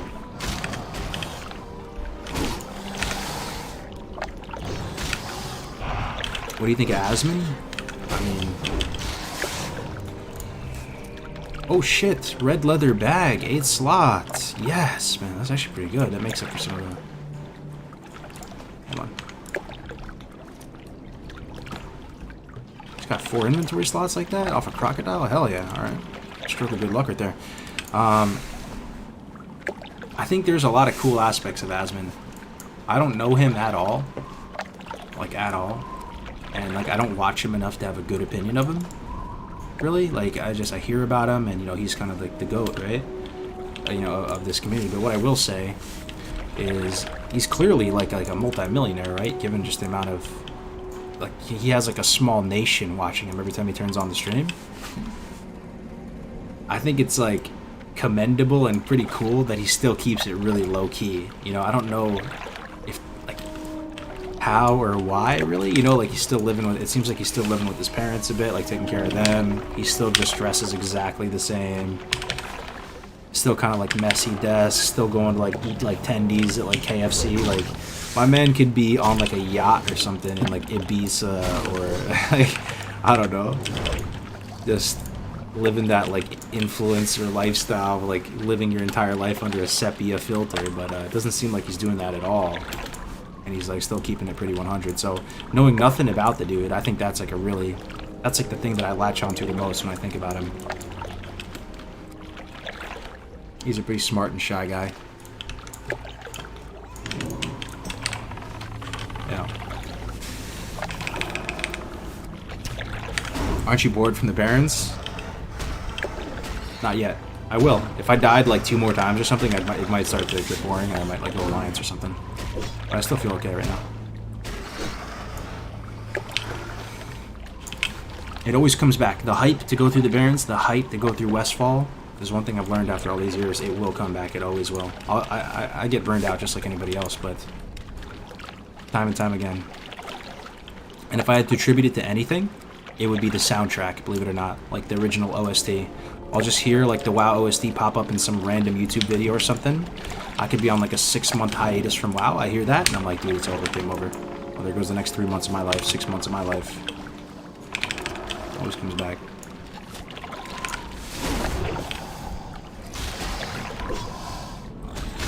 He's definitely a different person when he streams on his second channel in a good way. Yeah, I haven't caught any of his second channel streams. I see it on my Twitch. You know, I think it's like Zach Raw or something, right? But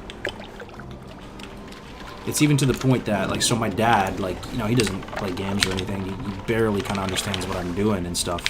But he expresses an interest and he tries to learn a bit about it. And even him, like, he like watched some Asmongold videos. He's like, oh, I like that dude. You know, the dude with the kind of red hair. And I was like, you're talking about Asmongold?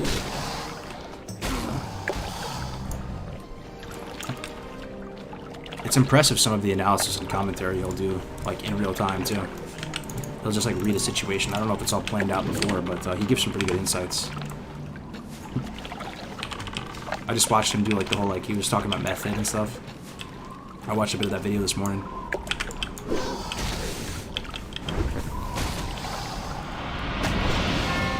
Is that a rare?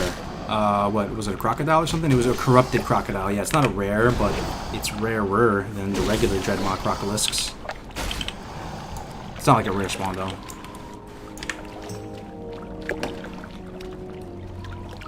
Yo, Hex Enhancer with another one. Dude, I feel like you've given all 35 of those subs to the stream, man. Thank you so much with every fiber of my being, man. I really appreciate it. Feed your pet. Can't do it, Joven. Don't have the training yet. We'll get it soon. Once we get into Orgrimmar, we have to go back to the very back of it and train beast training. Yo, dude, you have a farm. What did you grow? Yeah, we bought a farm. Oh, there it is. The medallion. You'll have to see that. We bought a farm. I think it's been 6 months ago now. It didn't have anything growing on it other than, like, pasture when we bought it. But it was irrigated. It had a nice house in there, a little 3-2. It had a fully, like, working, like, foundation and septic, everything set up for another house on it. And it's, you know, 10 acres, you know, fenced and everything like that. And we just had this vision to, like, it was mainly my wife's idea to start, but I'm super on board with it, to grow lavender. So lavender is a Mediterranean plant. It's a purple or pink, kind of. There's different strains of it. There's like Spanish lavender, English lavender, cooking lavenders, all types of them. They're a pretty hardy crop, and you can use them for, yeah, like cooking. You can use them for like potpourri, for perfumes, for like skincare, all types of stuff, actually, believe it or not. So that's going to be our main thing. It's going to be like a lavender farm. But I do want to grow, like, in the back part of it, I want to grow like an orchard, because to me, it's an asset that I was never thinking about as like a New York City person, you know? If you have like an orchard that's irrigated of, like, let's say pistachios, almonds, walnuts, something like that, you don't really have to worry as much as you did about, like, surviving in life anymore. You know, like, you will have a roof over your head. You will be able to take care of, like, your family or something if you have that, because it's hard to get rid of those trees, man. I mean, it takes like a couple years to get them going, right? But if you have like a 10-acre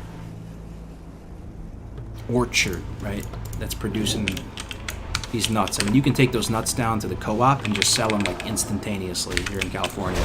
You might be able to, like, negotiate or leverage a better price if you went the extra mile or took them to the next level of refinement or something. But that sounds very appealing to me. Like, yo, if I can just, it's an investment. Trees being an investment. You don't think about that, right? You think of an investment like an IRA, some kind of Roth mutual fund, 401k. That's what you think of in investments. Thinking of like a tree as an investment, it's kind of weird, right? But I would like to get an orchard going at some point. Do you use cannabis? I don't. I mean, personally, it's not like I'm against it or anything, man. I have in the past, and, you know, if people come over visiting from out of state, you know, that's one of the first things that they love to do. They like just try to get some flowers, right? It's almost unfortunate. It just doesn't really affect me in like that awesome of a way. So it ends up just being like, if I'm left up to my own devices, it's not a strong enough like drive to like go do it.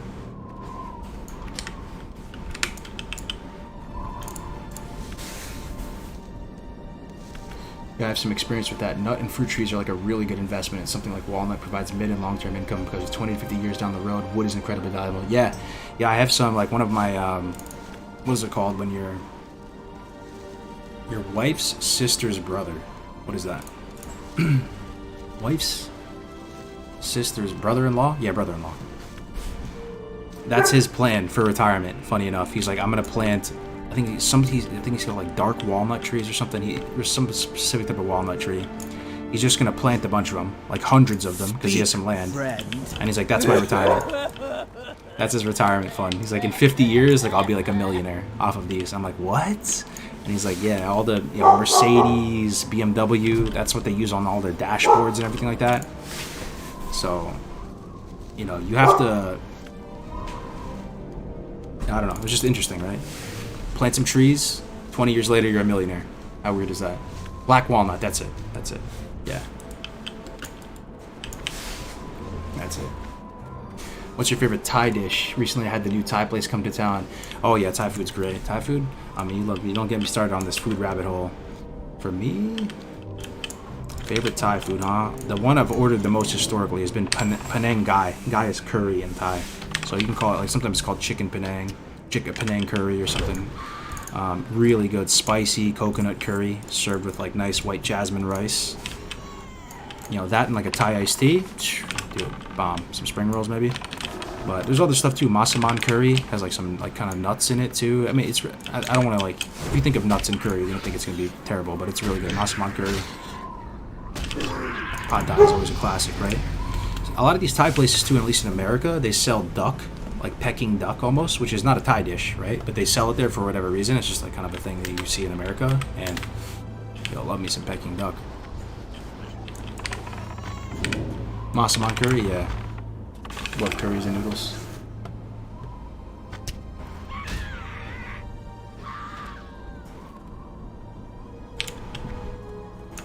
Do you recommend Dwarf or Night Elf for a PvE hunter?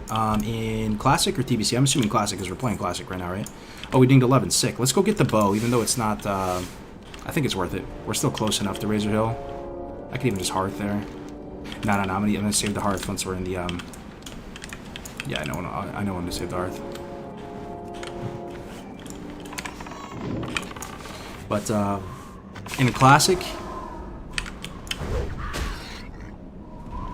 In Classic, Night Elf.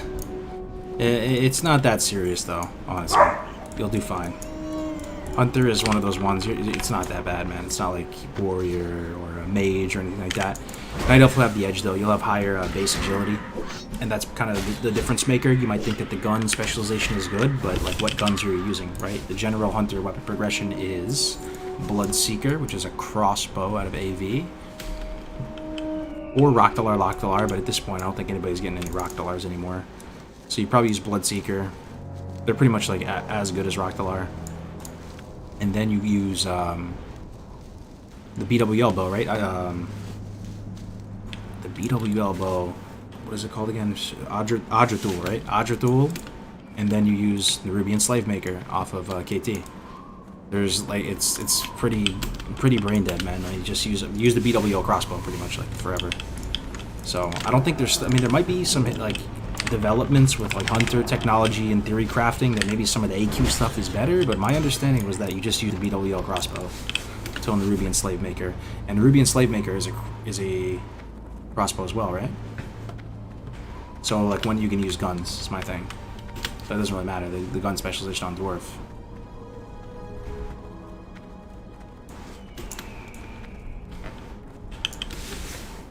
Best leveling pet for TBC. Best leveling pet? Best leveling pet's probably Ravager. But yeah, I mean like use a Ravager or use a Wind Serpent. You'll be fine either way. If you had to like min-max it for whatever reason, probably Ravager. I feel like the stat profile on Ravager would be better than Wind Serpent. It probably has more armor. And you don't have enough crit to support like a Wind Serpent with Go for the Throat value that we were talking about earlier. Because I think you need like 35% base crit in order for like Wind Serpent to be better than Ravager. Or it might not be base, it could just be 35% crit, like overall, all things considered, like buffs and everything. What add-on to use for smooth camera movement? It's not an add-on, it's actually called the action camera. It's just a setting.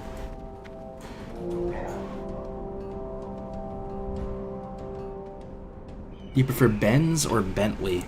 Probably Bentley, but I mean Bentley's a whole nother bracket up from Benz, right? Loktar. But I'm not like huge into luxury, right? Like this is one thing I do think it is telling, right? You ask somebody what they're into, kind of like here's the thing, right? I don't know how to explain this. Maybe you guys can do a better job, but like even when it comes to trucks, for example, right? There are expensive trucks. There are cheap trucks. When it comes to sports cars, there are expensive sports cars. There are cheap sports cars, right? When it comes to luxury, whatever you want to call that category, there's a whole spectrum on that front. You know, you can spend a lot of money for these different types of vehicles. Like the type or category of vehicle that I'm more into is more of like the utility type of vehicles. Like I like Jeeps, I like trucks, I like vans, I like B2B type fleet vehicles, I like Crown Victorias, you know, like workhorses, things like that. So like, you know, I don't think, when I think of buying like a sick car or something, like I'm not thinking of the luxury side of things, you know? Especially for me now with a farm now, doing like Home Depot run, Lowe's runs, you're a homeowner, like it's just more practical to have like What that are you looking for? vehicle. May your blades never dull. You should check out Filipino food. Yeah, I've checked out Filipino food, man. I'm actually half Filipino. Yeah, Filipino food's good. F-150? Yeah, I like the Raptors as far as trucks go. But, like my dream, one of my dreams this year, I told you guys on the stream before, is I'm gonna buy a van and like convert it. What do I mean by that? For the Horde. I'm basically gonna drive around a vehicle that you can still go through a drive-through in. It's not like an RV. It's not like a fifth wheel. You can still go through a drive-through. You can park in a Walmart parking lot. You can park wherever you would normally take a regular car. But you look behind you and you have a straight-up like studio apartment in there, functional like a shower, toilet, like stove, mounted TV, nice like wooden countertops, shiplap on the walls, you know, recessed lighting, all that stuff in a van, you know. And I think it'd be a fun project. And, I'm gonna do that this year. Dabu.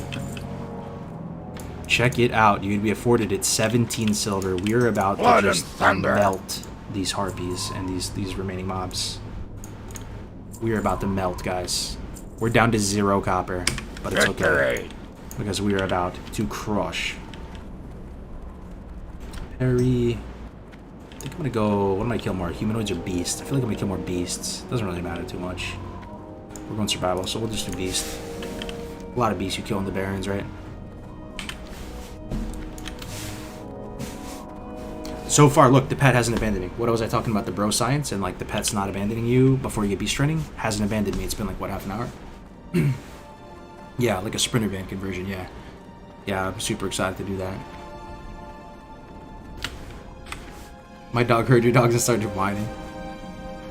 What headset does Kargoz use? I use HyperX everything. I love HyperX. The only thing I don't use HyperX is mouse, because to my understanding, HyperX doesn't make like an ergonomically neutral mouse. It's all righty oriented. But other than that, everything HyperX, keyboard, headset, and I couldn't recommend them enough. Nothing that I've bought from HyperX has broken. Literally nothing. And I probably have like 10, 15 things from HyperX now. 0 things are broken, and I'm a person that breaks shit all the time when it comes to this stuff. You'll lose your pet, feed him? I don't think we will. At this point, I think Blizzard gives you a little bit of a grace period up until you turn in this quest Taming the Beast, because this will give you the hunter training, right? This will unlock loyalty levels and the whole minigame. I mean, I could do it right now. We're kind of close to Orgrimmar, but we have to go in there anyway to go talk to Thrall and everything. Let me just crank out these remaining remaining arc. 8 Ford Chevy legit? Yo, Alex, yeah, you got a Chevy truck, right? You like it so far? What is it, Silverado? Yeah, it's cool. Yeah, I saw a picture of your truck. Your truck looks nice, man. Super nice. It's gotta be new, right? You buy a new, used? Hey, how you doing? What's up? Chevy Colorado. Oh yeah, it's a good looking truck right there. Oh, does it have that like blacked out grill on the front? Oh dude, that looks, yeah, that's crispy. That is crispy. You gonna post the death clip? Yeah, I got you. I'll post it in here. Here's a clip. Do you like motorbikes? Again, like that's the type of thing that some people, like most of my friends, are interested in like the sports type of stuff, right? Like they like fast, They like fast, you know, living fast and dangerous type things. My buddy Jose, like he wanted a Spider for the longest time. He has multiple motorcycles. Like I consider motorcycles in that sporty kind of category. I'm not super into the sporty category. I like more of the utility, like boxy type stuff. So I'm not personally into motorcycles. To me, it's like dangerous. It's like a liability. I see advantages in motorcycles in the sense that they're really cheap and economical in terms of gas, right? Like you can, if you commute on a motorcycle, you spend like $1 to go both ways or something. My dad likes motorcycles though. He has some Honda motorcycles, and he's into that. But me, not so much. My wife's definitely more into like the luxury, right? So I'm more into like the utility type of stuff. My wife is into like she loves Lexus. She's like Lexus to the day it's all over. She loves everything Lexus. She'll probably only, yeah. She has one of those like robo roof Lexus convertible things.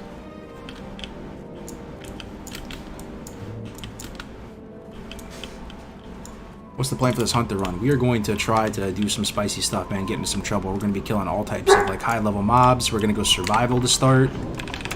But ultimately, this might be the dude that we play in TBC. So I do want to get him to 60. Muting myself because of dogs. Sorry.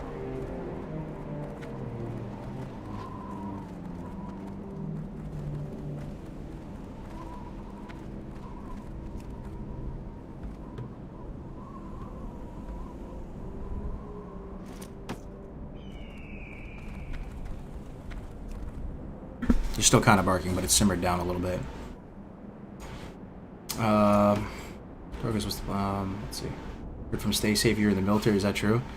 Yeah, yeah, why, did he say something? He said something, what, today or something?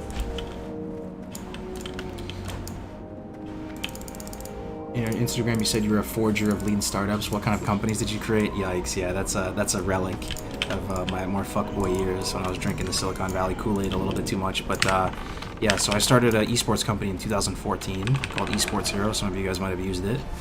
I facilitated online money matches for games of skill, like the top global esports at the time. StarCraft, Hearthstone was our main one. Hearthstone, we integrate through the game's APIs, and you know, people would be able to play like a $1 money match. Hearthstone was our main thing though. Like, we had these like high liquidity, like micro tournaments, right, whatever you want to call them.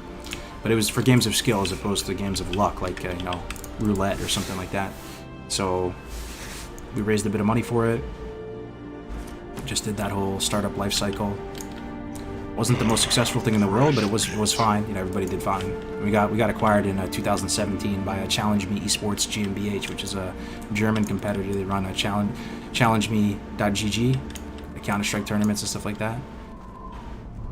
That was the main thing. And then after that, just immediately joined the Army National Guard after that.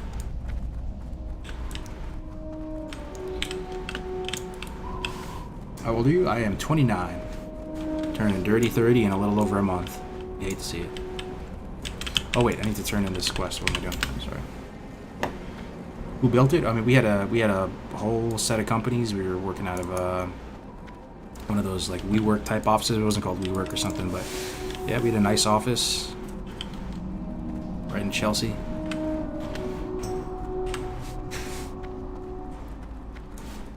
What kind of dogs? I have 2 German Shepherds. That's another one of my great passions in life. I love German Shepherds. I just think they're so like majestic. You know, they look kind of like savage and badass, but they're also like just extremely, you know, cute and like fluffy and all that and stuff. And just like very regal looking animals, very like loyal, smart. So a really big fan of German Shepherds. So you know, one day I want to like breed them, and just like at a hobbyist level, you know, just for the passion of it. That's another thing that I really like about life. Probably like the Nissan Titan. Nissan never really did it for me, man. I don't know, like just the design of their vehicles didn't look that. Let me look at the Titan. I don't know if I've ever seen it. Nissan Titan. I was looking at because I've been looking at vans, right? Because I want to do a conversion van this year, and I was looking at the Nissan entry into like the kind of work van type things. You have the Sprinter van out of Mercedes, which is the nicest, honestly, but I feel like you're gonna get robbed if you have a Sprinter van. Then you have the like the ProMaster. That's the one that I like the most, the Ram. And then you also have the Ford Transit. Oh, Nissan Titan? Yeah, Nissan Titan looks better than I thought it was gonna look. Got this huge front part of it. Yeah, you know, that wasn't what I was expecting. Yeah, the Titan looks pretty cool.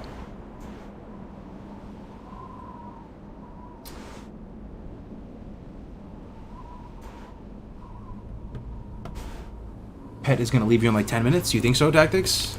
I don't know, man. He's still with me after like half an hour, man. I think there's like some kind of grace period. I mean, you would know better. You're more of like a hunter speedrunner. But have you had a pet at this stage leave you? I don't know if I ever had, man.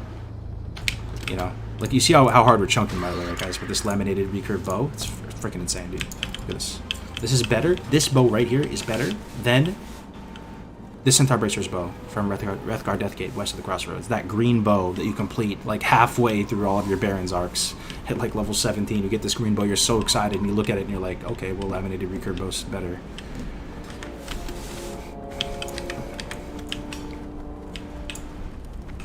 Yo! Have a good one! Alright. It's faster in classic than on private. I had it one time. Oh, okay, so it can eventually. Eventually will. I don't know what that. I've just never had a pet at this stage abandon me, like pre-beast training. What's the highest level you got in hardcore? Highest level I got was 60. I got 260s on hardcore. Rogue and Warrior. Fresh meat. The XP bar is just really small. Yeah, it's really small. That's the one thing if I could change about this UI I would. It's too small. It's right here at the bottom. You can still kind of see it, but you can't see the exact XP amount. That war charge is so sick though. Yeah, with a fresh weapon and stuff like this, like what I have out, the boar is gonna perform so well. You get this little extra tempo with the charge. That we're just gonna be tearing through stuff. Watch how fast this harpy dies. I'm actually gonna throw a markup on it. Oh, it resisted something.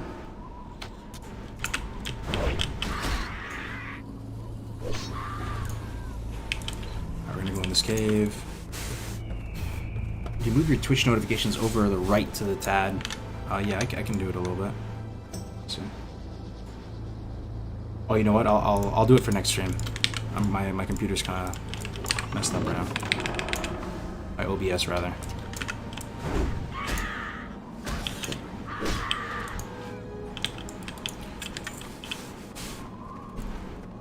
I got a little Timmy's pea shooter off of a harpy on my hunter. That's pretty blessed, man. On hardcore, the blue gun. I'm curious where Honda will take their trucks. The Ridgeline looks awful, but newer versions look better. They still look way behind. I never even thought of a Honda truck, man. I don't know. When I think truck, I don't think Nissan. I don't think Honda. I think Ford. I think Chevy. I think Ram. But, dude, I think people are sleeping on the vans, though, man. Like, look at the ProMaster. The ProMaster with the high top roof. Oh, man. It's gonna be like a mobile command center. I'll be able to play WoW, and like, I even kind of want to put a satellite dish on it. Get like Wi-Fi, get a hotspot inside the van. And oh, my pet left me. You're right, Tactics. Tactics, you're right. I'm petless, stuck in a harpy area. Okay, so the bro science is revoked. It's okay. We're doing so much damage with this bow that it doesn't even matter, honestly. Until it matters and I die. My pet abandoned me. It's okay.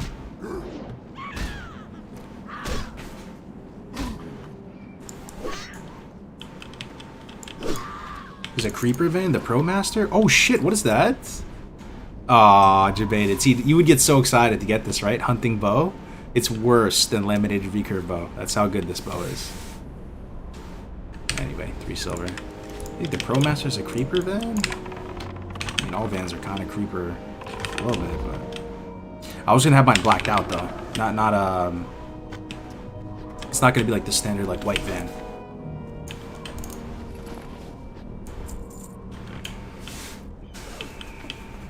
Do I need to record 100% of my run? I just hit level 16? Yeah, 100%, as much as you can. You're gonna have some potential, like, issues, like, you'll have some space, like, something will go wrong, but, just do your absolute best to get as much of the recording as you can. Yeah, even with no pet, these things are getting dumpstered right now.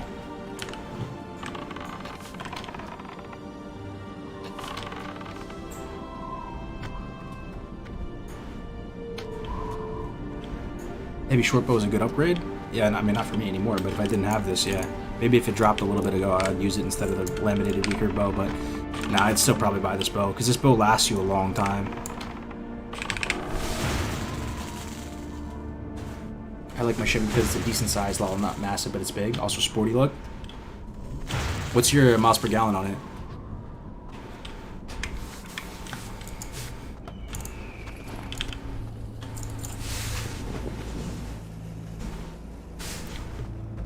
No pet yet? It's funny. People coming in the stream like, "What are you doing? Level 11, no pet." Now we had a pet, but we didn't get along, man. Oh shit! A chest out in the middle of the.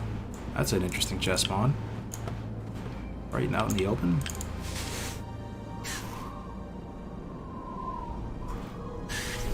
What's the next bow after this one? Next bow after this one is you could get Venom Strike. I think there's something called Fine Light Crossbow or something, right, Tactics? I don't know if you're still here. It's a green bow, requires like 16 or something. It's off a vendor. Victory or death. You can buy it in Orgrimmar. You can buy it possibly in Crossroads.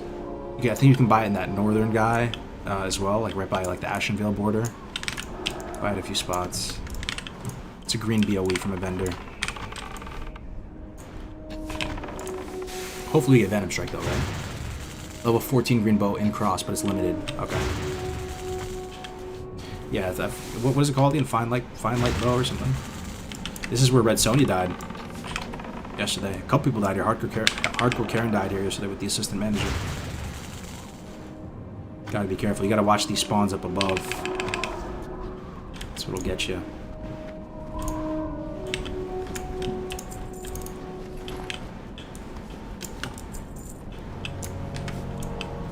If you get lucky, if you don't get it, you buy the 16 one, Fine Longbow. That's the one I'm thinking of. So nice being able to kill these things from down here. The Hunter's so 72 damage already at my level?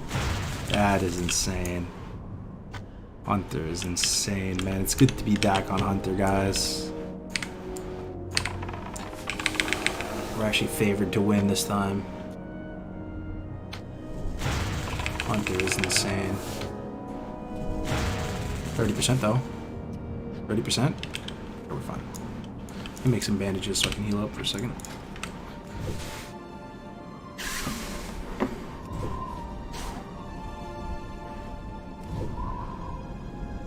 Where can I download Yacht that actually works? Please, please. Doosan, I don't know if you're still here, man. I wouldn't even download Yacht, to be honest. I haven't used Yacht since like private servers. Just download Weapon Swing Timer. That's what it's called. There's like a whole ranged aspect to it. I'll show you. This is what it's called. It's literally just called Weapon Swing Timer, I'm pretty sure. Yeah, Weapon Swing Timer. I mean, I don't know if you like it. This looks pretty much identical to Yacht to me. I mean, I think Yacht you can like color coordinate it a little bit more if you want, but this one works. This one works good. And it's good for all your melee classes. It's good for your Hunter. You don't have to like Yacht's only Hunter, right? It's literally called Yet Another Hunter Timer. Hunter is too easy. You should do this challenge with Warrior Priest. I actually did it with Warrior just before this guy. But Hunter is as easy or as hard as you want to make it. I agree. If you're playing as safely as possible, Hunter is probably one of the easiest. But we're going to try to do some stupid stuff. I kind of want to try to like solo dungeons and stuff like that.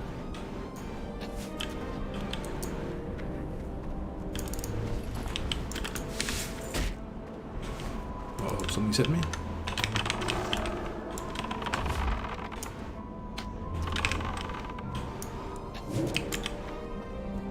Ooh, got the aspect of the Hawk proc. Too bad it's right up with melee range. It's good to see Alex in the chat, right, man? It's been a minute. People were asking about you a bit, man. Good to see you back. Seems like there's a chance. There's a chance Alex comes back for TBC.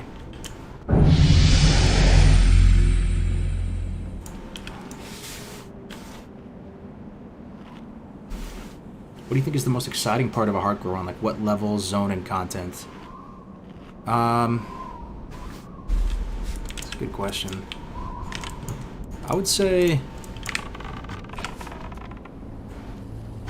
Yeah, it's really hard to say. It's kind of all exciting, man. Honestly, the only parts that stick out as not as exciting is the very starting zones, because they get a little bit tired. But it's pretty fun. I mean, that final stretch from like 45 up is really nice, because you have like your full kit, you're fighting hard mobs, you're doing like it's got to be the final stretch, right? I mean, we did BRD for Christ's sake on the warrior. It doesn't really get more epic than that. We did an EMP run in hardcore. Like what? Yeah, it's got to be the final stretch. You have all the tools you need. You have like deeper stuff in your professions. You have potions. You have advanced target dummies. You have masterwork target dummies. You have mechanical yetis. You have tubers. You have songflower. You have, yeah, it's just sick, man. Is there a link to the hardcore add-on on the website? Yes, there is. Also, yeah. Oh wait, I could be wrong about that. It's definitely in the Discord though, man. If you join the Discord, and the Discord is, you can find the Discord via the site.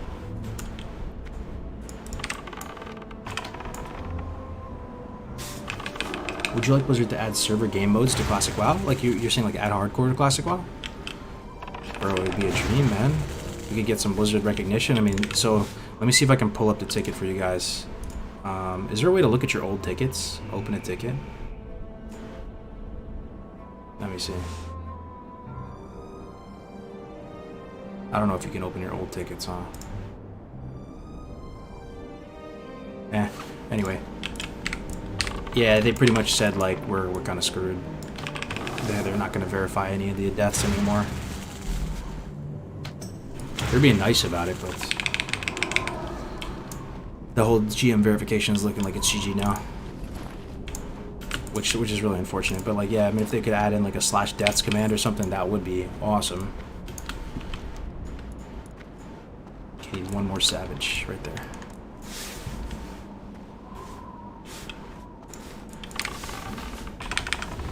You can on the website? Oh, on the website, yeah, but I can't pull it up in my little game client. Someone should make an add-on for verification. They kind of do, but it's still, you know, like, tamperable with. You know, it's not going to be, like, airtight. We do have a hardcore add-on that's pretty badass right now. But it was really nice being able to get, like, Blizzard's seal of approval that you really had no deaths. The hope is that, I mean, if we continue to scale and grow and the cups become more popular and we just get up to the point that it becomes, like, worth it for Blizzard to want to support it, then there's always a possibility. And I'm almost dead.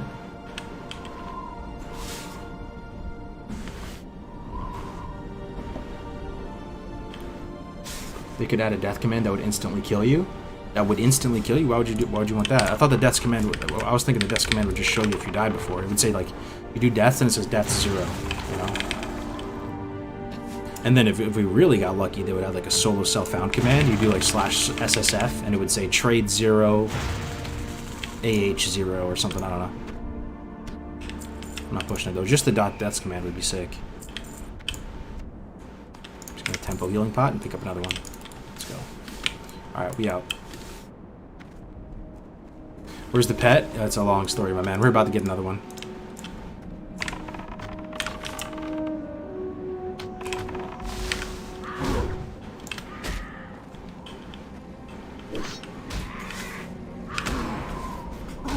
GMs don't verify anymore. I don't know, man. I guess they just, I don't know. I really don't know. What they say is that it's considered like confidential information or something, and like it's inappropriate for them to share the information. But it's just the deaths on the character. Like, how is that? It's not like your social security number. I don't know. My guess is it's not that. It's just that they're understaffed. Would be my guess. They probably like they probably made like customer service cuts or something. But, I don't know, with COVID and everything like that. That maybe they just don't have that many people working the tickets.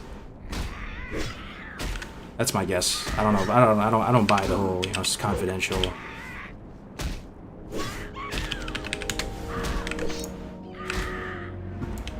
Kargoz doesn't feed his pets, confirmed.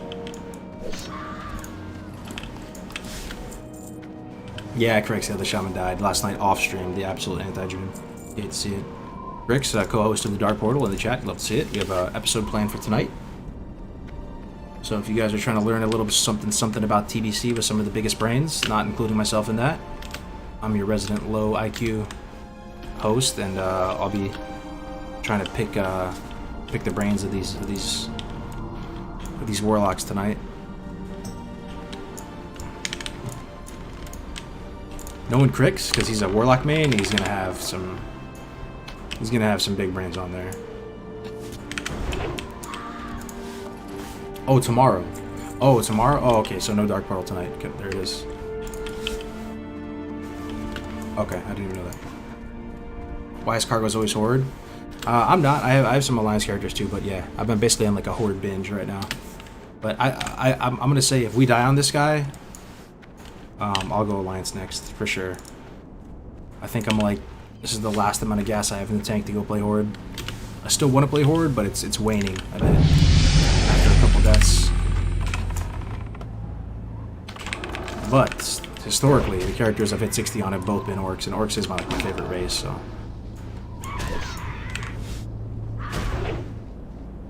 They just make cuts anyway.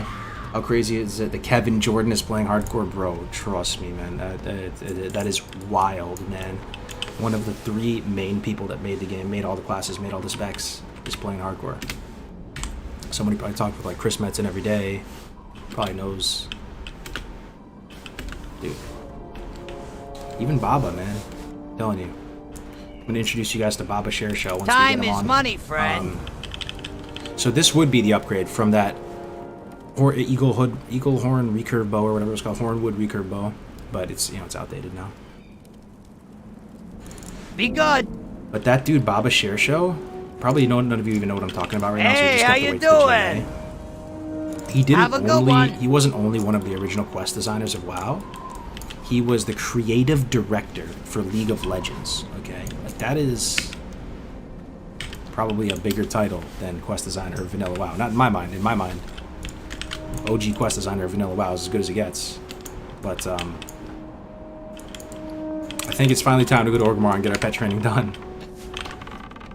Yeah, could do Fizzle right now. Fizzle with no pet though. Or I'm so conflicted actually. Actually, you know what? This is what we're gonna do. Yeah, we'll do Fizzle right now.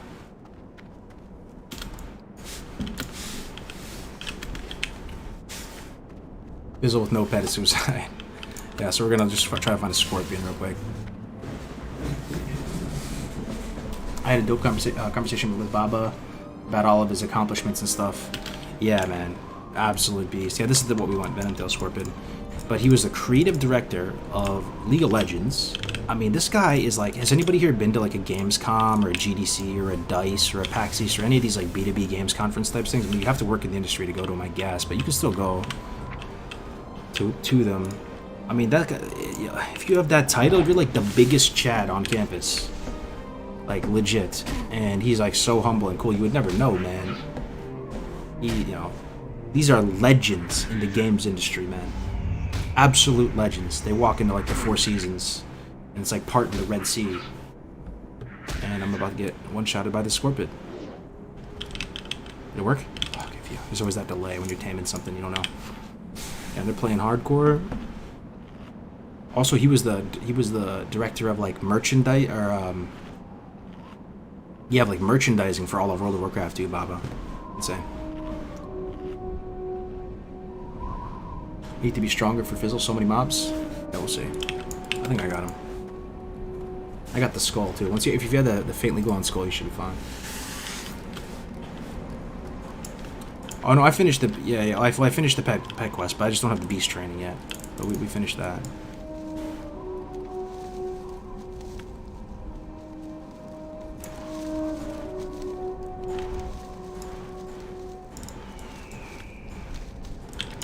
Okay, so we have our Scorpion. We're gonna go do Fizzle.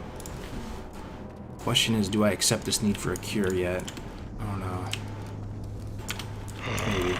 Fresh meat. What you want? Greetings, man. Okay, we accepted it. That's to go to Orgrimmar. So what we're gonna do is do Fizzle, Razor Hill.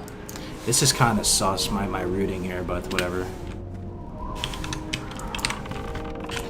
Not super happy with this run, but it's not that serious.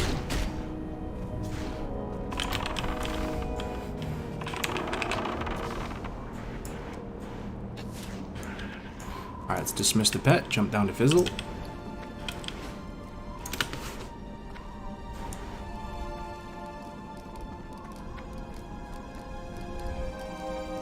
Blood Elf zones do look way better. The Blood Elf zones are beautiful, man, for sure. The music and the whole atmosphere, it is actually... It actually holds its own, man. It deserves a place in Warcraft, I agree.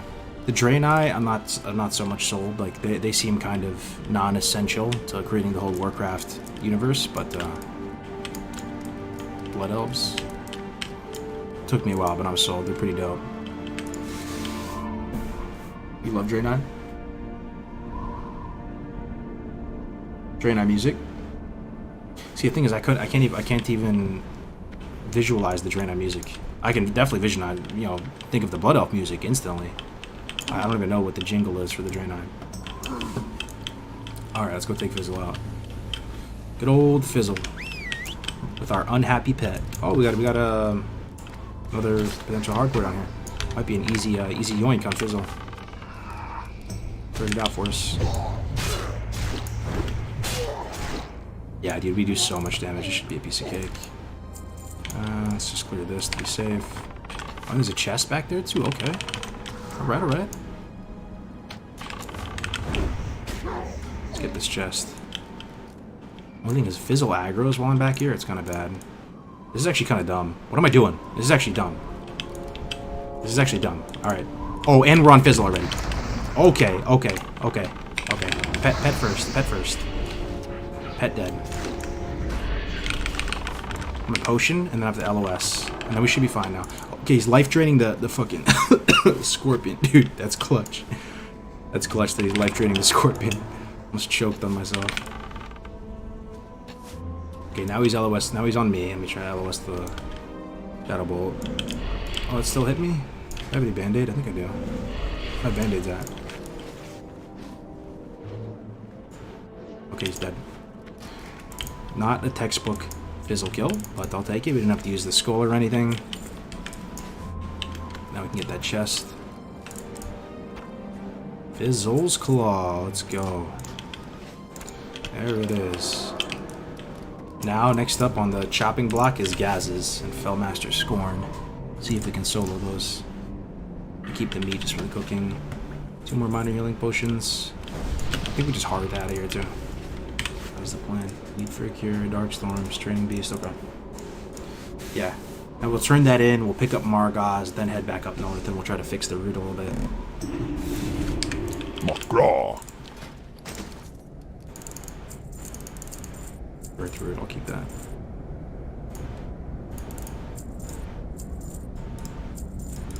Sell this axe, 3 silver. What else do we sell? Staff, probably. Right, Go forth to victory. We're on a clock, so.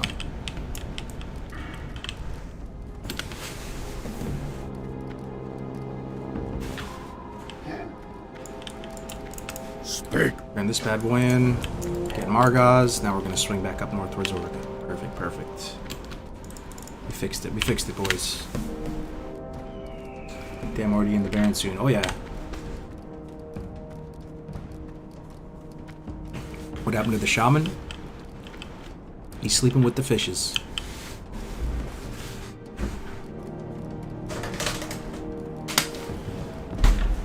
I'm fairly certain there are 0 objects around you that can LOS with.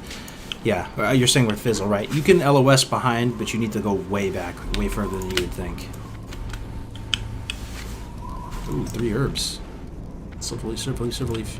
I think out of all the Horde zones, believe it or not, I think Durotar has the most herbs, which doesn't make any sense because it's like an orange, dry wasteland. But it just really is chock full of herbs, man. It's kind of insane.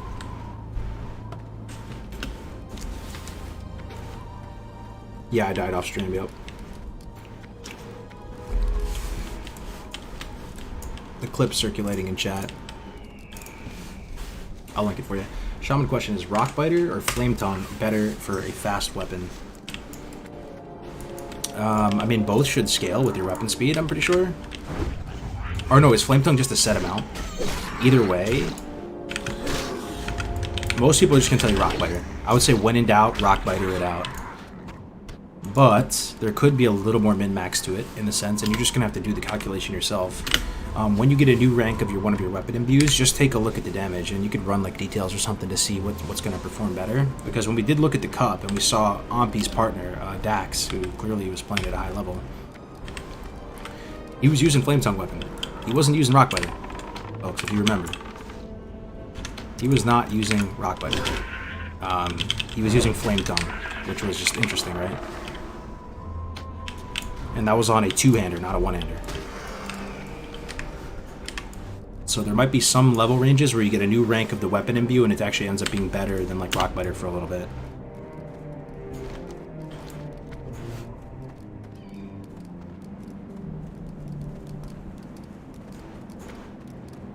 Have you tried Souls series, if you like Dark Fantasy? Or like Dark Souls? I tried Dark Souls one time. I forgot which one. But not too much. I probably would like it though.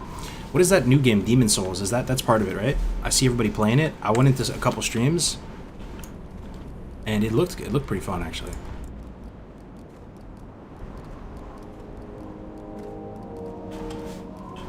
It's the OG? But they just came out with it again, right? Oh, it's a remaster. Oh, okay. Gotcha. Yeah, I went into some of the streams and they were doing like some boss fights. Looked like a good time.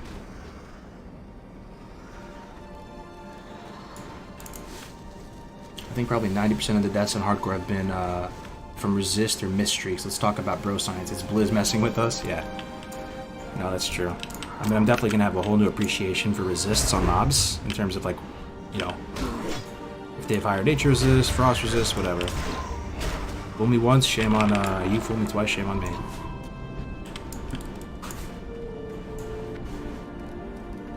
HC reminds me of playing Dark Souls. Well, they have this kind of mode on Dark Souls. Isn't it called No Hit? That's why No Hit. Like, if anybody ever is curious about No Hit Jerome's name, I never knew what it meant. I thought it was just part of his kind of like abstract brand or something. But No Hit is apparently like a Dark Souls term, I think, where you have to try to beat the game without getting any damage or something.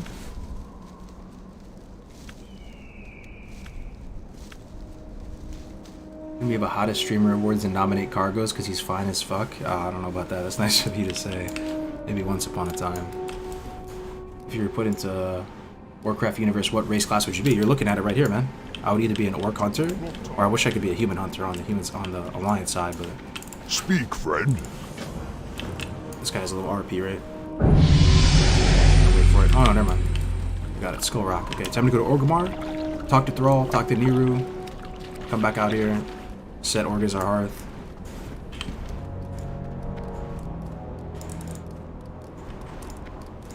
Yeah, we're good.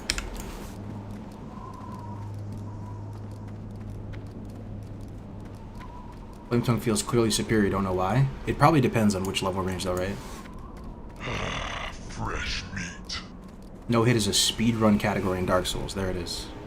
RFC today, maybe. Maybe. What's your nationality? My dad is just a white guy, and my mom is a Filipino. I think my dad is English and Norwegian or something, you know. He's a super white dude. He's like just a really tall white dude. My mom's a short Filipino lady, so it kind of balanced out. I'm 6'1". Kargoz, yeah, every time someone makes a comment about it. There are people who have beaten all Dark Souls and Bloodborne games without getting hit in a row. Somebody was saying about a no-hit run in WoW, it'd be impossible, right?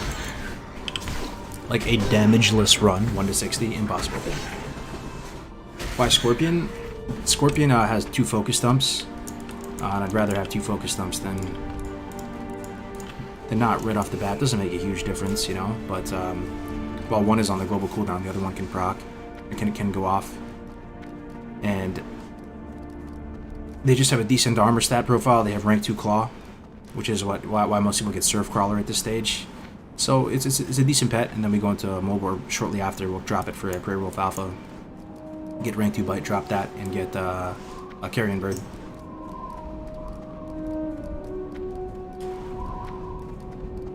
Is there anyone that has attempted cleared full hardcore Ultimate? Yes, there's been a couple groups now. I did that myself as well. We even did, the most insane thing we've done probably has been hardcore BRD. We did a full Emp run the other day, 59, believe it or not, 59 warrior, full Emp run. It's on my YouTube channel. It's pretty insane. Any new entrepreneurial endeavors lately? It's all been going into the farm, man, and I would consider streaming. That's one of the things that does it for me. It checks all the boxes. It's entrepreneurial in the sense that there is upside. You know, you can dream to be like a ninja or something one day. there's that, you know, clout and money upside, you know, not to say that's everything, but there's that. And it's also creative, so you get to like take that aspect of your humanity and put it into something. What are you looking for? Like making thumbnails, planning out a stream. It's social, so you get to talk with people and make friends. It's really great. I enjoy the streaming, building a community. It's like the most rewarding thing I've ever done in my life, even more so than starting companies or whatever. I really enjoy this. But it's been this and the farm. So the farm is, I hope to build it out into a proper business where we have, you know, lavender, selling essential oils, selling little bundles to like veteran cemeteries and stuff like that. Doing all types of stuff with it. The wife has some cool ideas for making like lavender teas and cooking stuff for the lavender.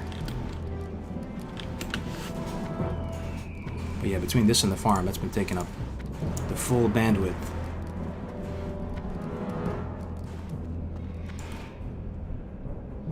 Your doppelganger is Mackenzie McDonald, the American tennis player. Oh, that's cool. I actually don't know who that is. I feel embarrassed as a tennis buff, but I take that as a compliment because tennis is my game. I love tennis. It's my best sport by far. All right, let's get training the beast done. All the scorpions still with us. Fresh meat. Feed your pet. Yeah, we have to get the pet training right now. You have to talk to this dude. Then he gives you beast training, and beast training gives you like feed pet and all that stuff. Thing is, he's a scorpion, right? So he eats like fruits, vegetables, all that. So we gotta go stop by the Stranglethorn watermelon vendor, get some vegetables for him. What's your FPS right now? It should be 60.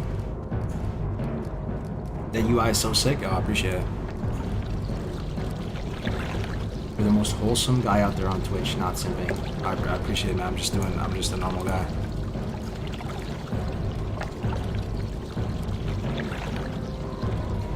What branch? Army National Guard.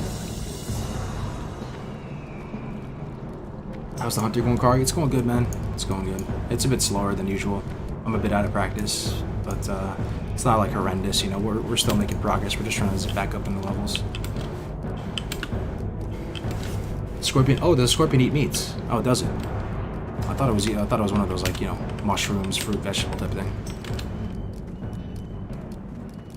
Honda or Toyota? I would say Toyota for me personally. I like Lexus a lot. Toyotas and Lexus are kind of like interchangeable as far as I'm concerned. Like million mile Lexus, Toyota is just, yeah. I kind of have like bad experiences with Hondas too, because I've lived in kind of sus parts of the world the past 10 years, in the sense of I've been living in kind of rough areas, and Hondas are like the #1 car that gets stolen all the time, like Honda Camrys and stuff like that. People will go and steal a bunch of parts off of them. And also like Honda Civics are also the cars of that kind of like are kind of like, every time you see like a blacked out Honda Civic or whatever, like you're kind of on guard, you know, like there's a lot of ruffians that would drive Honda Civics, let's put it that way. I mean, they're great cars, right? They last a long time as well, but I'd have like a bit of bias.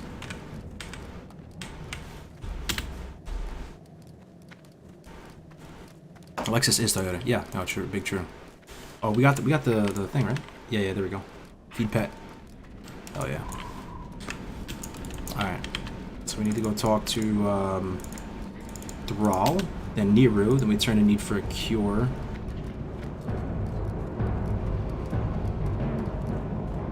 Oh, I think I fucked up. That's right. Talk to the pet trainer. Oh, to get the yeah. I should have rank 1 Growl though. It's okay. I might have missed out on the first rank of natural armor, but it's okay. I got Growl rank 2. We got charge rank 1 too, but we can't train that because it's a scorpion.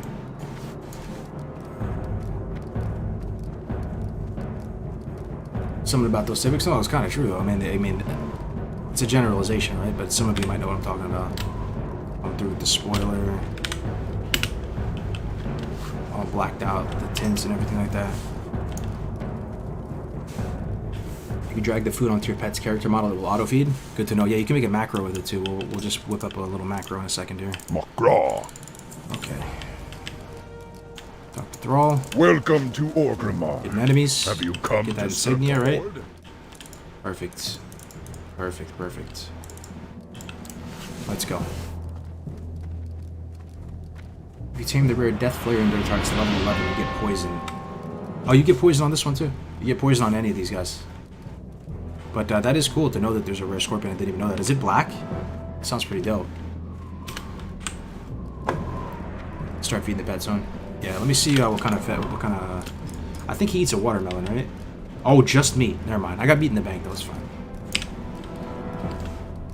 Yeah, this is the place that if you're gonna get a surf crawler though, because most of the people that go through Dirt's they get a surf crawler, right? This is your spot right here. This guy sells watermelons. What can I do for you? Or not even watermelons. You don't have to buy the watermelons. The apples, bananas. Farewell. Don't I have to talk to... Finding the antidote. Repeatable. I don't know if I have to... It's just been a minute since I've done this. Let me just check. You have to go check in with this dude, give him the antidotes. Let me see if I can accept the quest from him. I can, yes. Okay, we're good. We didn't scuff it. We didn't scuff it. Yeah, we didn't scuff it. We're good. We just need to make sure we turn in the antidote quest. Get the antidote, then we can abandon the other one, re-accept it, and we'll have the antidote. It's not going to delete the antidote out of your inventory. Some of you have no idea what I'm talking about, but it's all good. I'm just stream of consciousness right now. We didn't scuff it. We're fine. We are fine. We're on track. We're on base. We're chilling. So let's meat out of the bank, feed our scorpion. Here we go. Does yours already have poison? I thought you had to tame the ones. Yeah, this one. But I'm pretty sure all these scorpions have poison. Yeah, you do have to tame the correct pet that's going to give you like the right skill. You're right about that. But I believe all these scorpions out here in Durtar, they have rank 1 of the poison. Is this the upgrade orc model, not the classic hunchback orc? No, it's the classic one, man. This is it. He's got that scoliosis going right there. Get some meat out of the bank. Good thing we saved this. What can I help? What are you looking for? I just probably need like 20. Victory. Alright, we'll set our hearth here as well. We got conscript with the horde, right? Perfect. You don't want to leave Durotar without this. This leads to massive XP. Glory. Set our hearth here. Chilling. Let's feed our pets. Let's go name him after my dog's name, just to make it easier. Then we'll do a macro. I think I have a feed pet macro. Yeah, here it is. Feed. Use. What was it? Chunk of boar meat? Yeah, chunk of boar meat. Chunk. Boar meat. There it is. Perfect.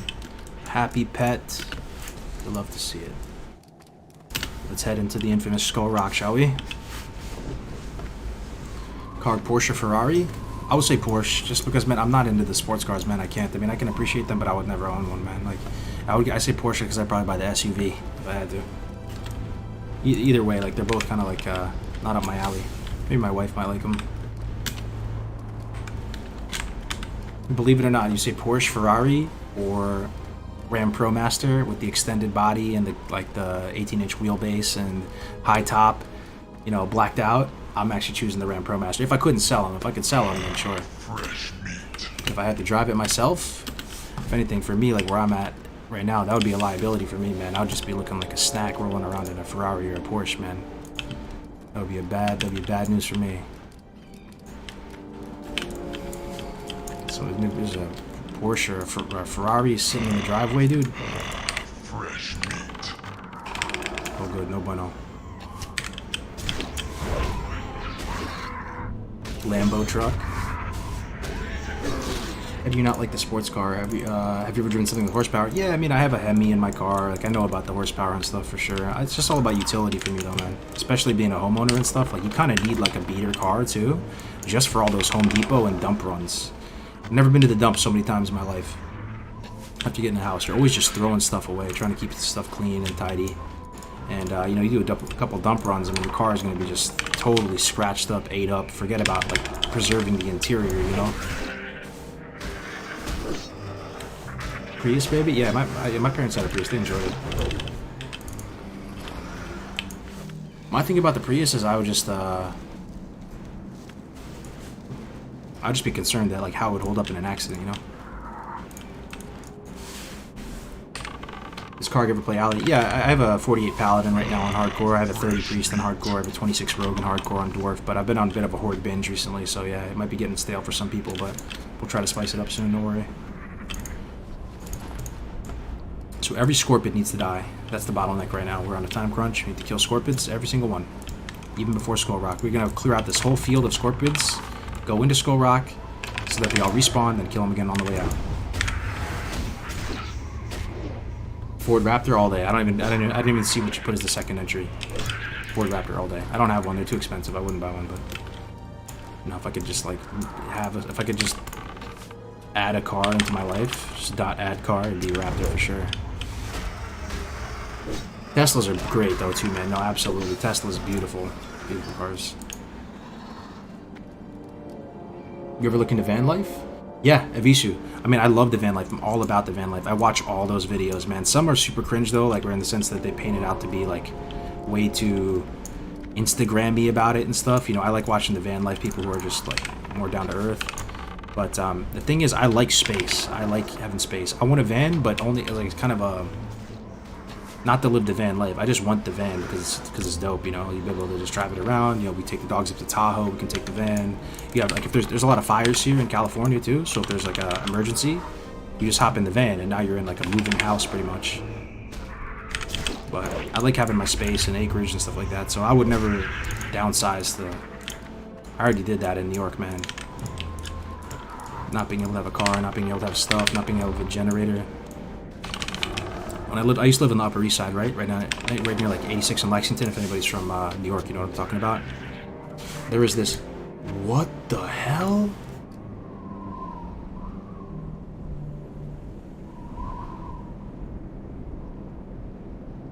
Dude, who in the Twitch has ever seen that in their life?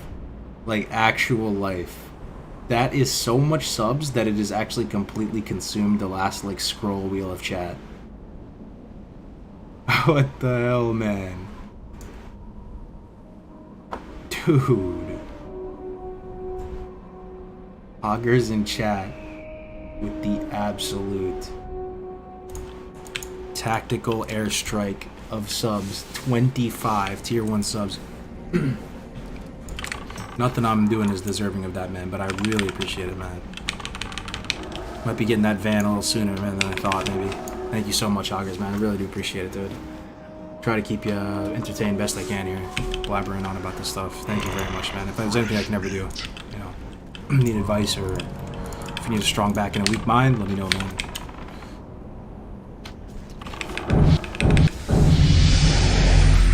That's insane, man. That's huge. That's so huge. Thank you so much, August, man. Kargoz, are you a bit of a prepper too? Yeah, I a bit. I made the mistake of letting that slip out a little bit one time. A little bit. But I think it like, so I lived, like, back to my original point, I lived in the, you know, in New York for a couple of years, and there's a lot to love with New York, man. I mean, it's the greatest city on earth in my mind, in the sense it's you're one subway away, subway ride away at any point in time from, like, experiencing any culture or cuisine you want. And it's a great city. It's an inspiring city. You feel the hustle, you know. Fresh meat. And it's also a city that, I mean, I could go on and on about that, right? But the downsides of it is that you do feel trapped, you know. You feel trapped there, especially, like, in a crisis or something. There's only a couple bridges out of there if you're living in Manhattan. You know, the alternate side parking, living in a box. You know, if the lights go out, if you know, you have no way to... I don't know if it traumatized me or what, man, but now I like to be prepared for stuff. And Fresh meat. what is that name of the level timer on the left side? Oh, that's called speedrun splits. That's what everybody uses.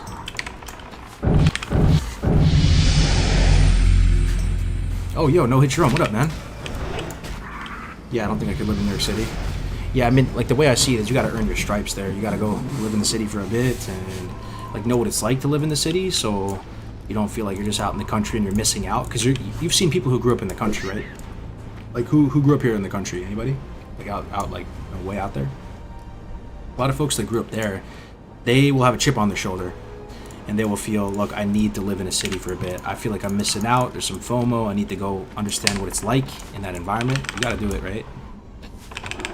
And then that kind of exists for the city folks too, in the sense that they feel like they're missing out with not understanding nature, not feeling handy, because city people, for the most part, are not handy. Thank you for pushing the community. Most fun I've had in a while.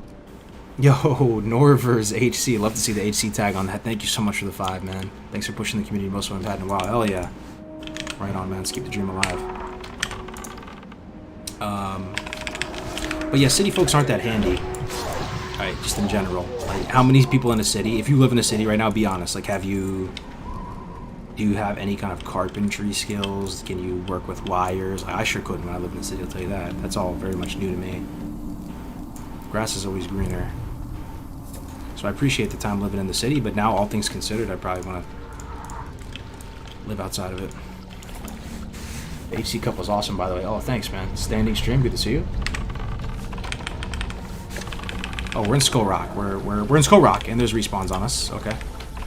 Okay, and there's Void Walkers on us. This is actually, like, terrifying, actually. We have to be very careful here. Be very careful here. Okay. We're fine right now, but we need to, like, stam food up. And we're surrounded. We're actually trapped inside of Skull Rock right now. Is that a fair assessment? We are trapped right now on both sides. Left and right, multiple mobs on either side.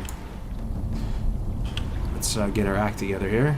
Band-aids. Where are my band-aids? Band-aids. Let's get the pet up. Don't have men pet yet till 12. Let's make a few band-aids and let's assess what's going on right now. We don't have more linen cloths. We only have 4 band-aids left. Let's eat some stam spirit food. Tactical apples. And be super, super careful. Oh, you moved to Humboldt? Yo, I've been watching some documentaries about that place. It looks beautiful, man, but I've been, you know, like Murder Mountain and all that. That's crazy. Yeah, it looks beautiful there, though, I gotta say.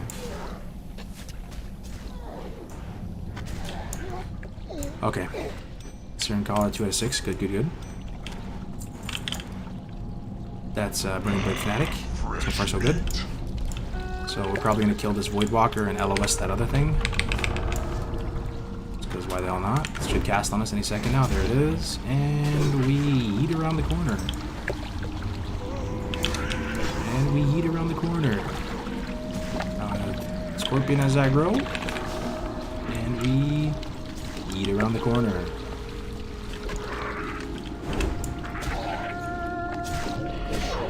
Okay. 4 out of 6. So, we need the Lieutenant's Insignia, and if we kill Gazas, I want to kill Gazas. This is what I'm talking about. We're playing Hunter, right? Let's do some spicy shit. We gotta kill Gazas so we can get the rock. He drops a rock. Alright, let's see where he's at, though. Fellow Weaver's... Oh, there he is. This guy has claimed countless hardcore souls right here. My man Gazas, to the point that I'm about to put a friggin' point in humanoid slaying. Let's do it. We're going survival for a little bit anyway. It doesn't matter too much. You can just go back and forth between those things. We're 12, so we're not going to tactically ding anytime soon. We cleared out the play area. There's a dude back there too. Ooh, we already have a... Okay, we need to eat around the corner. Okay, good. Same strat as before. Eat around the corner. Is he on my pet? He's on my pet. Oh, he's on my pet. My pet's dead. Okay, this is actually like really bad. Okay, we have to man fight this Void Walker. Holy shit, bro. I'm gonna sticky glue him. Kill the Void Walker. I have corruption on me. Yo, this is really fucking bad, chat. I don't know what to tell you, chat. This is really bad. I can't bandage it for another second or two. I have sticky. I have skull. We can bandage for a second. He's coming. I think I can bug him out in water. He's gray for me, though. I don't even have the tag on him anymore. Oh, fuck, man. Oh, he put a corruption on me. I'm gonna have to skull him. I need this guy to get aggro or I'm toast. I'm gonna have to skull, too, because I'm gonna die from this corruption. No, it's all good, man. You take that. You take that. You take the aggro. It's all good. I'm just trying to survive, man. I'm on hardcore. I'm gonna let him soak some damage. He's a hardcore. Whew, this fucking place, man. This fucking place, shit. We didn't have to use Faintly Glowing Skull though.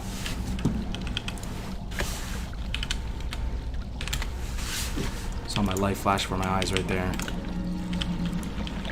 Okay, we're killing him again though, believe it or not. I don't know. Can we though? Can you think we can kill him? I think we can. We just have to get the jump on him and open up on him properly. We face pulled the Voidwalker. Ass pulled, whatever you want to call it. I'm down to fight him.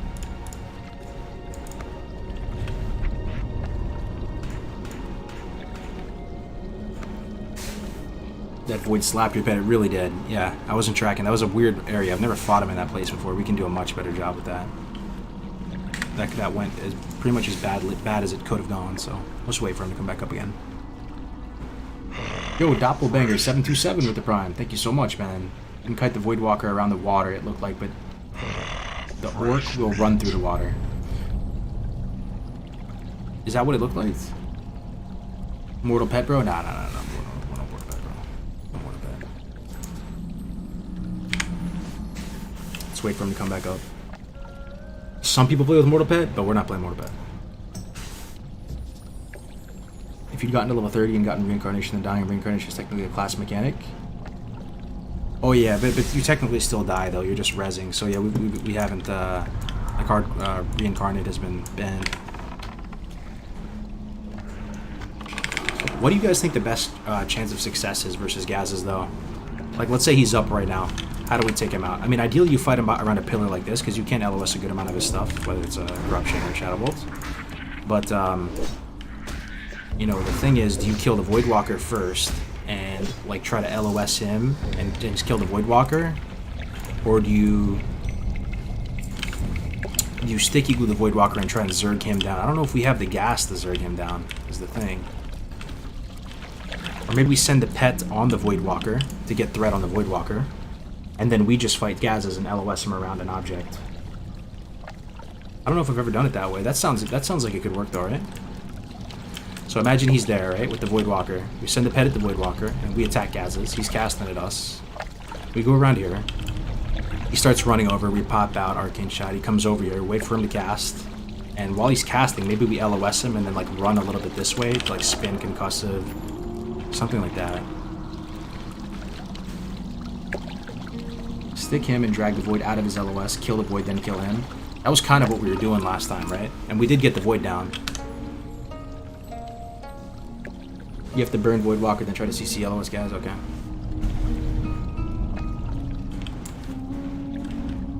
Alright, chums up, let's do this. Alright, well these things are going to respawn any second now. Hopefully he doesn't have too long of a respawn timer. I think he's just got a normal mod respawn timer, right? Oh, do we have Growl Train too? I don't know if we have Growl Train. My pet bars are actually super wonky right now. I need to enable Dominoes.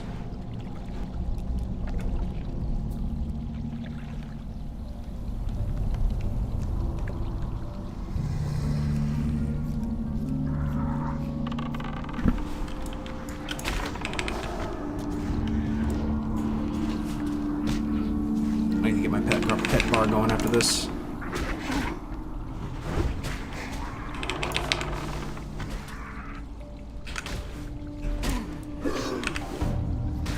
Guys, it's easier to LOS and manipulate. The Void will chase and slap all day.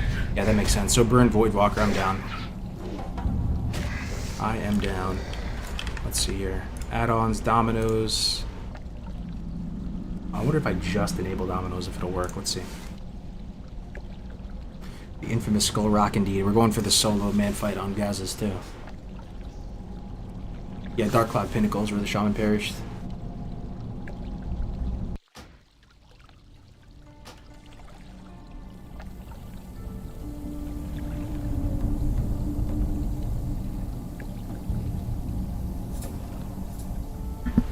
So let me try to... Mouse is kind of fucked up right now. We're gonna disable every other bar on Dominoes except for pet bar. Let's see if this works. Oh god, what happened to my UI? Oh god. I have no keybinds. Alright, well, let's get rid of Dominoes. Well, I'm gonna have to fix this, like probably after stream or something, get the pet bar working.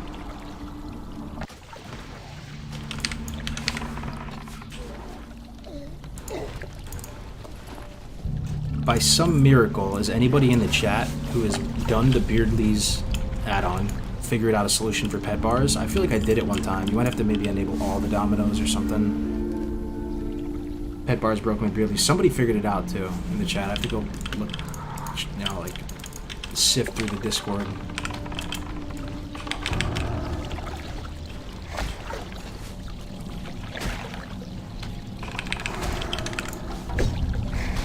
You have to delete the pet bar out of the Beardley's add-on. Okay.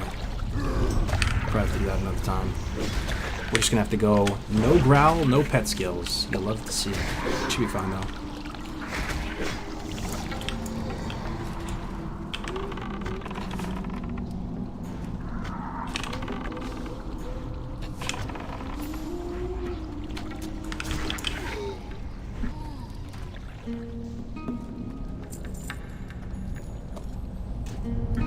There's Lieutenant's insignia. Oh, and there's Gaz's. Oh, shit. Hold on. You guys there? He's up. You guys ready? Holy shit. So we're burning the Voidwalker, right? Did we start with the sticky glue on Gaz's? Probably. Hold on. We'll sticky glue when we have to. Let me put the mark on the Voidwalker. And let me get initial threat. Here we go. Wish me luck.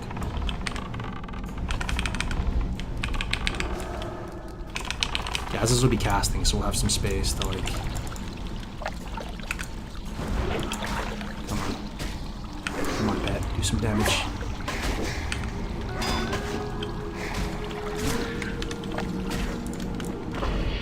Oh my god, you got the corruption. Oh my god, am I dead? Are you fucking serious, bro? Am I gonna die to Gaz's? I have faintly glowing skull. How's my pet doing? Bring the pet back. Pet's probably gonna die. I have faintly glowing skull. That's the only fucking hope. Let me bandage my pet for a second. Do we faintly glowing skull him? Is he on my pet? The fuck? Is he on my pet?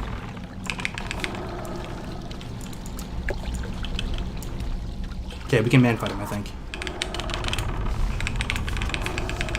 Holy shit. Oh my god, yo. What a fucking nightmare. What a fucking nightmare, guys. Somehow we got him. Holy shit, man. I really thought I was dead there for a second. Anybody think we were dead there? Kinda thought I was toast for a second. Yo. We almost died, right? Yo, that was not, like, great to play, I gotta say.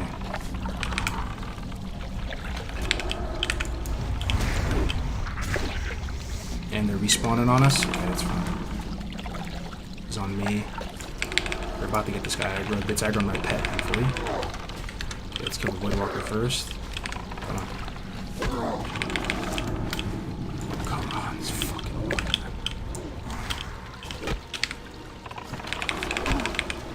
Okay, got this guy.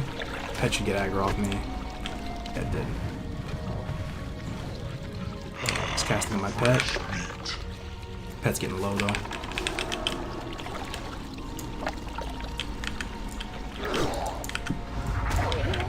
Okay, I think we're getting somewhere. Do we have any linen to make bandages? We do. There's a few.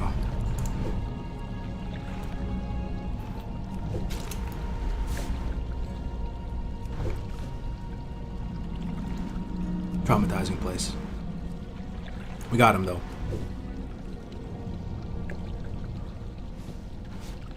Which starting zone would you consider the hardest? The starting zone would be the hardest.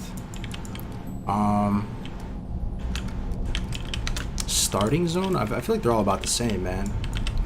Starting zone the hardest, maybe... No, I think they're all actually identical, to be honest. If we're talking about just the 1 to 6, I think they're identical. I don't think there's any difference between all of them. They pretty much are like the same type of quest for each one too. You'll have like one named guy in the back of a cave.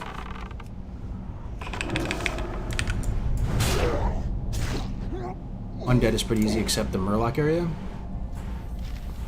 Yeah, I mean, we're talking about the very starting zone, right? Unless you're talking about, like, Duratar or like Tears Fall. Any zone is that one cave. Yeah, true, kind of with the spider. That's kind of true. Yo, I thought we might have been dead there with Gazas, though, right? That was not great. Alright, 2 Venom Sacks. Shaman died in 1,000 Needles, man.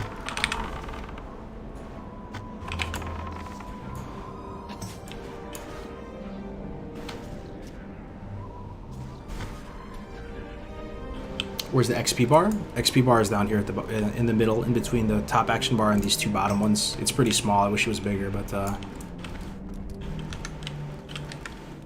Men pet level 12. Yep. We have men pet now. Hey, didn't you have a Marco or something on your warrior for switching from dual wield? A macro switching from dual wield to over. Yeah. It's no. All it is, man. It's not like big brain or anything. All you got to do is just to put slash equip your weapon right before slash cast overpower. That's it, man. You can put the start attack in there if you want for some extra flair. But and then so I had mine. I swapped the 2-handed for overpower, and then what I used to swap back dual wield was on Sunder. So Sunder would be like slash equip this weapon, that weapon, cast Sunder. That was it. I mean, you have to double tap it, so you tap it once, you eat the global, you swap weapons. Then the second tap, you'll actually use the ability. Well, you basically just double tap each ability, each macro when you need to switch. Super simple.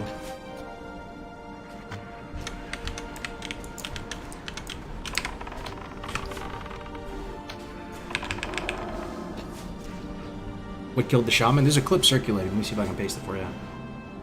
If anybody wants to see the clip here. Can you explain why Orc instead of Torn wouldn't Stomp be better for hardcore? I'm thinking TBC, man. Honestly, that's just it. Like, cause I do want to get this guy to 60, and I will play this guy in TBC if we do get him to 60. And Orc is like kind of significantly better than all the other races in TBC. If you factor in every aspect of the game, PvE, PvP, it's pretty hard to justify not going Orc in TBC for Hunter. But I do agree. In hardcore, Torn's probably the best.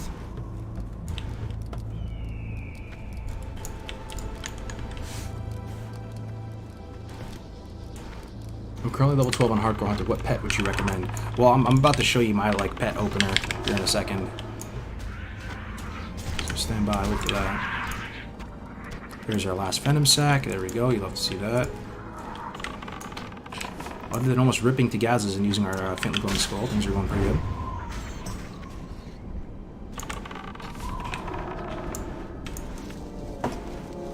You have another Hunter in Classic, or is this your first? This is my first in Classic.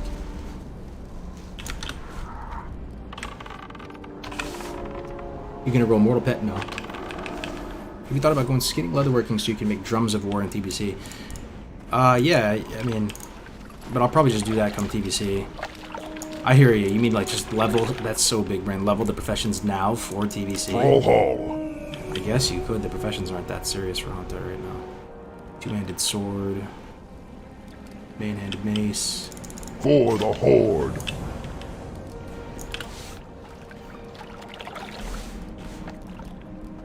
That is pretty big, brain. Wasn't thinking about that. Already thinking of the drums, and we're in Classic, Phase 5.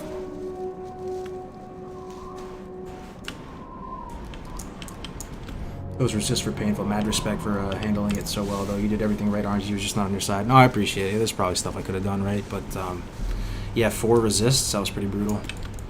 4 resists. I got the Slumber Sand off, but probably should have used it earlier, right? If you were able to detect, like maybe on the first resist, you're like, okay, I'm behind. Let's not be frugal with our consumes. Let's go for an early Slumber Sand. I think if I had to choose one thing out of that death clip that I did wrong, though, and it was a big error, was going after the warrior first. Like, I wasn't even thinking. I honestly just killed a 3-pack of those, what I thought were those right before. But if I went on the Shaman first, I would be in a much better spot, right? I wouldn't have gotten shocked. But the thing is, I guess I didn't even kill that 3rd mob. Like, that first mob I opened up on, we resisted so many times we didn't even kill him. But if I went on the Shaman, I probably would have killed it because it's squishier than a warrior, I'm imagining. Or if I went on the caster, it'd probably be in a better spot too. Should work.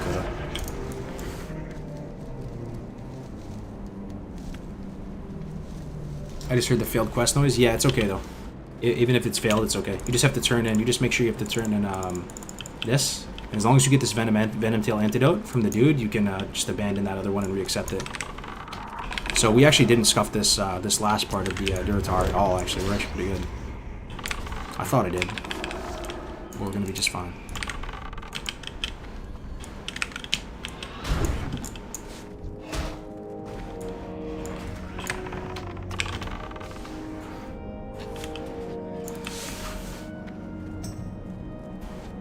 You have a link to your UI, exclamation point UI, my man. Loving the boar? Yeah, the boar is super good for sure. The boar, you can't go wrong with the boar, man. The boar is really good, but the boar is mainly a pet that excels when you have a super strong weapon because it has really high tempo on the front end with the boar, and it gets on target faster and because of charge. So there's that, and I would go boar on hardcore, honestly. I still might, just to switch it up to we might go boar at some point. But for like ultimate pound for pound value, when you factor in armor, AOE threat, everything, I think Carrion Bird is my choice. But I'm about to show you my exact hunter opener, so anybody can use it in the future once we get into Barons. We're about to be done with this, so.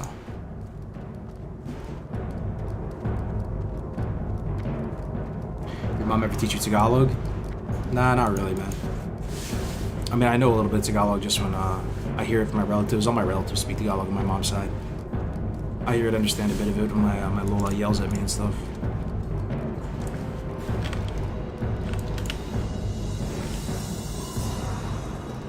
Screech is biz, for sure. He's using a turtle to tank a thing for hunters. I think there might be some merit to having a turtle, believe it or not, before everybody gets up in arms and calls me a big noob. I have never tried soloing dungeons with a turtle, and I think it could be okay, you know. They do have plus 13 to their modifier to armor. An absolutely colossal amount of armor. But they do dog shit damage, right? That's the drawback of turtle. Like, they do no damage. But, I mean, if you're just sitting there trickling in some damage when you can and spending most of your time maybe mending pet and you're really manipulating your threat and just keeping an eye on it, you might be able to milk out the most value with a turtle pet. It's possible. And I think it'd be fun to try to go into a dungeon and try to solo a dungeon as a hunter with a turtle. Now, realistically, the Carrion Bird with Screech is just going to be like better than the turtle all around. But I still think it's possible that there could be some niche scenario where you can use the turtle. And I think, like, you know, hardcore, this type of stuff we're doing right now is like the perfect time to try that stuff out, you know, as a group. The Oasis Snapjaws, yeah, they do have rank 2 bite and stuff.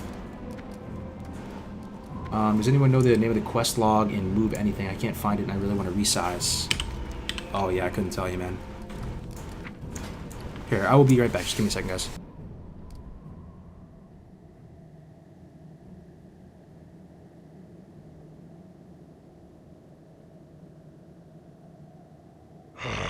Fresh meat.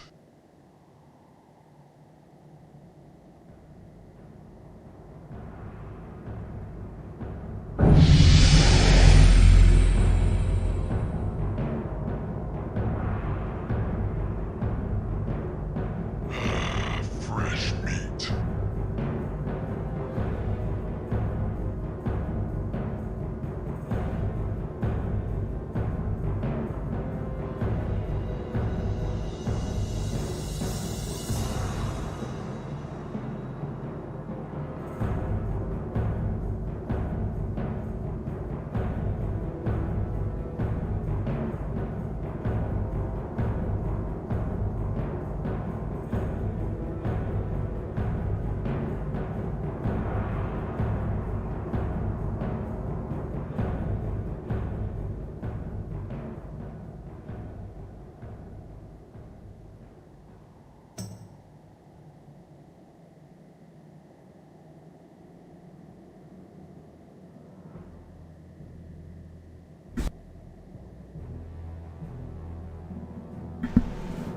Yeah, sorry about that. I don't know, turtles. Threat will gate DPS. Would be so slow. Yeah, one way to find out, right, though. I don't know if anybody can, like, definitively say it's, like, absolutely the worst thing ever, though, so we'll get to the bottom of it. Alright. Can't wait to see you do hardcore rogue. Yeah, I did already, man. That was my first hardcore to 60. Hardcore rogue. So we can train. We can train as well. Level 12 might as well. You ever have crispy pata? Oh yeah, dude. Crispy pata, sisig, balabok, of course, man, of course. Of course. It's cool that you know all those foods, yeah. Kargoz, does the stun resist for orcs get reduced in TPC? It does, yeah. It gets reduced down to, I think, 15%, right? Any TPC big brains in here. What is it, 25 right now? Gets reduced down to 15. Where is it? Hardiness. Yeah, but there is some stuff that makes it kind of better. For one, there's like this arena environment where you're in this tight little area stunning each other for minutes and minutes on end. Two, there's a meta gem that for some classes it's worthwhile getting, which increases your stun resistance by I think another 5%, so you can bump that back up to like 20%. There's also stuff like Arms Warriors. They have the talent that gives them that 15% stun resistance from the protection tree. It's moved over into Arms, so it like fits in perfectly. So basically, Orc Warriors are a pain in the ass to stun in TVC. Yo, Cannibal Corpse with the Prime. Thank you so much, man, for the 3 months. Appreciate it. Good to have you here. What are you doing today? Oh, with the tier 1. I got married and spent a month in the Philippines earlier this year. That's what's up. Where'd you go? Arcane shot, distracting shot. I don't really have all the money in the world. I'm not going to train that yet. I'll get wing clip though. Strength. We got to train up our pet stuff too. What you want? Great stamina, natural armor. Got rank 1 and rank 2. Hell yeah. Yeah, we're pretty strong right now, boys. Beast training.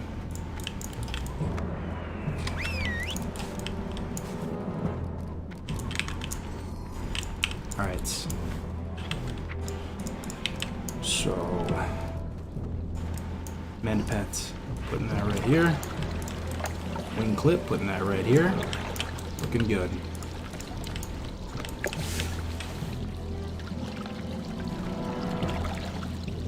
Yo, Max Madison, no message, but with the two euros. Thank you so much, Max. And the little unicorn emoji. You love to see it. Thank you very much, man. Appreciate the support. My wife is Ilocano. Her Lola's always yelling at me too. Yeah. You and me both, brother. Off to work, Zug Zug. See you later, Red. Peace out. Thanks for stopping in. Did he give up on Shaman? We died, Brenton, unfortunately. He kicked the bucket. 1K English. What happened to the Orc Warrior who took through Sunken Temple? We completed the hardcore challenge last week, or it might have been 2 weeks ago now. We hit 60 on him. And we finished off, if you thought Sunken Temple was crazy, we did BRD the next day, so you might want to take a look at that one. It's pretty epic fun. Who's better to start with, Paladin or Warrior? Are you new to the game? If you're new to the game, I'm going to have to say Paladin. But, I don't know, I mean, yeah, Paladin. Paladin, for sure. 100%. If you're new to the game, Paladin, like all day, every day. You get freaked out by the stances, you know, you're going to be dying left, right, and center if you're playing Warrior for the first time. If you're too skilled to play Hunter, you'll get the 60 first time. I don't know about that, Brendan. We almost died a second ago to the old Gazes. We'll try to keep it spicy, though.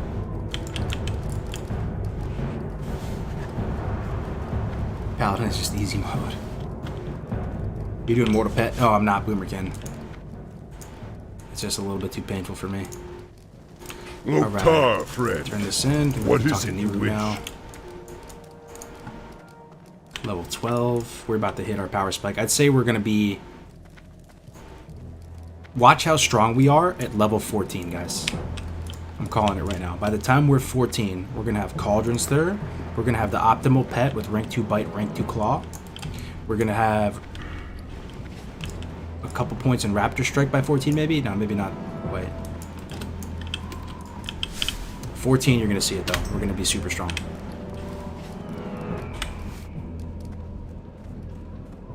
Just out of my 7 Hunter. Ah, that sucks, man. Yeah, the 1 to 10 is pretty rough.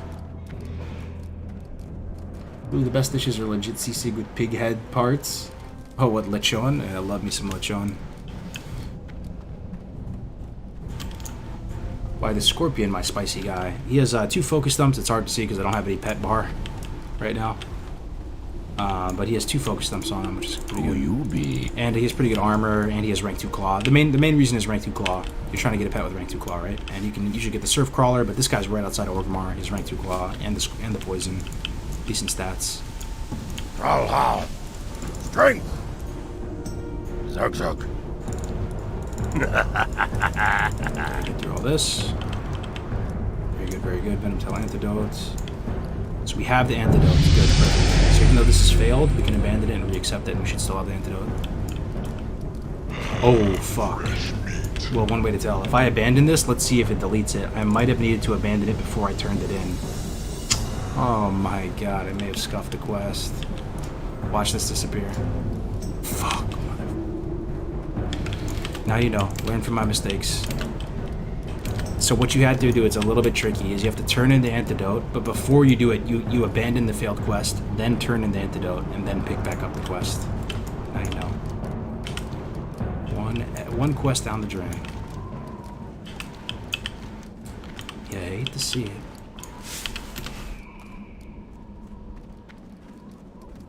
Put it in the bank, it'll still disappear, right? Did you go big dick on Shaman and eat shit? Pretty much. That's pretty much what happened. Hoppy inspired him and subconsciously let his shaman die. Alright, let's get the hell out of here. It's time to go to... Yeah, we're done. Yeah, we're done with Durtar. It's time to go to Barrens now. Yeah, we have Axeloth. Perfect. Conscript of the Horde. Perfect. Oh, we need to talk to Thrall. Never mind. We go back to Thrall, get the Ragefire Chasm quest. Strength and honor.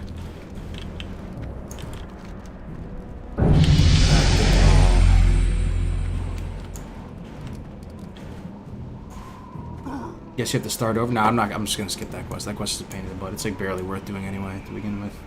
Flight point, yeah, you always have your home city's flight point. If you're a like if you're an orc, you always have Orgrimmar's flight point. Appreciate it though. If you're Tauren, you always have TB. Yo, Max Madsen again, dude, with the stickers, man. The hype sticker, 549 euros. Thank you very much, Max. I bet a lot of hardcore players died trying to pull an Ompi after watching that tournament. Yeah, man, we should watch some of his clips on stream sometime. Some insane tech, man. The cactus jumping blew my mind the most, though, I have to say, out of everything that he did. And that's not something you would ever do except for hardcore. I would love to hear the story on how he figured out how to cactus jump. Because there'd be no reason to do it, right? If you're trying to skip the Razor Hill playing normally, you would just die inside the cave, and it would respawn you in Razor Hill. This had to have been proprietary hardcore duo. It has to be hardcore duo. Because if it's not hardcore duo, it's not worth doing. It's only specifically in the context of hardcore duo leveling that the cactus jump would be worth it. And somehow he found that out, man. Insane. Yo, Heisen with the 3. Thank you so much, dude. Much appreciated. Yeah, the cactus jump. Yeah, basically, if you don't know what I'm talking about, if you can envision the Valley of Trials, right? It's filled with cactuses. Galgar's cactus apples. It's these right here. Cactus apple surprise, pretty much. He got on top of a cactus and then jumped out of the map. That's all. That's it. He jumped out of the map. He jumped on top of the Valley of Trials from a cactus and then came out. Welcome to Orgrimmar. The other side, and he was right there at serve Razor the Hill. Horde? So then he went to Razor Hill. He picked up the quests at Razor Hill, while his partner went to Sen'jin or something. He hearthed back, and then they both shared the quest from each. So his partner effectively like got teleported to Razor Hill, and he effectively got teleported to Sen'jin. Yeah, insane. Hit 20 on the Warrior earlier, halfway to 21 now. Hell yeah, Staffshark. Good to see you in the chat, man. Personal best? I'm talking about Ompi, God Gamer Ompi, General Grievous, half man, half robot. Can you link? It's at twitch.tv/Ompi. I mean, the clip is in the Discord, though, if you want to see the cactus jump itself. It's pretty nutty. They did all types of stuff, man. About to hit 17 on my first hardcore run, 60 confirmed. I don't know about that, but congrats, man. 17, you're getting there. Yeah, I died twice on Shaman. Yo, my thing is actually, can I propose like some Ompi God Gamer strats right now? What if I leave Orgrimmar out this way, as opposed through the front? Much better, right? Kinda better. Not really better. Maybe better. It's about the same, honestly. The only reason why it'd be kinda good is I could kill some higher level stuff en route. Crocodiles. It's about the same though. We need to get over to that little Farwatch post anyway, so. What's the most difficult level range for hardcore? It depends on your class. For warrior, I would say it's 20. For horde warrior, it's about 25 to 36, because that's when your crescent staff is starting to fall off. You don't really have a go-to weapon. You have some vendor stuff you could try to get, but they're still not even that great. And you have to just kind of like hang in there until you get sweeping strikes and whirlwind going. On hunter, probably like 1 to 10.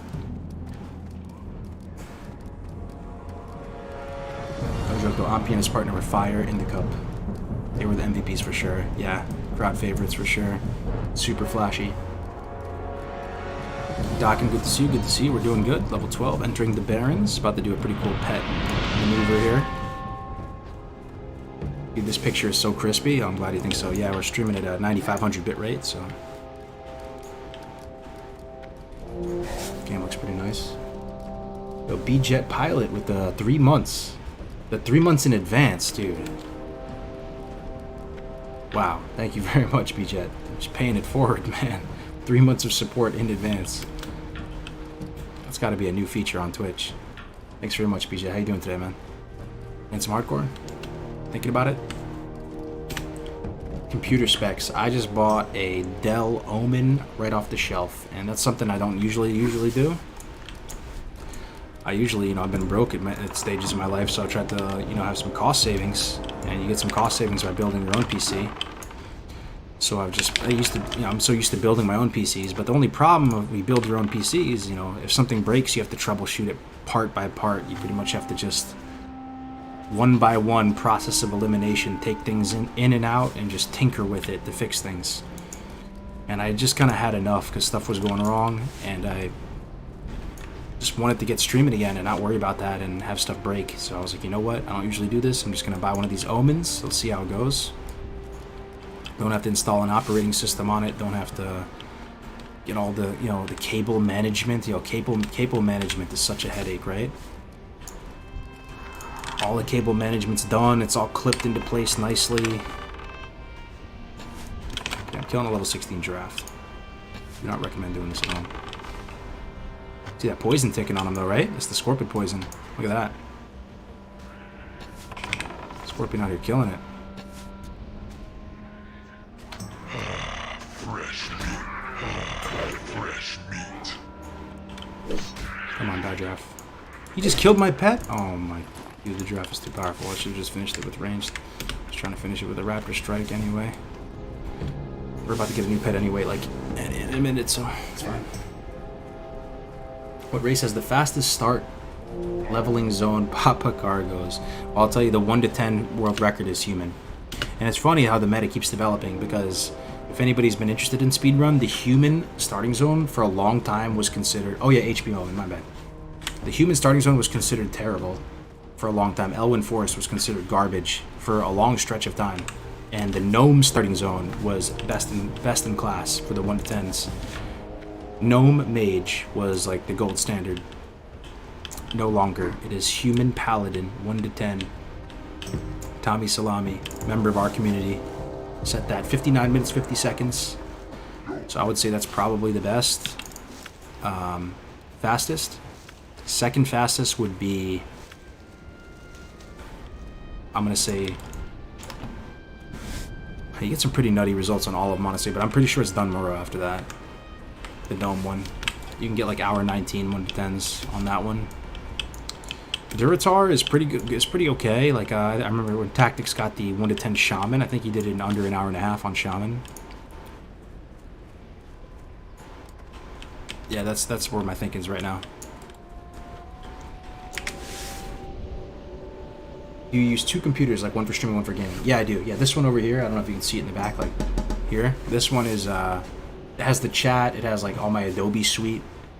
over on that one, and then this one over here is just like totally all it has is OBS and games. The one I'm playing on.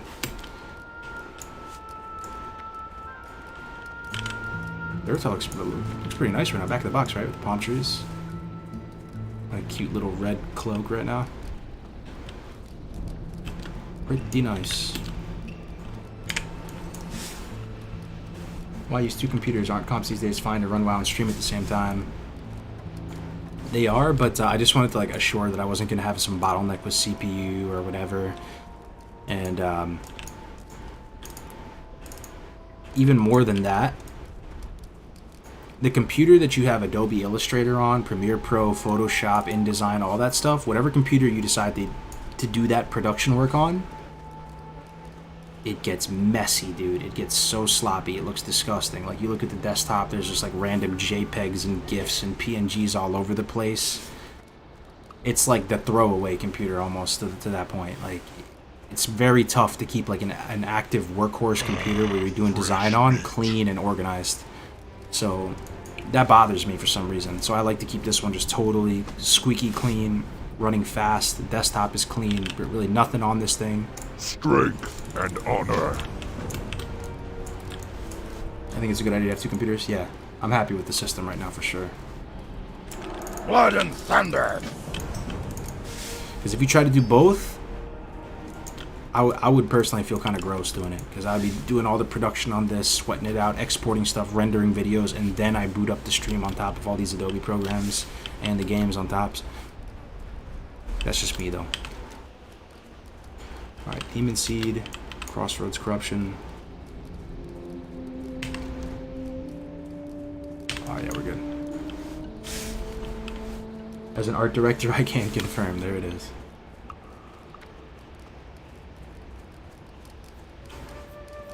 What's that bar in the middle for? This is just for my auto shot. So like whenever it's white, I can move, is the TLDR with it, right? So like if I shoot the Zevra, it's red, can't move. It's white, I can move. It's red, I can't move. It's white, I can move.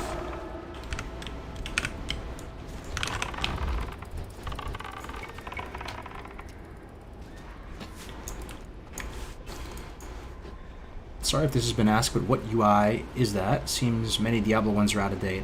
Just type !UI if you want a video tutorial that goes over all the add-ons I'm using, all that stuff, man. !UI. Dude, can you pick Undead Warlock next time? Silverpine is dope, and one dungeon along the east was so cool. Yeah, I'd like to get all the classes to 60 in hardcore, so we might actually do that, even though I already have a 60 Warlock.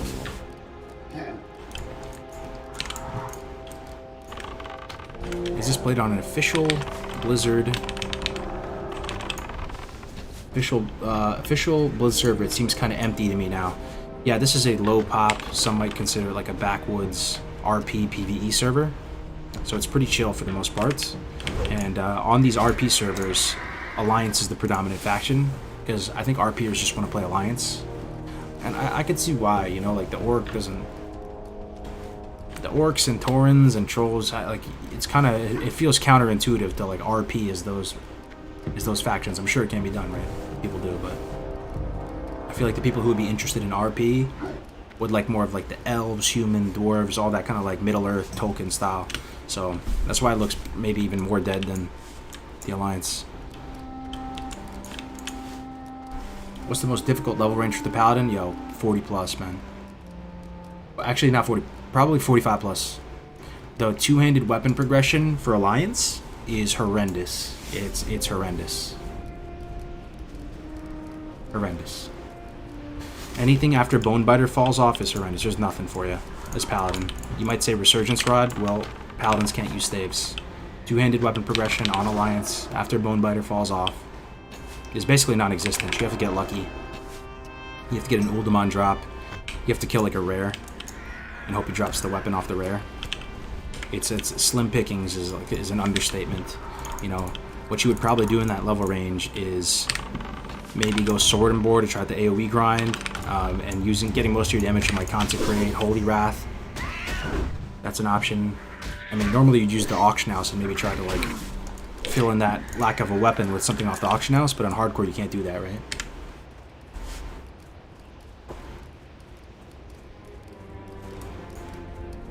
Best tip to playing Hunter, Classic WoW. Best tip to playing Hunter in Classic WoW is probably...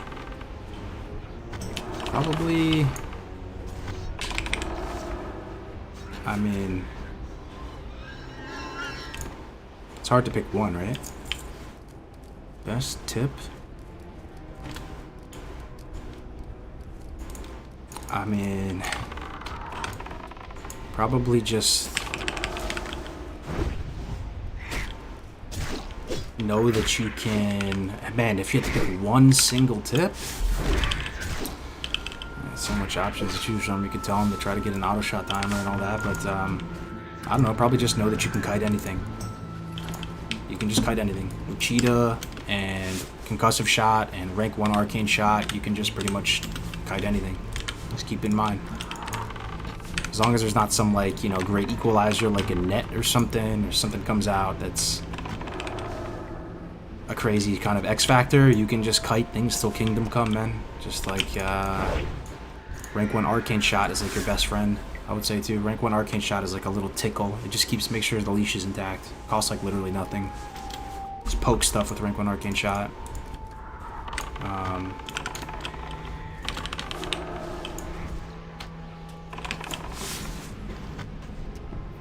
Pet control, that's true. Yeah, pet control is big too. I'd say like just the, I honestly have never seen a better system for it. Rather than just scroll up on the mouse wheel, send your pet, scroll back, recall your pet. That system is like brain dead easy. It's on its own little area of your keybinds and on your mouse. That's a good tip. Pet control. For me, it's just scroll up, pet attack, scroll back, pet recall, and if I press the mouse button down, like depress the mouse wheel, the pet's on stay, which is good for like boars and stuff. They're trying to create a little distance for charge. Does your pet have growl? It does. I just don't have a pet bar right now. It auto-trained growl. What can I do for you? When you first hit 60 and want to start to gear up, what's your first prio? As a hunter, your first prio when you hit 60? First prio is to get Bloodseeker. Blood and thunder. That's the best thing you can do with your time. Bloodseeker is the crossbow out of AV. Special. You should have probably got it May while the leveling though. eternal So assuming you have that, shine upon like I'm imagining you just hit 60 right now. Second prio, after doing that on Hunter, is probably to just start looking for ZG pugs. I think ZG is the big accelerator. ZG and maybe AQ20 pugs. What can I help you with? I mean, the thing is, What they may do not you take you need? if you're in dog shit gear. Maybe, like, what's the play right now? Scoop up some Devil Sword or something? It's probably so cheap. Might not even be on the auction house anymore, honestly, Devil Sword set. Go forth to victory. I doubt it's even on the auction house. Maybe do your attunements, I guess?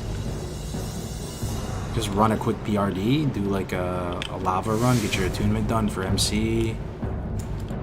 I mean, BWL attunement takes like 2 milliseconds. Sub for the horde. Yeah, maybe respec. That's probably a big priority too. Try to get surefooted. You want to get this because you're gonna have dog shit gear, right? So you're gonna get a little bit of hit from this.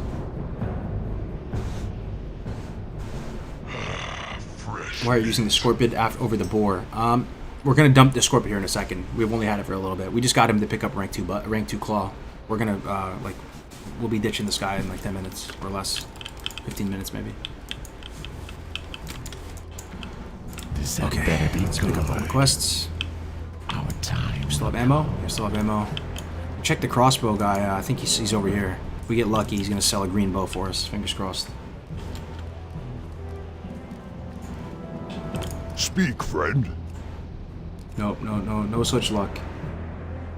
There's this at 16 reinforced bow. We could get that, but no green bow. May your blades never dull. And we have fungal spores, right? Fungal spores, we do. And we're on the clock with demon seeds, so let's go do this arc. We got plane strider menace too, did we? Yeah, we did. Okay. Yeah, we're looking good.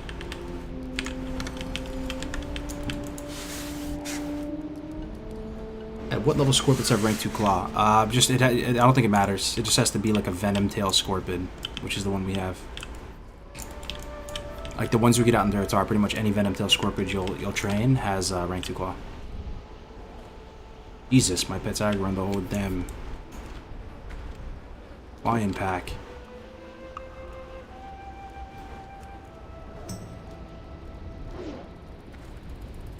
These lions really want to party. Dude, what is that leash, man? What is this leash? That's one thing that can really go wrong on Hunter. There's some weird interaction with the pets and the leashing of mobs that it feels like sometimes mobs will chase you till Kingdom Come. So it's something that can definitely be a big liability on hardcore. Just gotta keep that in mind.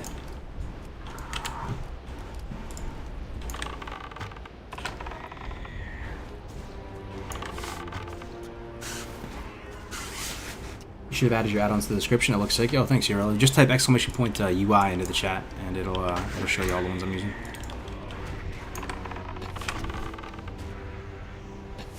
Hey Kargoz, just listened to the newest GMA on Spotify. Huge fan. I was wondering if there are any plans to add the Dark Portal, or is it a different channel? There is plans. We just got to get our act together, man. We've been meaning to do it. We just haven't actually done it.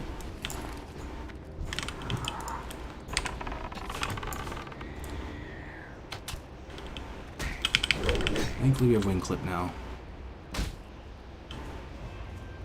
Come on, Mr. Pets. Killing a few plane striders as we make our way out here. We have to hustle though, because we have how much time on our demon seed?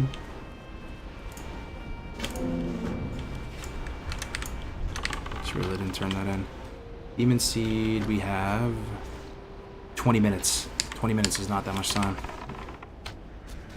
20 minutes. To get all the mushrooms and to get up and clear that whole cave up top. Think we can do it? 20 minutes up here. Let's just hustle. There's a bug in the game where you almost infinite leash and then they insta teleport back to their spawn. Ooh, got a loyalty level. Let's go. He likes me a little bit more. Wow, 2 loyalty levels already. I'll still never get over that. Anybody here play Hunter on private server? Do you remember how long it used to take to get that freaking loyalty level? Days, plural, to get loyalty level up. On classic, it's actually a really big quality of life improvement. I feel like you can get max loyalty level in like 8 hours or something. What spec are you going with? We're gonna go survival. Maybe not all the way though. We're just gonna splash into survival to get savage strikes though, for sure. Okay, and there's a patrol behind. We might have to ditch this. Okay, we have to ditch this.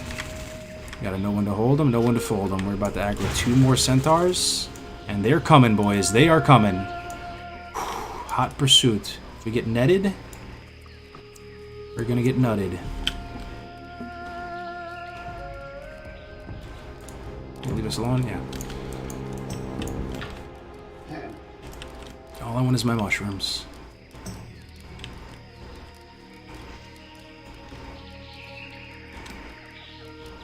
Man, it used to take forever. It was ridiculous. I know, right? Forever.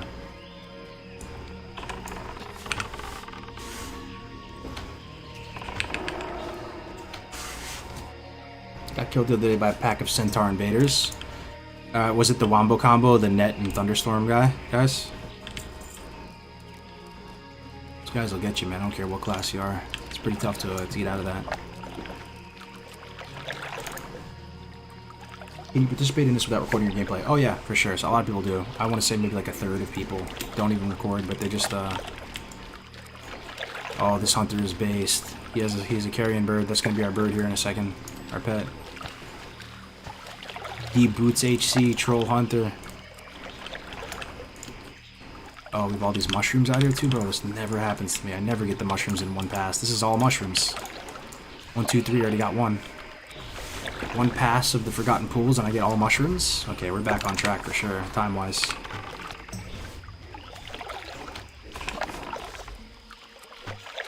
RFC happening soon? I'm not sure, man. Possibly, possibly.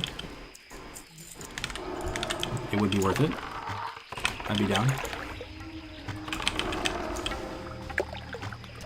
Maybe we try to solo RFC though. Nah. I'm trying to catch back up in levels. I want to catch Gray so I can do dungeons with them, man. I was hoping to do like Strathome or Scholomance or something in the 50s with them. Do another kind of like high level dungeon.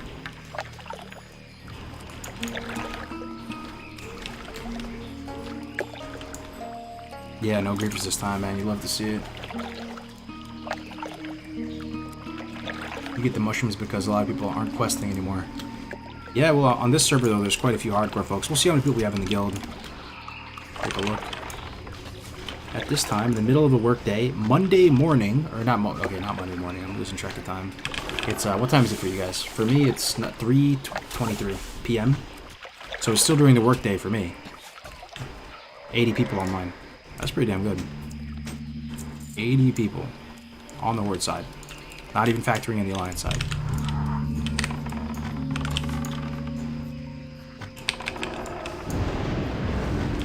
I didn't think I was going to have time, but I think I can actually move over to Wreathgar Death Gate too. And get those quests where we go up.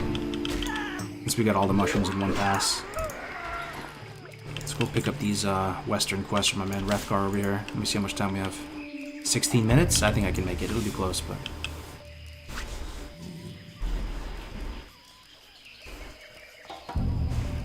$6:30 East Coast? Nice.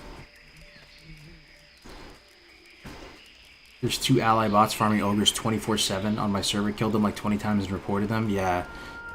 I feel you, man. Does anybody else just get super demoralized when you see bots and you just know that there's nothing you can do? You report them, but it's not going to stop them and they're just going to go for the next hours and hours and hours and hours playing and being 100% fine?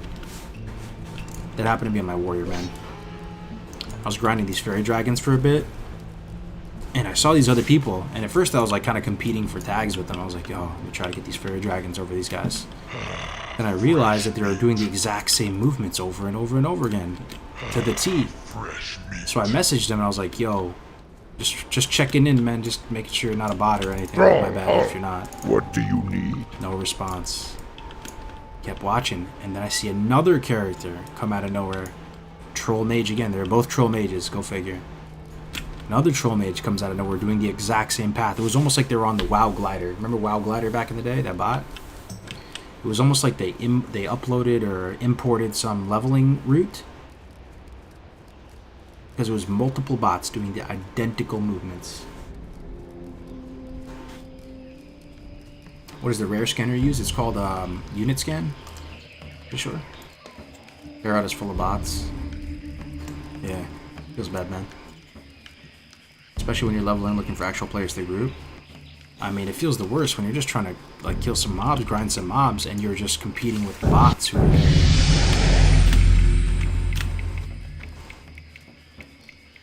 Troll mage is a glance at the human behind it. Alright, let's get up here to the top of this place.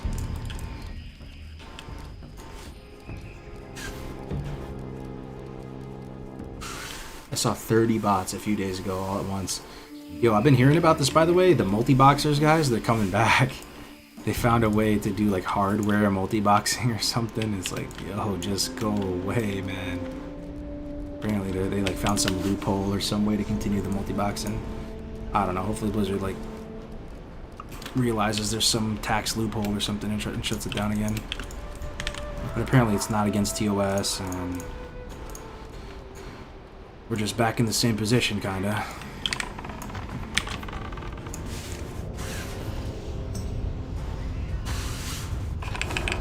Did you do any healing in Classic? What is your favorite healing class? Not much. I played a Shaman just right before this dude, and I was really enjoying the Shaman. I guess I healed on my Paladin. Yeah, no, I healed a little bit, a few raids on my Paladin. Paladin was pretty cool. I mean, I don't know what to appreciate necessarily with healers, you know? I feel like they all are kind of the same to me. I pick the short 1.5 second cast heal and I just spam it on people that are on the grid and they get healed. It's hard for you to know if I'm doing great, if I'm doing poorly. You know, apparently the healing meters, I don't necessarily know how to like digest them in some meaningful way. You know, overhealing is bad. But to me, you're just kind of like sitting there sniping people's heals with 1.5 second casts. People and other healers are doing the same, and the boss is dead. That said, Paladin was pretty fun though.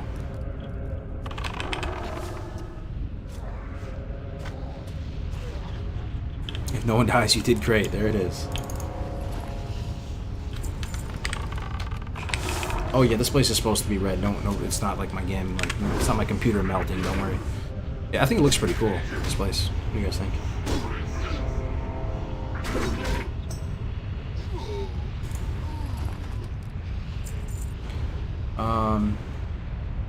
Horde Blood Seal players feel the same way about us. They can't group with us and we don't contribute to the economy of the server.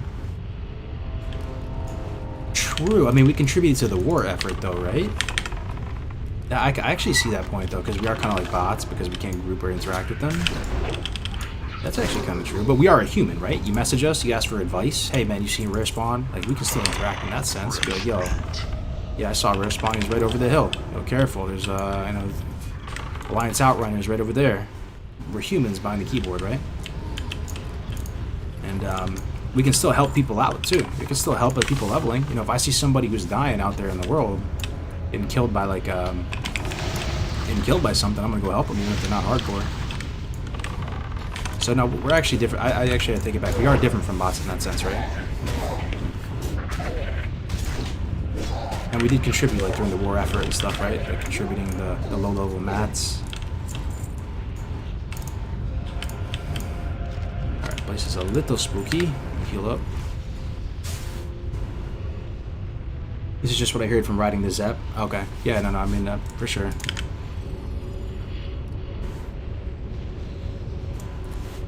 Did you get your pound to 60 on hardcore? No, he's just chilling at 48 right now. Our Thorning's not up. Do we have any time on this? Let me see how close we are. 11 minutes. Yeah, we had time. Sweet. Demon Seed done. This is a huge amount of XP, man. Amazing amount of XP right there.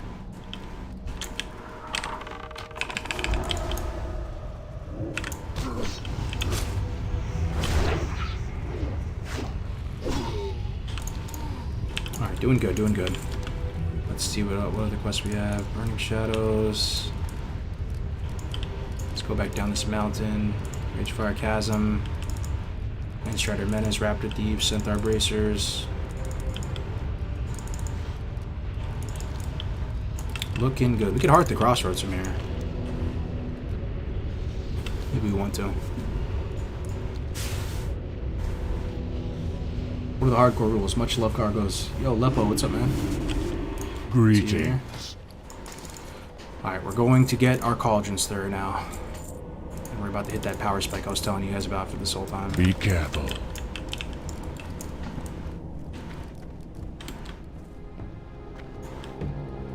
Also, what server does all the hardcore players play on? I would like not to play alone. We are on Blood Sale if you're on NA.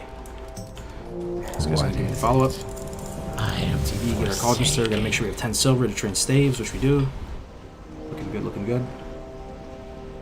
I'm listening. Alright, there it is.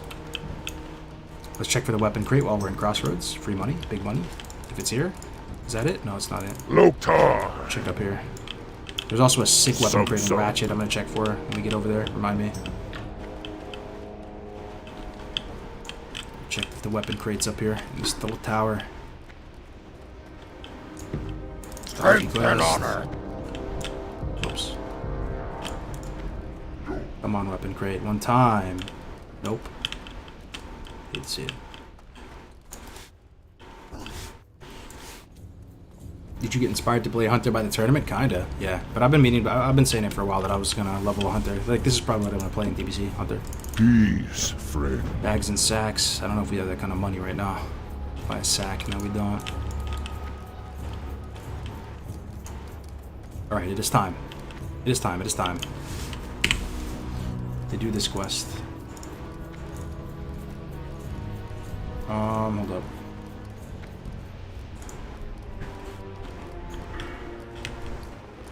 Okay, yeah, we have it. So we're gonna go get our cauldron stir now. Apothecary's Zama, this one right here. Yep, we're about to get this weapon, the big slapper, the 2 swiftness pots, and then we're also gonna get our real pet. So that'll be exciting. We'll have a bit of meat for the real pet too. How did the shaman die? Here's the death clip. If anybody hasn't seen it.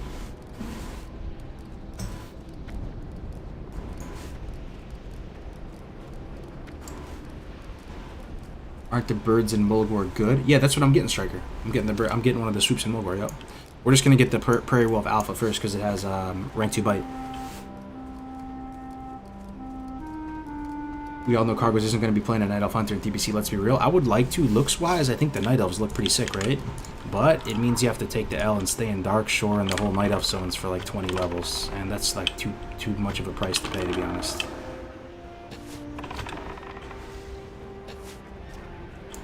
Let's kill some stuff so we don't mana cap. Oh, we actually need Raptors, perfect. So we're heading to TB right now if anybody Has no idea what we're doing. Heading to TB, we're gonna get our main pet that we're gonna use, maybe all the way to 60. We could use this Mulgore swoop all the way to 60 if we wanted to.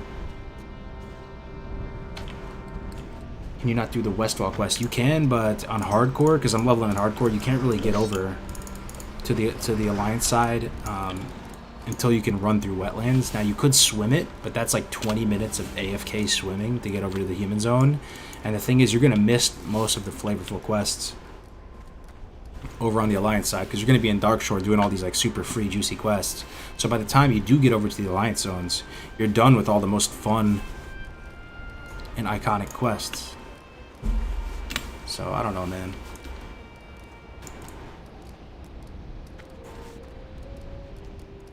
Oh, Darkshore's amazing XP. It's probably the actual best XP. If you look at all the speed runs, all the people go over to Darkshore, but it's Darkshore. It's a Night Elf area. I thought the swoop in Mulgore doesn't have Screech. Yeah, it doesn't have Screech. So we'll pick up rank 2 Screech from the Carrion Birds in Decilis. The only bird that has rank 1 Screech is in Westfall. So you have to go over there and get a Greater Flesh Ripper.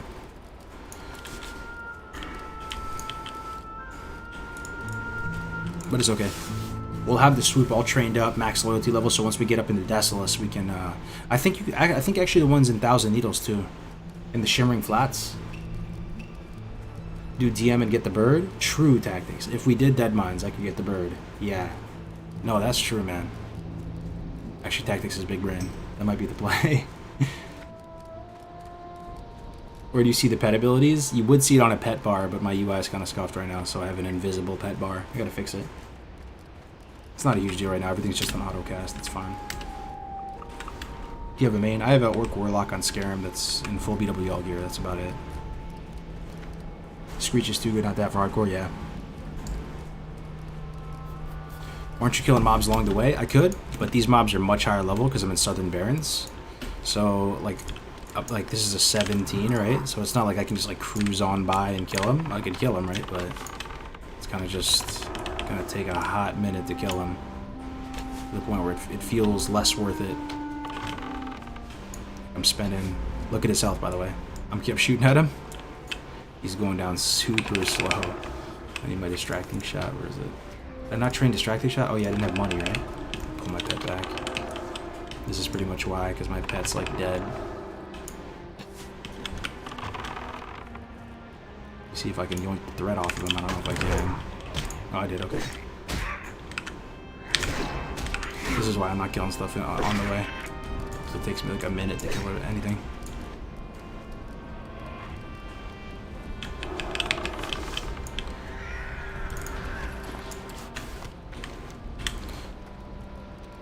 Did you have a clip of the Shaman death? Yeah, here you go. Are there specific rules for pet deaths on hardcore? Some people choose to play with Mortal Pet, which it just adds to the experience. It enriches the experience for them. Which basically means if your pet dies, you have to tame another one. But I'm just playing it normally. You get the parrot from Dead Mines? Yeah, it's a companion pet though. It's not a pet, but yeah. I could be up for WCDM tomorrow. I'm on 19 on my rogue. Okay, sick tactics. That sounds really good. I just watched the death clip. So unlucky. Thanks, man. Yeah, I could have played better. Appreciate the kind words though. It makes me feel better. Turtle is the best tank pet. It does look pretty cool seeing a turtle pet. Yo, the cool thing is, so the turtle ability is called shield. Oh, we're about to get rid of this guy. No worries. But the turtle ability is called, was it not shield wall? Shell wall or something? Shell shield, something like that. So the lowest level turtle that has that ability, or like the first turtle that you can get if you're trying to get that early, is the BFD boss. How cool is that? You actually tame the boss and you get shell shield if you wanted to get it early. Your whole group would like hate you though, probably. Right, they wouldn't let you do that. They'd be like, just taming a regular turtle.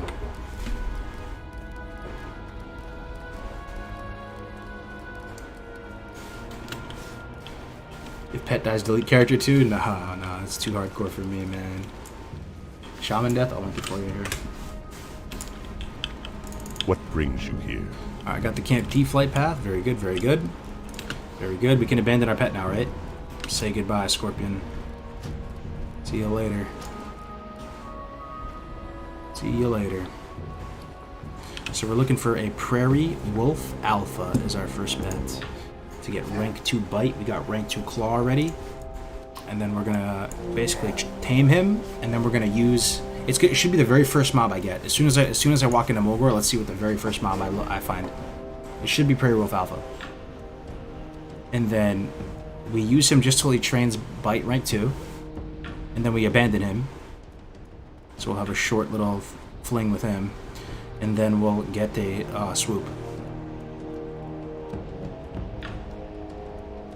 Should have cliff dive. You think was there really water below me, Rich? That's not the first time I heard that today. About to check, man. I made mushroom soup. Feels like I leveled my cooking skill on hardcore. What, you made mushroom soup in real life? Grats. I love me some cream mushroom soup. It's good stuff. Here it is. First mob right here. Prairie Wolf Alpha. Here we go. Tame Beast. Tame Beast. Tame Beast. Rank 2 Bite on this right here. The swoop has good stats. We'll be able to train Screech later. I mean, I might end up just taming a swoop in Dead Mines tomorrow with tactics, but we'll see.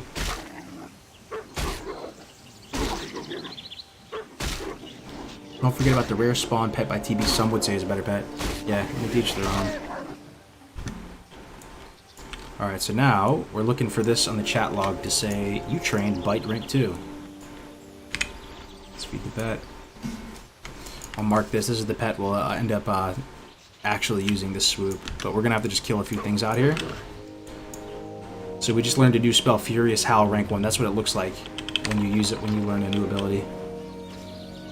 That'd be kind of sick for survival though, man. Just get Furious Howl on the wolf and buff your attack power and go in there with the fat old raptor strike with savage strikes on it. There it is. Wow, we got lucky. We learned Bite rank 2 on the second cast, guys. That is unprecedented luck right there. We got it already. Learned a new spell, Bite rank 2. So we got. Let me show my beast training. Beast training. We got Claw 2, and check it out. Bite 2 and Claw 2. Yo, you'll love to see it. So we're gonna abandon this guy now. Let's tame this thing. Let's see. Aggressive and tame. Our beautiful level 8 pets. Oh, realm you're playing on? We're playing on Bloodsail Buccaneers. Oh, we got unlucky. Yeah, they can knock you down. On private servers, it's so funny, man. This is actually hilarious. You guys might kick W, might kick popcorn. So mobs have a chance to use an ability, right? They have a chance. The swoop ability is this knockdown thing. And I think they also have a cleave ability as well. Getting kind of low. A little spooked. And same thing, like, think about the voodoo trolls in, like, near Senjin and the Echo Isles. All these mobs have a chance. Let's say it's a 30% chance or 35% chance to trigger the AI to use an ability. On private servers, every single time an ability was off cooldown, it would 100% of the time be used. So what would happen is that this carrion bird, when you tried to tame it for the hunter pet quest, like if you're a Tauren hunter, you pretty much could not do it by yourself. It was like impossible. You needed somebody out there to like absorb one of those knockbacks for a second while you're taming it. Or something, just because you're just going to keep getting knocked down. And the hunter pet quest requires you to tame a carrion bird. So it's pretty much impossible to do it solo. Unless you resisted one of the knockdowns. That's what it was, actually. Because you can resist it. Weird, right?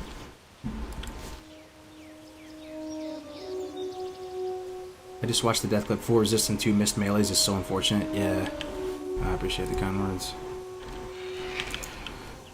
Alright. We got our birdie pet. Got our birdie pet. We can teach it only rank 1 growl for now.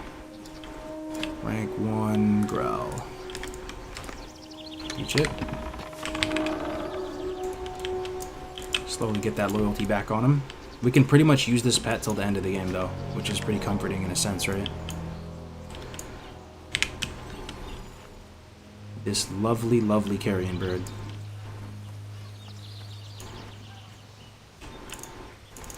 Is there a specific server that people play hardcore on or any PvE? You can play it on anything you want, but the majority of the community is on Blood Sale on NA, man. If you want to join in on the fun. Here, so you get the wolf for bite 1. No, that's bite 2. The wolf's bite 2. The only other mob that has bite 2 in Barrens is the Oasis Snapjaw. But the Oasis Snapjaw, you have to understand, is like a level 16 turtle. It's a hostile turtle in a hostile environment, surrounded by coal cars. So it's so chill being able to go to Mulgore. You already have to do this anyway to get the Cauldron Stir. So this is kind of like the proprietary strat here in a sense that I really like doing on Hunter.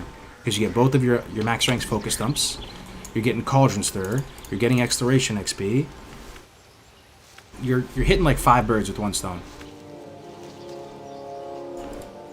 That's why I like this strat a lot.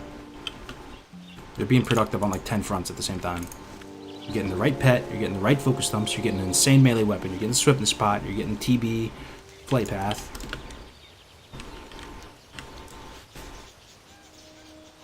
Can you move the target frame into view? I like to hide it for like more of a cinematic look, but that's just me though. What's the armor HP of the bird? I mean, it's a low-level bird, but let's see. 337 armor, so he's 23.8% damage reduction. And we're going to be getting some talent points to like boost up his armor too, here. Thick Hide, but we're just going to finish up, get Savage Strikes in Survival.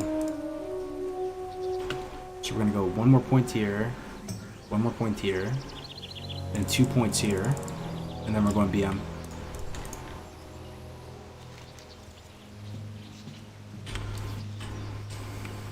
How good is Wind Fury Totem on Hunters? It would only affect the pet, right? Not you. It's not good. I mean, it'd be okay. I don't even know if it affects the pet, though. Because it doesn't affect druids, right? Wind Fury doesn't affect druids. It may not even affect the pet, to be honest. Carrion Bird has more armor than, like, Owl, but you still have Screech. Screech is the most important factor why, but it's still really good stats on it. And you can train Bite, Claw, Dash, or not Dash, Dive. So you can actually learn the most amount of abilities out of any pet in the game on Carrion Bird. For some unknown reason. Wind Fury has no effect on hunter pets, but it's very good for melee weaving as a hunter, especially if it works. Yeah, true. It doesn't work for druids, right? So why would it work for hunter pets?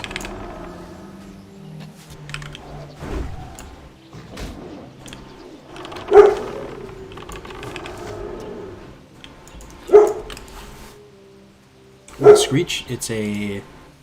How do you describe Screech? It's an ability that does single target damage. It doesn't do AoE damage, but it does AoE threat. Kind of weird, right? So it does AoE threat as a result of reducing attack power by X amount. It's a pretty good amount of attack power reduction. Kind of like a Demo Shout or a Demo Roar for Druid, or whatever the equivalent is. And it does deal damage, but only to the target that it's focusing. And the reason you use it is that in practice, when you use multi-shot, which will hit 3 targets, it generates enough threat that it will hold those 3 targets in place even after getting multi-shot, which is insane.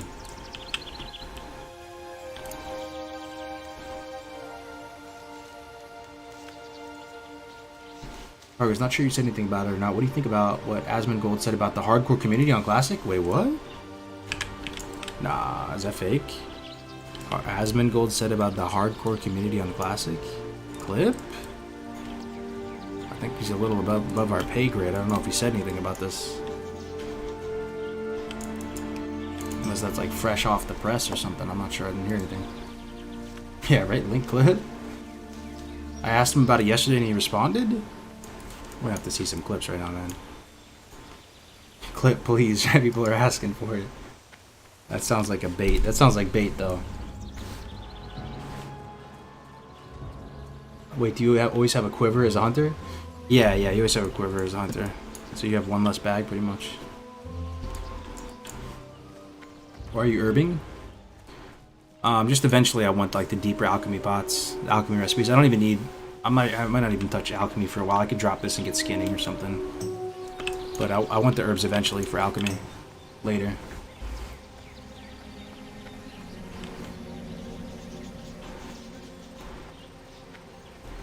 I guess there's no Asmongold clip though, right?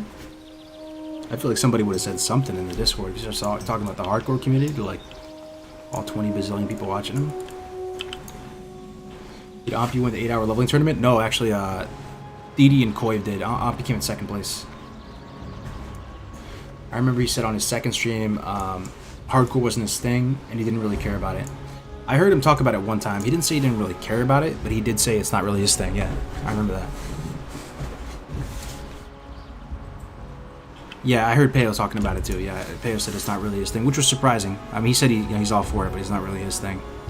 Surprising me because I always thought Peo liked leveling. He was making alts and stuff like that in the past, but yeah, it's all good. All right, we're here in TB. What do we have to do? We have to go here. This is our first order of business. This is all part of the opener.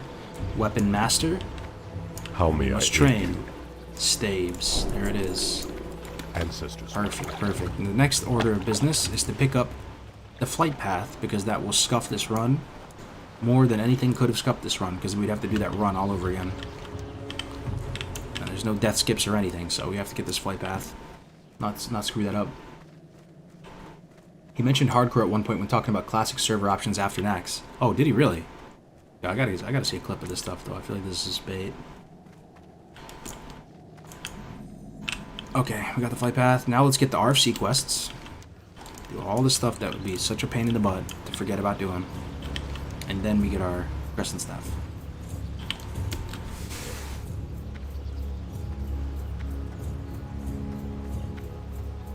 I think he thinks classic hardcore is people who are hardcore at classic WoW.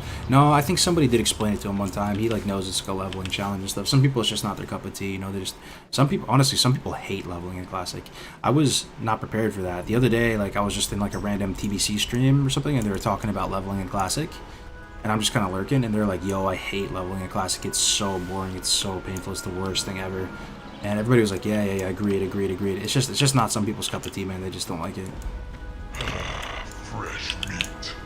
Peace, friend. Well met. But yeah, you know, different strokes. You can do it all. Yo, Yavan, what's up, dude? Oh, I have 5 level 60s and loved hardcore on Diablo PoE, and I just found out about hardcore WoW a week ago. So you giving it a shot, man? What brings you here? The Baron's Oasis is... Alright, we got the RFC quest, we're good. Let's pick up our beautiful, beautiful Crescent Star, or Cauldron Stir.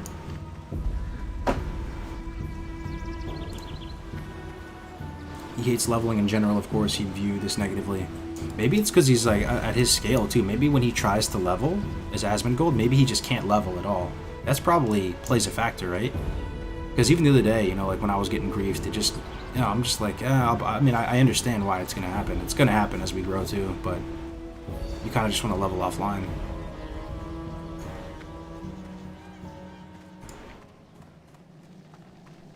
You enjoy something, why care what other people think? You enjoy something, why care what other people think?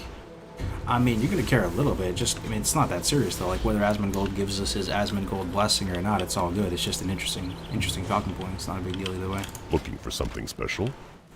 Okay. What can we vendor? Ice gold. Go in peace. What's this? Hail. Oh, quartermaster. Okay. Be careful.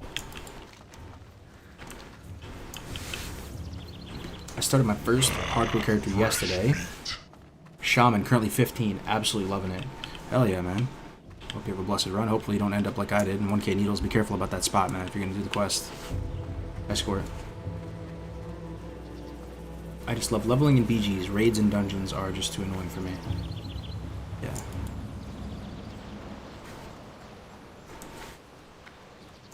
So I'm going to Google a bit. Is there any specific hardcore Discord with good info? Yeah, just go to classichc.net. If you type !HC into the chat, it'll take you to our website. The website has links out to the Discord, has the add-ons, it has all the stream assets, all that stuff is in there. The Discord's popping, man. I mean, it's the most active classic Discord I've seen, point blank period. I actually think our Discord is probably more active than the overall classic WoW Discord. Nothing against them. I'm just saying it's awesome to see how like lively it is, right? Because 90% of all the discords that I'm in are just dead, man. One message a day. And I failed. Look how nice this area looks though. Every time I come in here, I always have to point it out. Back of the box. Back of the box.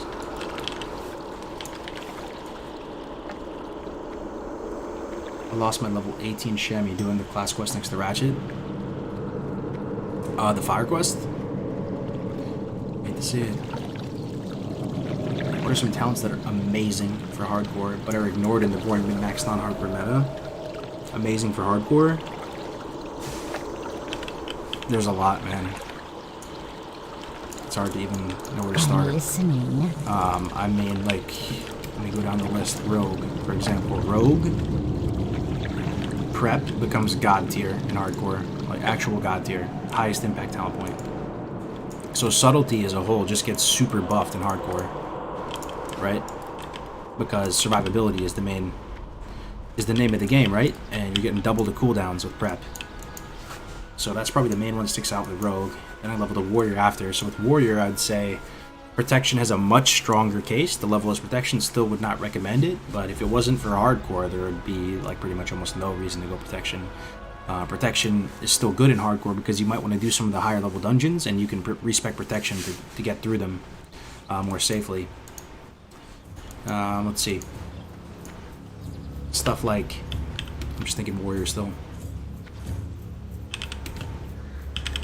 I can't remember the Warrior tree right now. Like, I leveled Shaman. Stuff like getting dodge on Shaman, going for more of the... I think Enhancement is stronger on hardcore than Elemental.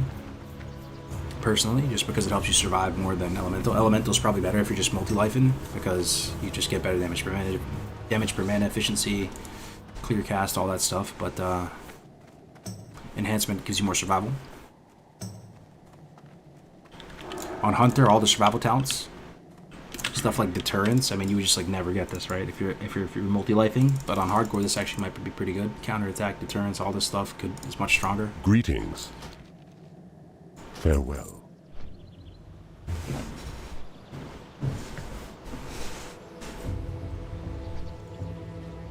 Do you hope that Classic implements their own hardcore system someday, or would you just prefer it being community-based as it is now? The more and more I think about it, man, I do hope that Blizzard recognizes it in something someday. I don't think it'll happen, man. I'm just, in my own selfish alternate reality, it would be cool. Just because I think it would be something truly epic and interesting, right? If you guys can visualize a server where everyone around you truly and sincerely had one life. I just think that would make for an awesome MMO experience. Imagine going into a city and you see people walking around in gear, endgame gear. Every character that you see, you know with 100% confidence that they have one life. Wouldn't that be cool? That would just be freaking sweet, man. Maybe we'd have some less death clips because people wouldn't record. Maybe we'd have less highlights, but I'd still like to see that because I think it'd just be really, really neat. You know, somebody dies in PvP, that server will travel like wildfire throughout the server. I also think an official Blizzard server would be like the only thing that would make it worthwhile enough for people to really try to raid and get that gear. Seeing dead bodies in a cave, exactly. I just think it would be really cool to see that, you know. One thing that worries me about classic HC servers is how they would handle DC deaths. Yeah, they would just handle it just, oh shit, guys, a 34 went down? Oh, fuck, man. Look at that. Look at all the C of Fs. Look, this is the community for you. Anybody have any... If anybody's skeptical about the community, never saw so many Fs in my life. Even on my report card, man. Look at that. But 2 Fs. Look at this sea of Fs. This is what happens. It feels like you're playing the Hunger Games, man. 34 goes down. Guild chat lights up. Butter HC has resurrected. It shows if they res. I think he res to send the money to the death pool, though. People are asking, how did you die? Good. Hell yeah. Hate to see it. Every HC is in the same guild? Yep. Yep. I mean, you don't have to be, but just most people are. What if people's corpses never despawn on a hardcore server? Yeah, I mean, that sounds badass, man. But I mean, I don't think they're gonna do that. If they ever made it, it would just pretty much delete the auction house NPCs. Maybe just delete the spirit healers, you know, to call it a ding dong day at that point. So you could never res. You just ran over with him? No way, Graze. Yo. Graze. Graze for days. No Pocky Chip, Graze? You survived another day? No Pocky Chip? Damn, dude. Butter's down, man. You hate to see it.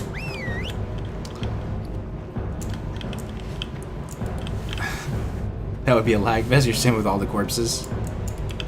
Okay. Let me see what we got. Forgotten pools. All right. So now we're about to hit our strat, fellas. I mean, our bird is still a bit under leveled, but either way, we're gonna start living the good life here. We have a pretty sick weapon. We have the best bird. As we get some loyalty levels, we'll be able to train him some of this stuff. Not yet though. Yeah, we're not quite there yet because you can't train any of this stuff. You can't train either claw or bite, so we're actually kind of weak still, and our weapon skills at 1. So, with that said, though, hunters level weapon skill pretty quick. Just wing clip all day. No chippy today. Damn, dude. I don't know if you love to see it or if you hate to see it. I'm becoming a doomer with each passing day, Gray. What have you done to me? Spam some wing clips on this.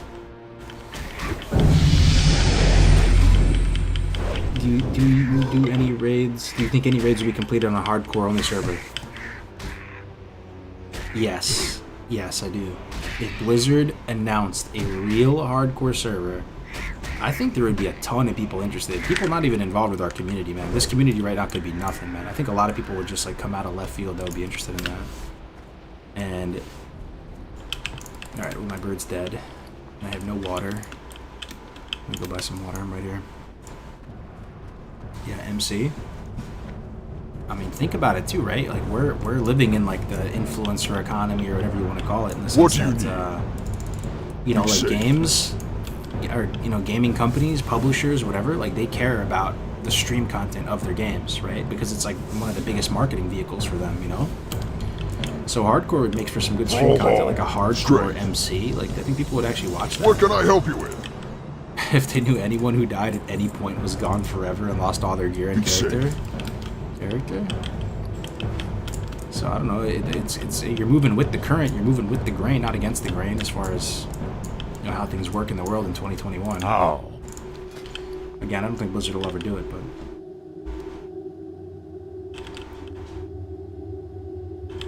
Let me get some ice gold. Let me get some ice gold. Just 1 stack. 1 stack of ice gold. Winds be at your back. 1 stack of ice gold. Does the body good.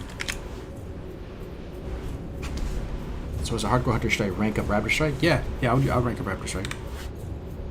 Imagine an official Blizzard Hall of Legends with animated character profiles. Damn, yeah. Yeah, man. Yeah. Again, let's not get our hopes up here. It's not gonna happen, right? We can't even get our damn DC. We can't even get our 60s verified anymore. You hate to see it.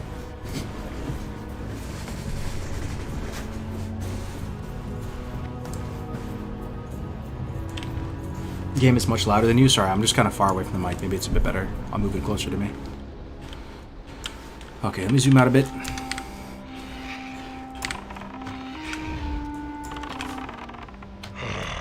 Fresh meat.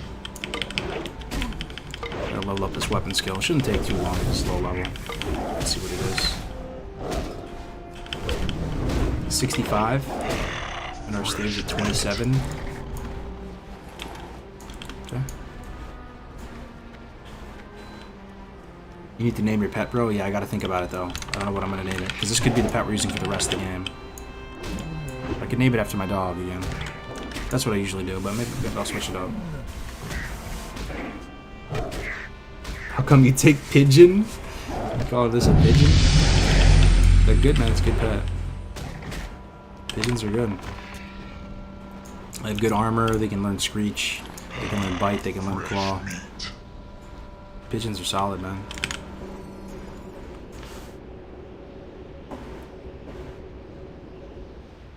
The name? Didn't name it yet. I can name it after my dog. That's my tradition as a hunter. I name it after my dog.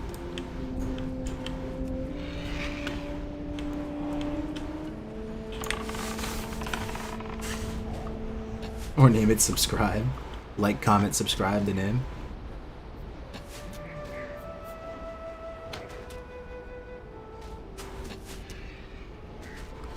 Started using the Diablo add-on in Action Cam. Don't think I can ever not use it. Hell yeah, man. Welcome to the club. Did our bird die again, dude? Oh my lands of this bird, man. He's just under leveled. He's getting slapped, dude. He's 5 levels lower, or 4 levels lower than anything. Yeah, I hate to see it. I wish I could turn off Growl on him, but don't have a pet bar. Don't have a pet bar. Swoop Dog? That's not a bad name. Iron Pigeon.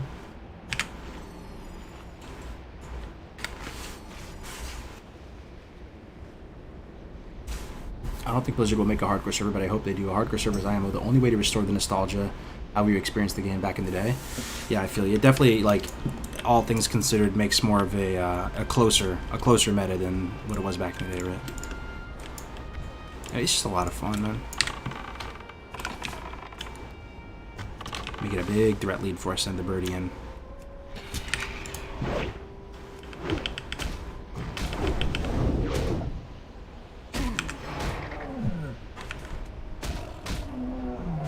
You can use the spell book to disable taunt. Yo, good call. Yeah, true. True, man. Big, my little makeshift pet bar right there. That's big.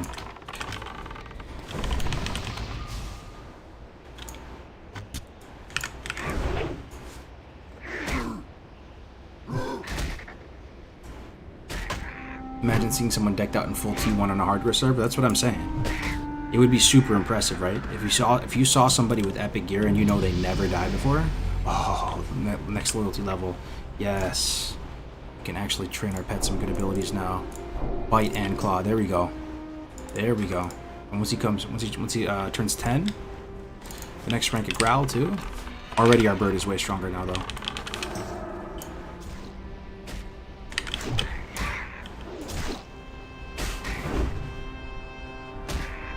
You can skip ranks. Skip ranks of what? Of pet skills? Yeah, you can go from like bank. You can go from like rank 1 bite to rank 5 if you want. You don't have to get each step, yeah. You right? So ideally the mob comes to me, and as soon as it gets to me, I finish it with like a raptor strike or a right click. It'll be a little bit clunky as we settle in with our pet and get it up to speed though.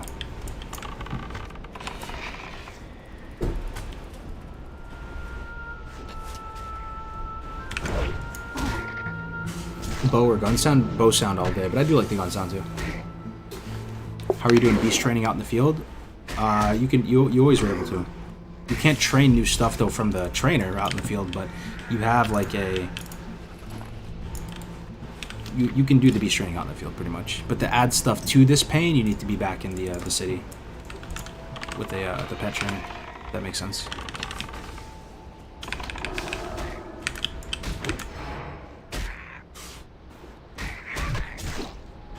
Never saw that pane before, yeah. What's the viability of a hardcore private server? Thing is, man, I'm just going to be 100% honest with you. A part of me would wish I could stream that, but I can't, right? I'm just going to get banned, like, instantly.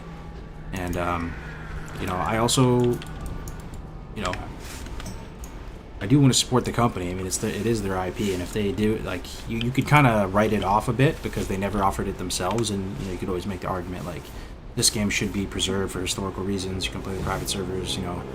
Classic deserves to live on, but now it does. You know, they have a version of the game out, so maybe that to deal with too. But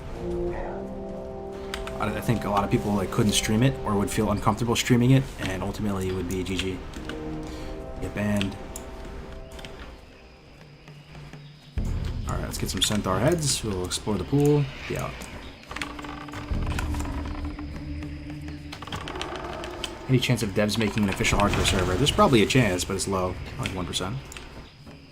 The best thing we can do, if we do want to see if that's possible, is just keep growing. Like, keep making the cups. Oh, ZG buff and 50? Sounds like the good life right about now. Got juicy movement speed. Keep growing the cups, keep growing the community. We'll get up to 10k people in the Discord this month, which is not bad. It's a start. I get what you're saying, but Blizzard should also acknowledge the community. I bet there'd be a lot of people who'd play if they made an official server. Yeah. I mean, what's more realistic, as we've said before, is for Blizzard to add a deaths command, right? And, like, how much time would it take them, I wonder? Probably not much. They just don't think there's many people that won it, right? But if to add this, slash death, so you hit this, right? And it goes, bam! Your character has died 0 times. Even that would be pretty huge. You know, I don't know how long that takes. Maybe we're like underestimating how long that takes because WoW is such a huge game or something, but even just that alone, if they didn't make hardcore servers, would be really, really nice. Fresh meat.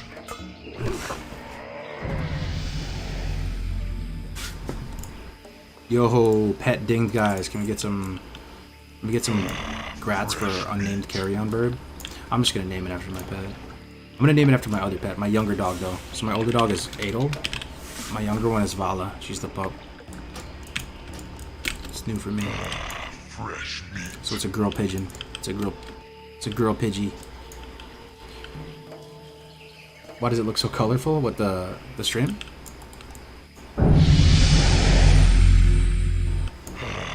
Oh, there's a centaur I need to kill over here. Whoops. My bad. Did the shaman die off stream? Yeah, unfortunately. That's pretty much the anti-dream happened to me.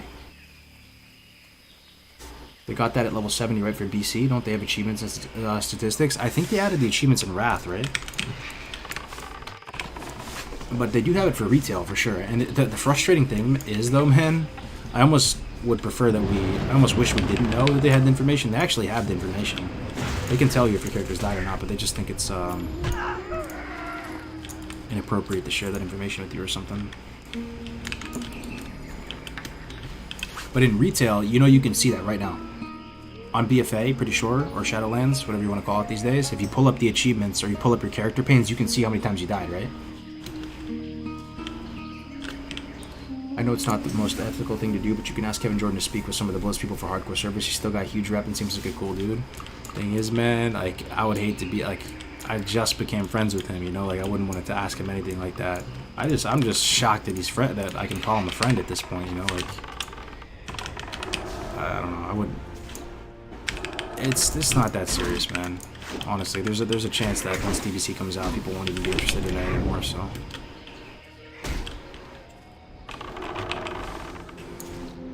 If it happens, it happens.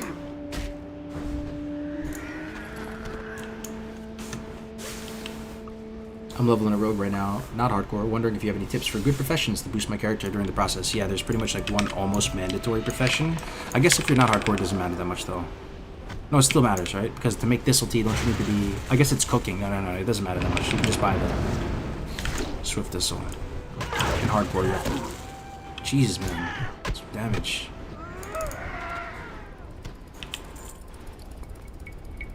But yes, you need to be able to make your own...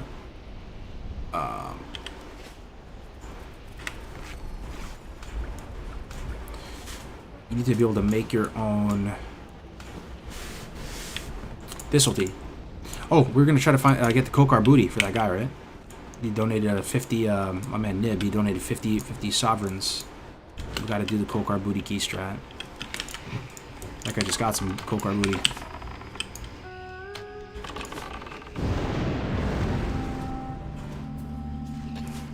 Every time that thundercloud thing comes over my head, I feel like I got Oni buff.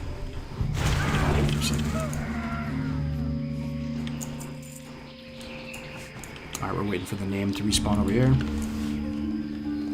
Can you please go into detail on why exactly this bird is best till 60? I mean, just because it's just Screech. Just Google Screech. It's AoE threat.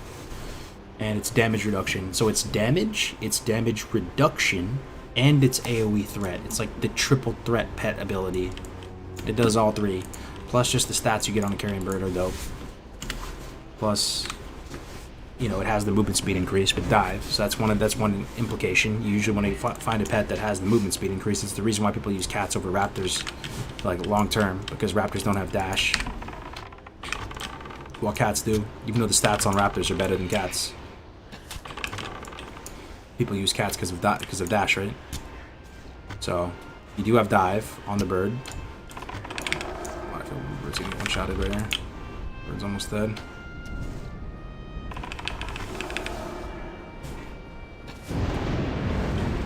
Look at that damage from that little thundercloud, man.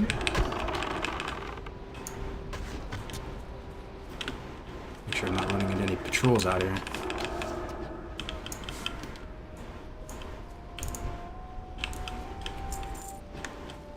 Carrion birds are indeed the best leveling pets, but I just can't bear the looks. Yeah, I feel you.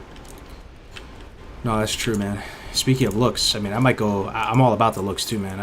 You know, it's not that serious at the end of the day. Hunter's just a powerful leveler. I might go for the armored boar out of RFK. Anybody know about that? There's a boar. There's actually 3 different armored boar models in RFK. They look so sick. So, I might end up getting those. Last time on my last hunter, I got Washed Upon It. I used him for a little bit, too, just for the fun of it. He's the red wind serpent. He has the next rank of lightning bolt. Lightning breath. Yo, Crix, what's up, man? The Black Agamar books in RFK look dope. Yeah, exactly. Looking to getting an owl. Base stats are better on owls. They do more damage, but they have less armor. So it depends what you like the best, armor or damage. I mean, damage is better against single target. If you are fighting multiple targets, which is also like plays to the strengths of Screech, then the armor is going to give you better value if you're fighting multiple targets because you're reducing damage against like 3 things or something, right? Also, the other main thing for Horde that's tough is you can't really get an owl. There's no place to get an owl other than Felwood because you can't get over to the Night Elf Zone. So where else could you get an owl? Maybe like Feralus has owls, it's possible. Okay, I just aggroed extra. Can you get an owl in Feralus? I don't think so, right? So Horde can't really get owls. You could get a bat though if you wanted to.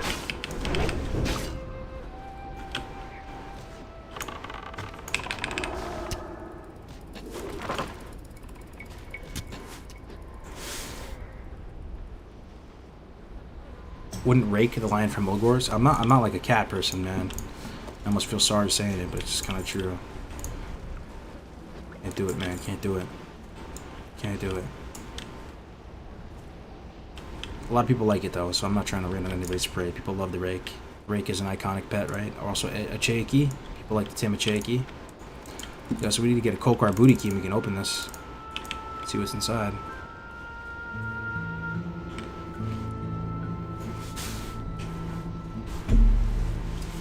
Bats, yeah. I actually don't know what the stats on bats are. Let me check. I have it right here.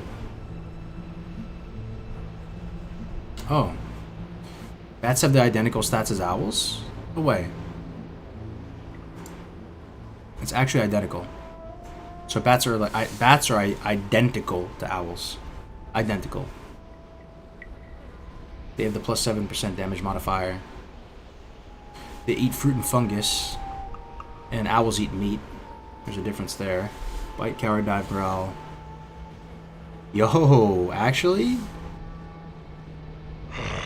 Fresh meat. Bats are kind of better than owls. That might be the winky hot take for the day. I used to think Claw was the best focus stump. Apparently, like people have done the math a bit more or something, and apparently Bite ends up being pound for pound better because you'll dump all your focus with Claw, right? And then you'll be focus starved, right? Whereas Bite has a cooldown. And Bite is also a little bit better if you're trying to use other abilities to like Screech on top of it. So bats can learn Bite, owls cannot learn Bite. So bats are actually like sick. The thing is, that's why I like Carrion Bird. You can learn both, man. Whatever floats your boat, Claw and Bite if you want, and Screech. Triple focus stump if you want. It's kind of no point, but. Owls look the best though. Looks wise, out of the 3, they look the best. Owls don't need Bite. I mean, I'm just saying Bite's more DPS, like over a sustained fight. That's all I'm saying. You have Claw though, because you go you lose all your focus.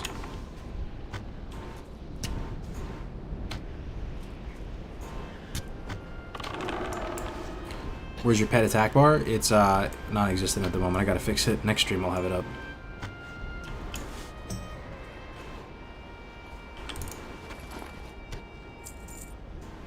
Claw keeps dumping all focus and then it won't use Screech. It's bad. Yeah.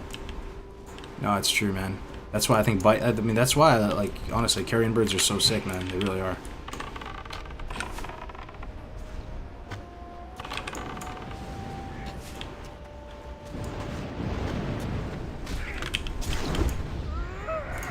our stride. Oh, baby. The bird hitting level 10. We're about to go final form, guys. We get the next rank of Growl. Alright, it's kind of over now. Do we have any more training points? We have 1 training point. We could even train armor by 50. Alright, we're looking good. We're looking good. We're looking good. Alright. Can raptors use Screech? No, only like the flyers can. So like owls, bats, and carrion birds. That's it.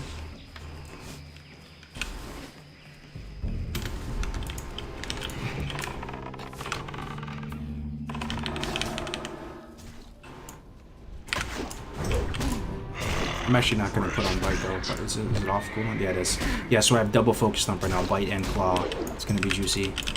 That's going to be doing some sick damage. Did I pull something from behind? I did. Careful, careful, careful. I'm going to have the potion, I'm going to have the potion, I'm going to potion, just be careful. This whole area is chock full of pats. I'm out. Let's not aggro that little wombo combo running around here.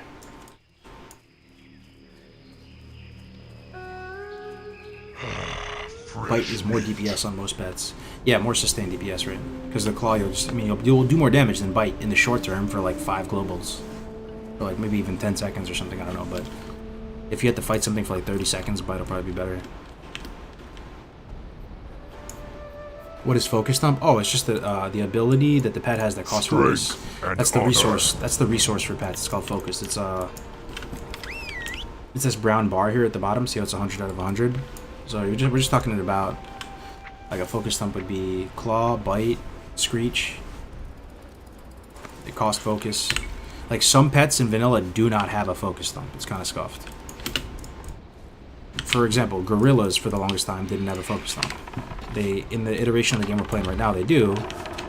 It's kind of weak, but they have one now. It's called Thunder Stomp. But some pets have no Focus Thump.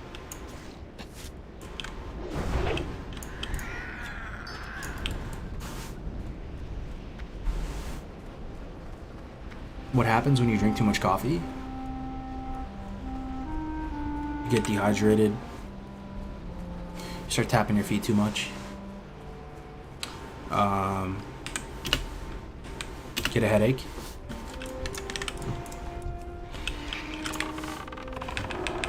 What if you get sniped? Like, we're playing on a PvE server, so we could still die if we mess it up, but it's on us. We still delete though if we die, yeah. If we die to PvP or anything, we delete.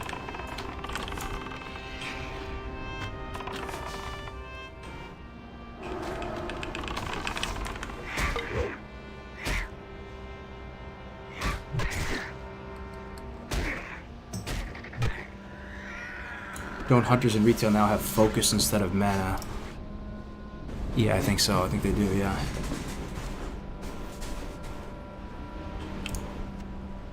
When you have too much coffee, you should balance it out with some Maw energy. I don't know if that's true. When you have too much caffeine, just keep drinking more caffeine. Isn't that kind of weird, though, that when you have a hangover, the best cure is to actually drink more alcohol? I never really understood that, man. That sounds kind of questionable, that advice. It was like, yeah, drink a Bloody Mary in the morning. Makes your hangover feel better. Just drink some more alcohol. I've never taken that advice to heart, really. Or like, if you know, the next morning after you got wasted the day before, like that's the last thing you want to do. At least for me, drink some more alcohol. And you're rebounding from the night before. You're just like, I will never drink again.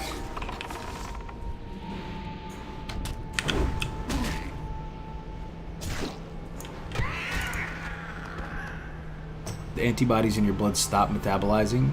Puke and rally. Oh my god. You frat boy.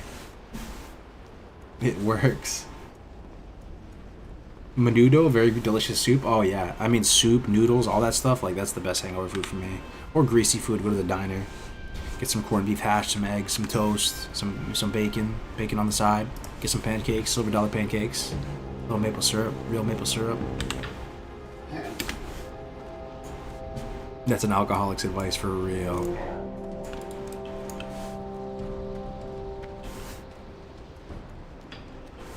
You get double hangover later.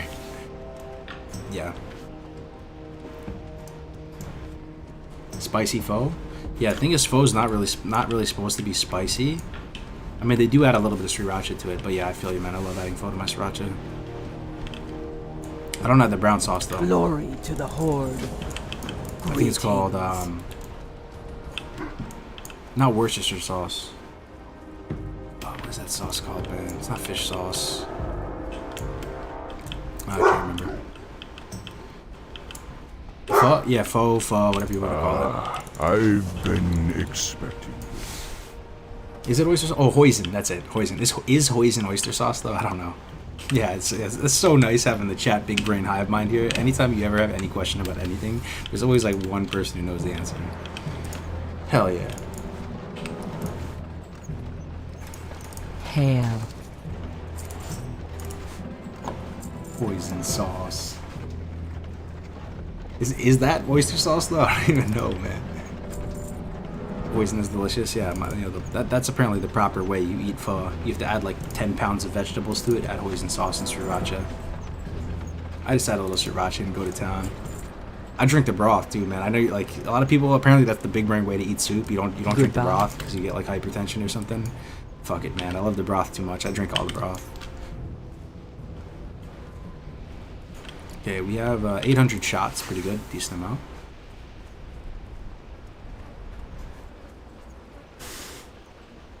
Jalapenos? Oh yeah, I'm growing some right now. Why no broth? I don't know. I like so. I mean, one of my best friends, his name is Michi, right?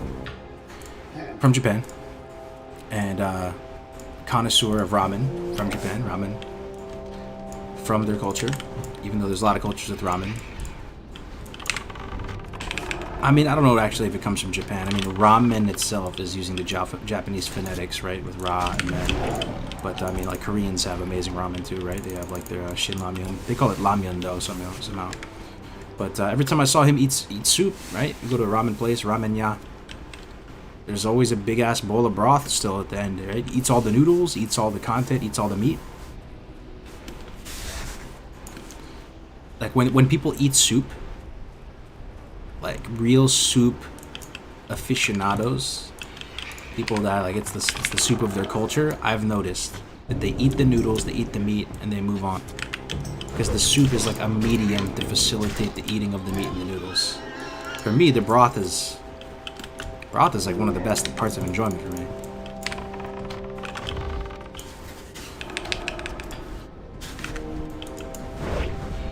That's a big way since it takes about 12 hours to make the broth. No, trust me, I love the broth. I drink all the broth. Apparently, it's kind of like bad for you apparently because it's salty, but no, I hear ya.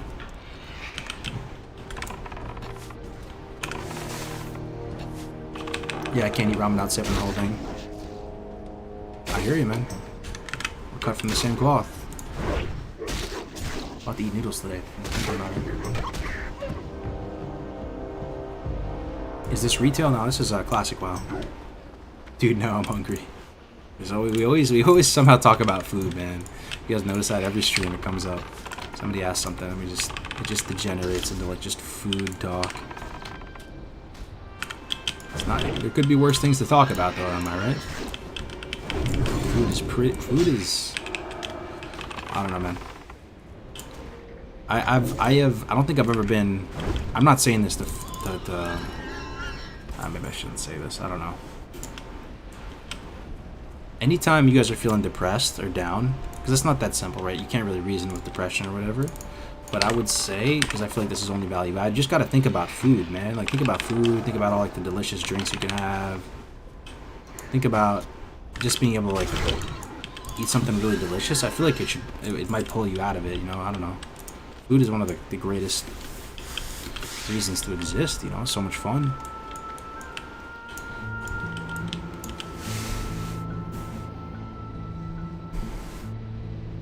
You like the meatballs in it in the pho? Yeah, the fish meatballs were a little sus. I'll eat them, though. Kigo bread, a level 60 thing, storm in about 20 minutes. Oh, hell yeah. That's awesome. There's a reason why on every OP or deployment, 90% of our time is spent talking about food. It's comfort, man. Yeah.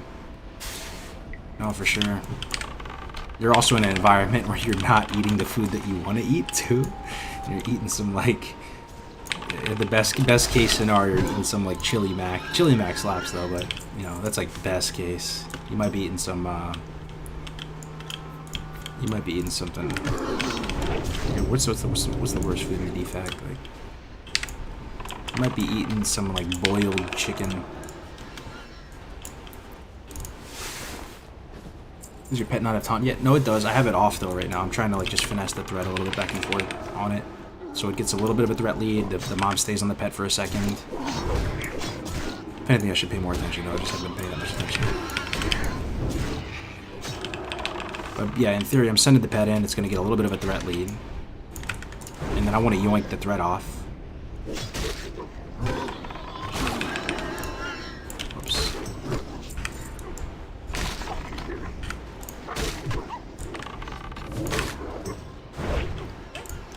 And then the mob's gonna come to me, and then I'm gonna finish it with the Raptor Strike, and it'll be right at my feet to loot.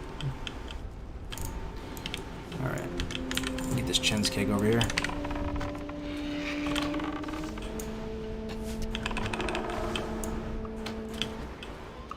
Chen's keg, thank you very much. When can your pet learn Screech? The lowest level bird that has Screech is 17. It's in Westfall, so that'd be the lowest level. But if I don't make it over to Westfall and do Dead Mines, like I'll only be able to get like Screech rank 2 pretty much. You get Screech rank 2 from level 30s birds and 1,000 Needles in Shimmering Flats, or you can get them in Desolus for rank 2 Screech.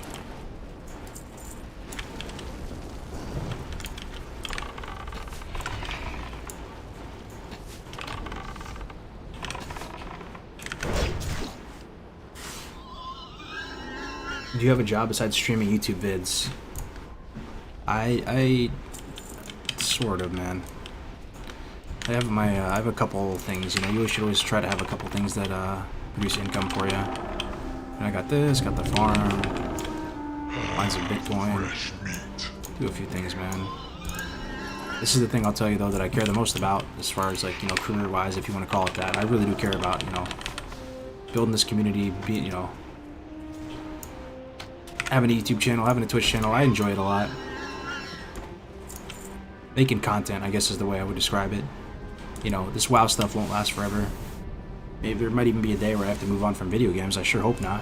But if that day comes, you know, I still feel like this time is valuable because I'm learning a lot of skills and I'm learning about this whole world, you know, with clicks and Discord, and it's a bizarre world, but it's cool. You know, you learn how to work stuff like OBS and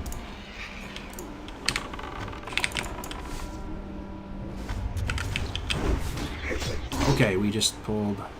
Thankfully, there's not a hunter behind us. Get the pet on that dude. Okay, try to get some melee value on this. Try to get a wing clip on this guy. That guy's dead.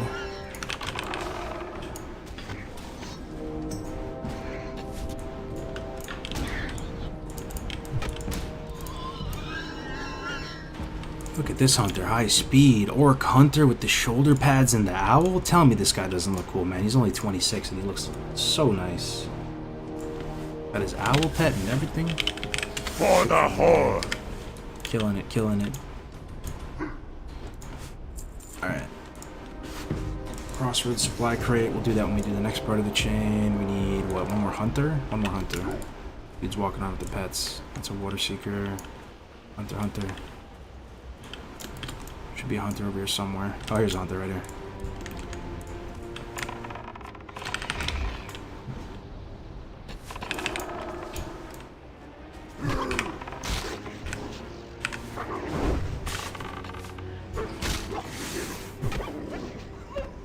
I'm pretty sure you can slap them with your staff at this level. Oh yeah, dude, this Cauldron Stir right here? This Cauldron Stir is insane.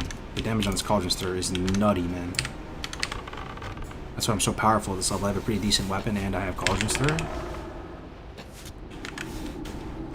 Bam. I'm very, very powerful right now for sure. Okay, we should be done. Oh, we need to turn in Axolotl, though, right? But we'll do that on the second part of this, okay. Fresh meat.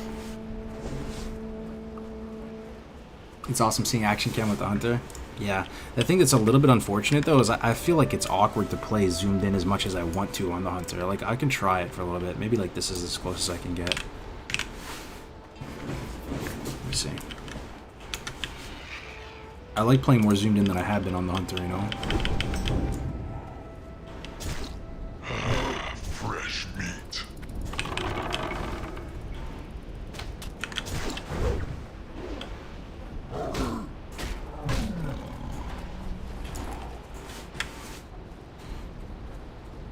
Is DPS on a weapon more important than how much it hits per swing? Something like slower two-handers for Shaman? Well, slower is kind of better for a hunter in practice because you're not just going to be sitting at something swinging on it for like a minute straight, like on a paper doll. When you swing with your melee weapon as a hunter, it's generally to like finish the mob off, right? Or like every few seconds you might melee weave and just move into melee range and hit them. So it actually is advantageous to have a slower weapon, I would say, that hits harder for hunter. What do you need?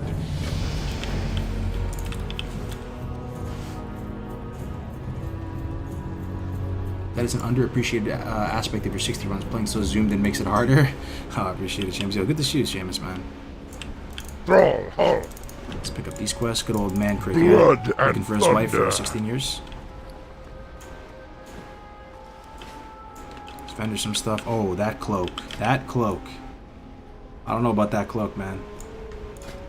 The calico cloak? Why have I never seen this model? It's like a hot pink and purple cloak. Bruh. Much better. Greetings, man.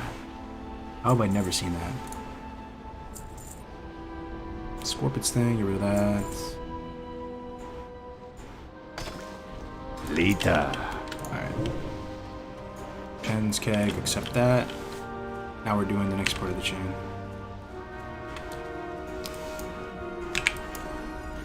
Who do you want food for the bed? Oh, we're okay. Ammo? Should I top myself up? Probably.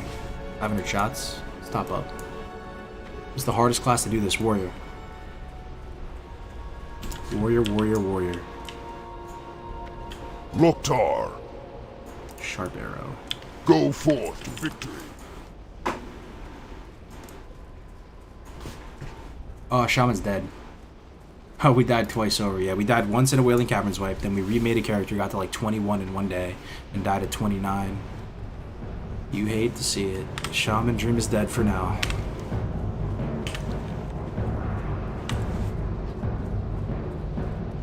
My PC is fried, waiting for Cyber Monday, but this is making me want to play so bad. What happened to your computer, man?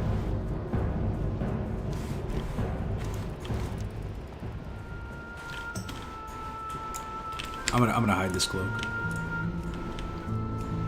Much better. I'm still using that starting zone vest though.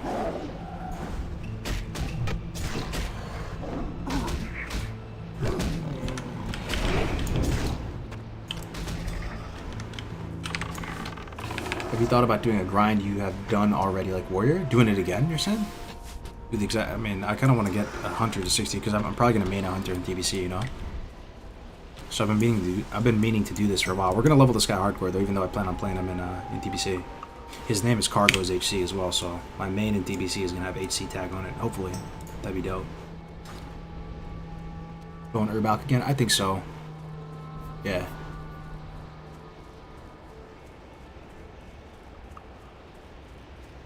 If you ever considered it, I'm sure a lot of people would really enjoy your content of you setting up the homestead, working on the farm. I mean, that's the end game for me, man. I'd love to be able to make content about that stuff. I just have no idea how. I'm passionate about it, and I'm, get the environment where we're gonna have the homestead running, gonna have the farm running, and gonna be developing hard skills and stuff. So I'll be able to maybe make some guides on how to germinate lavender, how to set up a farm with no experience. Maybe make guides for clueless millennials like my former self at that point. How to transition out into like more sustainable, self-reliant living. How to start a farm. How to there's just so much to be done, man. I've been learning a ton about irrigation recently, like just gopher hunting, irrigation. We're getting there.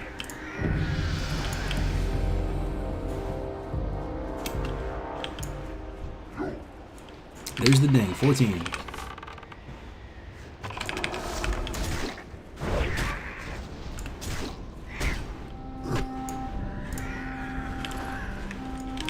Let's keep pushing.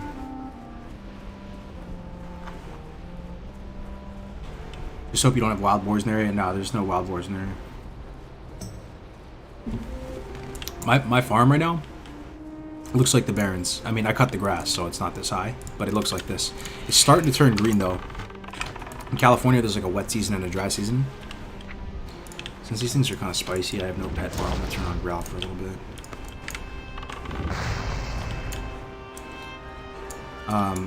There's like a wet season and a dry season, so it's starting to turn green, but it pretty much has been looking like the Barrens for the past month since we bought it.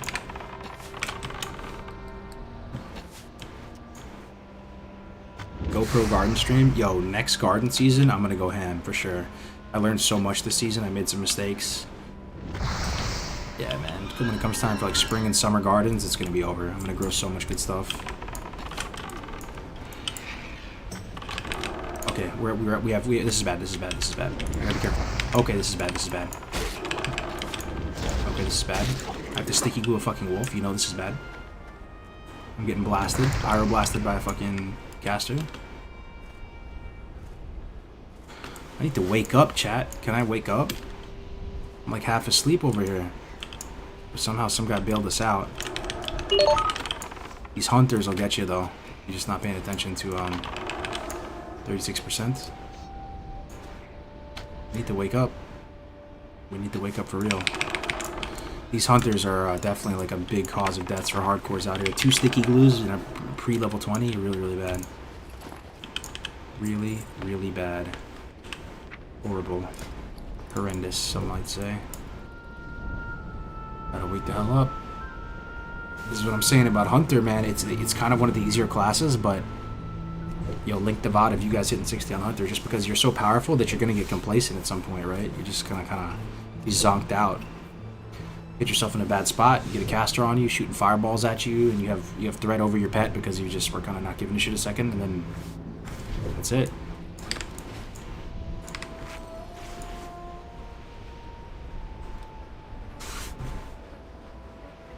Kigo's gonna ding right now. Should I log over right now? Is he like literally about to ding? I was gonna log over as soon as he was about to ding. If anybody could keep an eye on his stream, yeah, that'd be sweet.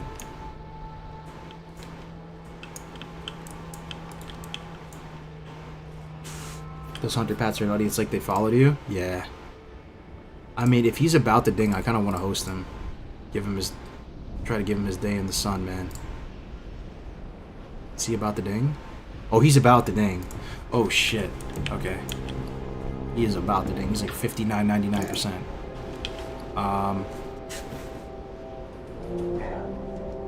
Guys, I'm gonna host my man Kigo. He's been working on this. Is his redemption run for the past month. He's worked. This is the guy who died in Oldemont to the Scorpions. We're gonna host him. Okay, he really deserves all the support. I'll be over in his chat right there. But send the link. Yeah, I got you on the YouTube side of things. Here we go. He's about to ding 60 right now on his redemption run. He's been working really hard to get 60 on it. Alright, guys, I'll be over there in his chat. Say hi to Kigo for me. Take care. Throw him a follow if you can. Load up the raid.